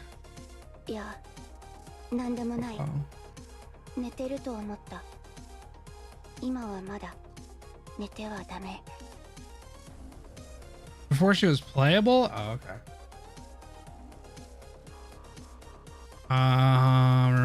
Kal'tsit told me this. My diagnostic conclusions are left to my own judgment. Your attention should all be placed on other infected instead of assistants. Kal'tsit told me this, but from the very first word, I was sure it was a throwaway line meant to throw me off. Remember, there are those who require others to go and help them. Kal'tsit is the sort of person who doesn't care about herself. The reason she is still alive is because she determined there are some things she has to accomplish before she dies. She set her own baseline too low.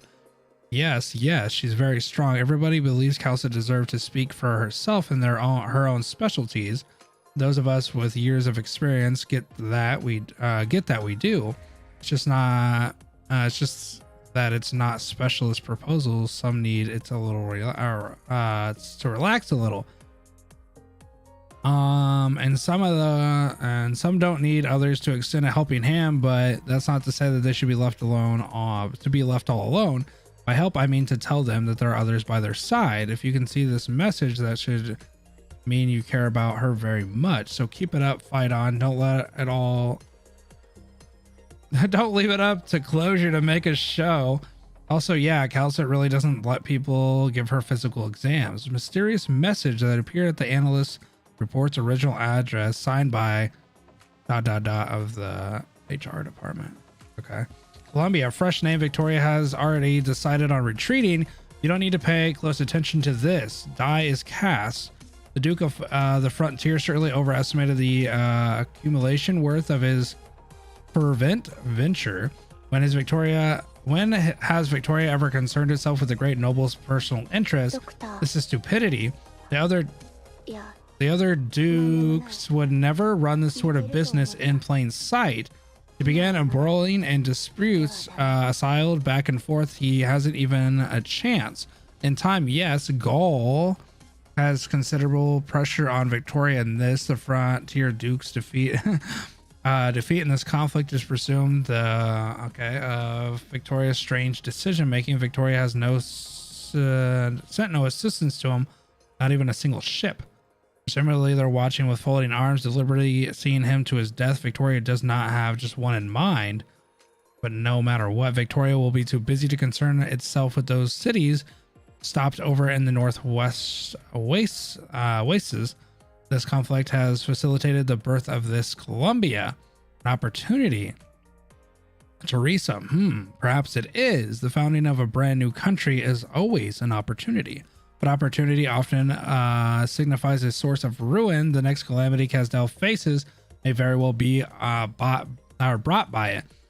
Don't joke with me. I wouldn't do such things now. I can promise you. Wait, you're making fun of me, aren't you? You know, I'm no longer that sort of person. Besides, unlike in the past, annihilating a country now seems hardly a possible thing. Things change, and grasping a country is no longer simple. Even every person has, from the warmth of Orgianium engines, drawn their own notions. They have found their own persons and no longer keep to their laissez-faire ways. Perhaps it's a good thing, yes, if they can preserve. Hardly anyone left could prevent Gaul's realization of hegemony, and Victoria has already lost several cities on end. Unless those few empires could, in the intercess, relinquish their past hatred, impossible. Madmen, lunatics, spectators, and slave owners. If they truly find an affinity. You have a point too. Whether they could find this chance, we can't say. After all, when we have even dared to assert that there could be a future. Oh my god. It is so long, chat. How could this happen? How could this be? Because of this affection, it's likely I'll be expelled from the university, but I already lack the time to attend to such things now. This is Kal'tsit. I already forgot how to say this word, chat. Shit. A Lathanen? Scholar sending out an emergency bulletin. If you receive this message, please pass the news on through the following channels to a messenger. I won't hinder you from learning about the message's contents. A major disaster has just occurred. Presently, judging from bearing an epicenter, could only be in Iberia. Iberia? All signals have been cut off. Wait, what? The epicenter could only be in Iberia. All signals have been cut off, and then the electricity has vanished from my personal channel. There have been a great change in clouds. The ocean's current. This could... Wait, what the hell are we getting into? This couldn't have solely been a result of the current and storm, not even for Iberia. Iberians don't have the capability to cause a disaster like this. Is this Iger or Ager? I can't ever remember. The Iger silence is a form of arrogance. This couldn't be the Iger's doing either. I conjecture the creatures were okay, so let's talk about Seaborn. The creatures were previously witnessed are not Iger experimental products. Is likely they signify the ocean's true present state. The data left behind the islanders is complete match to them. Our sorrowing interference have come true. Iberia has sunk into quiet as if the whole of the south has thus faded away. If we wish to learn the concrete state of things, we only wait till later signal for the messengers. Presently, I can only prioritize informing you all this conclusion. Oh, so this was during her time in Iberia. The coastal country has suffered the unexpected. If Iberia has become the first sacrifice on the coast, then I fear the present state of the Iger itself will amplify in cruelty. May you all be safe. So wait, she left this when she was hanging out. What do you mean no? Is that not when she was over there? The one where she was sent this out. She's definitely referencing being in Iberia, is she not, or no?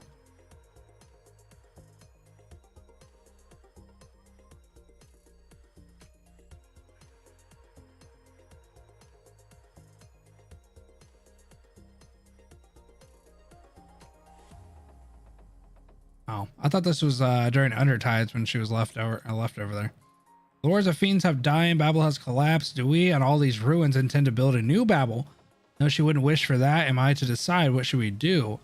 No Eshkelon, I have no right to decide. I am not your leader. I don't have the qualification, let alone that Babel's cause is rendered unable to continue. Even Teresa would fail. If even Teresa would fail, then who would succeed? Kazdel wouldn't be destroyed by this, and yet our mission perished too as Babel collapsed. We've lost the strength to unite Sarkaz. So we could not simply serve the Sarkaz again. No, Teresa knows. Teresa always knew. If it was Teresa who gave me such instruction. Moreover, she believes that this hasn't meant our failure. She believes Babel's mission has already come to a close. I understand. Soon we'll leave Kazdel. Some people won't accept this decision. Let them go. Hardly everyone is like Teresa, able to genuinely leave Kazdel. An ideology needs soil, and a seed does not necessarily need to sprout in its homeland. Yes, orpathy. The problem of treating and managing orpathy. Sarkaz suffer it in great measure. Orpathy is one of the major factors Sarkaz are currently messed with. Correct. It's not Sarkaz alone. Just as Teresa said at the beginning, the problems of the Sarkaz have never been the Sarkaz alone. This concern was one of the many labeled unrealistic at the time. Nowadays, I mean, to become a goal too. Orpathy, as well as the terrifying prejudice brings about require treatment. This is all our new concern, not only because of the present suffer orpathy torment, but also because of ideology, one that drives any prejudice. I don't know. Is a thing that needs soil. Terminal. No, I don't believe so. Turmoil. It is definitely be cured. Terminal illness are simply waiting for the day that a cure can come. I will prove that on this lone point she is wrong. We will soon conduct a first round of voting on this concern. Mia, I will raise her hand.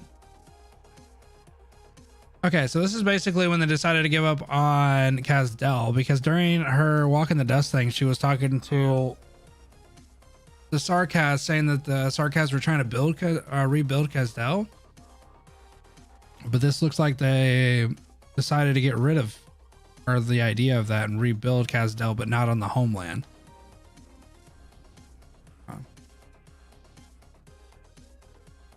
Everything's gone critical again. Here I thought the engineering thing came back for another bite. Didn't I tweak the new facial recognition system to treat Castle 3's new paint job as an intruder? Oh my god. Oh well, don't tell that thing where the ground level boiler had its output reworked too high and made all the pipes flow backwards. No, it couldn't be. Is she gonna catch me for this again? Heck no. If things are serious this time, my funds are as good as dead. Wait, no. Am I even still useful to Rose Island? Kal'tsit, don't spook me like this. Kal'tsit, I don't have much meat on me, you know. Kal'tsit. Who the hell is this? No way. What is this? This has to be like closure, right? No? Yeah. Hold on, personal records. Kal'tsit, what does you already having full privileges mean? I haven't even hacked it yet, you know? PRTS, you there? Can you answer me something? Hold up, this database system is isolated. I was gonna say it has to be closure, right? Just the way she talks anyway. The systems are connected from the PRTS on the ship. Wait. This Rose Island structural diagram isn't right, is it? Where's that vacant bit up come from? Theoretical design of third generation. I'm not gonna say that word. We have a contrafute of this grade anywhere. Overpack. Okay. Okay, so Kal'tsit, the moment you read this, the ending act must already be played. It only took a moment before I thought to hide this letter in your office desk. If you were not sitting down to reminisce in this piece, I'm sure you wouldn't find this letter. These words are written for you in times like this. Do you still remember all the theories you taught me? I always remembered. You said the earth we knew was but a layer of mud littering upon a celestial orb. You said our different forms were not created, so we crawled along before we learned to walk. You said the stars beyond Skyville are arcs sailing through the stellar lane. The wondrous things you said, Kal'tsit, I remember them all. You once said more than seeking, since in our action you wanted to learn of the answer of yourself. And for so many times you asked, of all of those I've committed to this landship, of the reasons I commit to it very much. I feel the answer is very childlike, so I never directly responded to your question. Kal'tsit, I sense your loneliness because you feel you have none of the same kind. Kal'tsit, you shall have my answer at very last. I hope the Rose Island can be a place you name home, an island you can always return to. Once I thought too to witness such future with my own eyes alongside you, but yet there's no antidote to loneliness. There's no end to end nomadic wandering. There's no cure to terminal illness.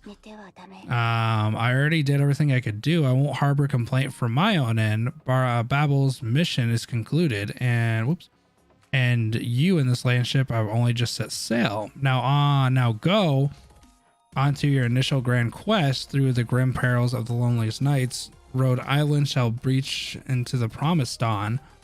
That future with cells on the tender earth that belongs to you all. I'm not the same as you. I'm not the same kind as you, Kal'tsit. I cannot explain away your puzzlement, but I've always been your companion and still will be, unsigned. Her Majesty once said it was Dr. Kal'tsit who directed the main cabin's flow evacuation. Nowadays, occasionally you'll see Kal'tsit hurrying past alongside, then stop out of nowhere, and then trace her hand across the surface wall. I wonder just what this landship means to Kal'tsit.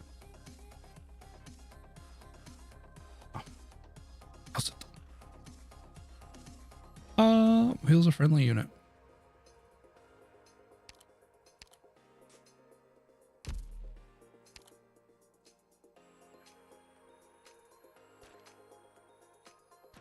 You click a recap? Imagine I just watched a recap. Prelude to Dawn.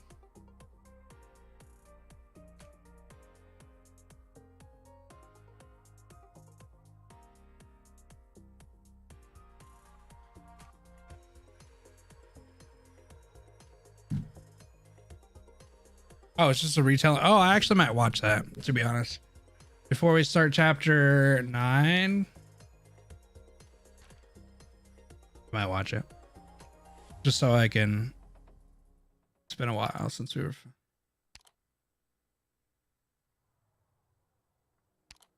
I have 2,600 freaking CC currency. It definitely feels like Kal'tsit has a problem with like connecting to where she lives.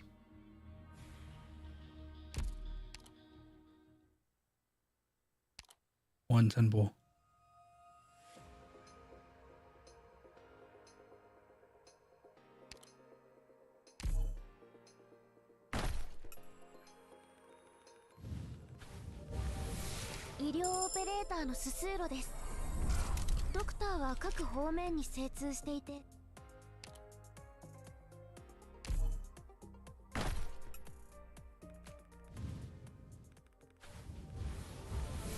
We go until the first white bag.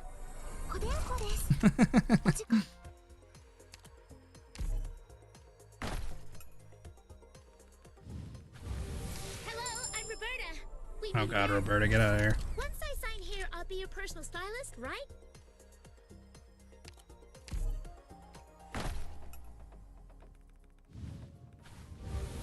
Hello, I'm Myrrh, Myrrh. an herbalist.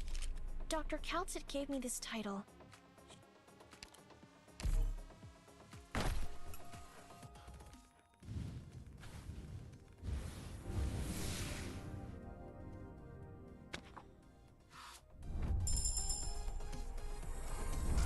Let's go. Starting today, my squad and Paprika. I are at your beck and call, Doctor. Call me Paprika. You seem like a solid employer, but you're still on probation. I've got my eye on you.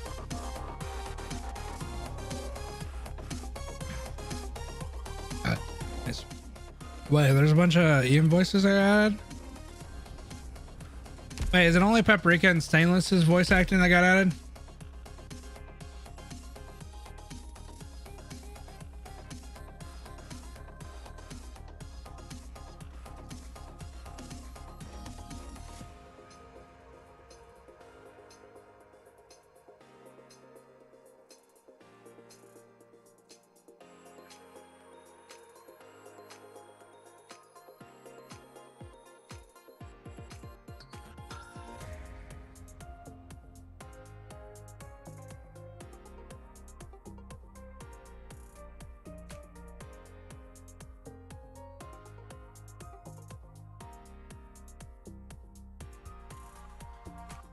Somebody freaking added me.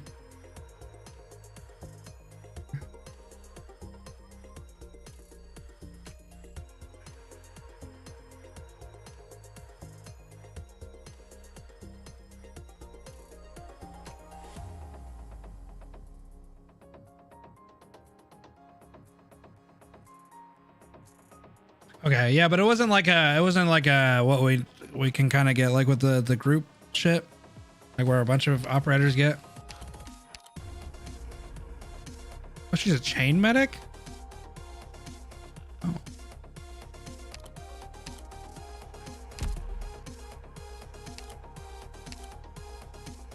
Got any salt on you, Doc? Here, give me some. I made potatoes. They taste so good when you sprinkle salt on them. We eat them like this a lot when we're out on a job. I roasted some fruit too. Take it to W and Enos. Don't tell them it's from me. Got it? Spoilers? What? Spoilers? Wait. Take it to W and Enos. What are you fucking talking about? Paprika, don't spoil me like that, you shitlord. I swear she just spoiled me. Yeah, I know. That's what I know she's alive, but I didn't know she was already on the well, because like the way she talked, it made it sound like she was already at Rose Island. And I also read the yeah, I know. I watched the CN shit, but I don't know. We're just saying, for people who don't like spoilers, spoil. All right, chat. Damn, we're caught up basically to that stuff. Oh wait, so our friend Novice is in here, so we can read it. I don't think I read all of it. They should have read up to chapter 11. Just came out. All right, so we're caught up to the main story.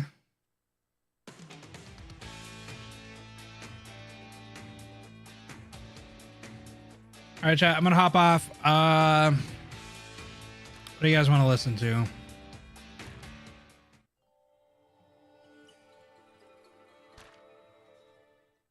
What a brawl.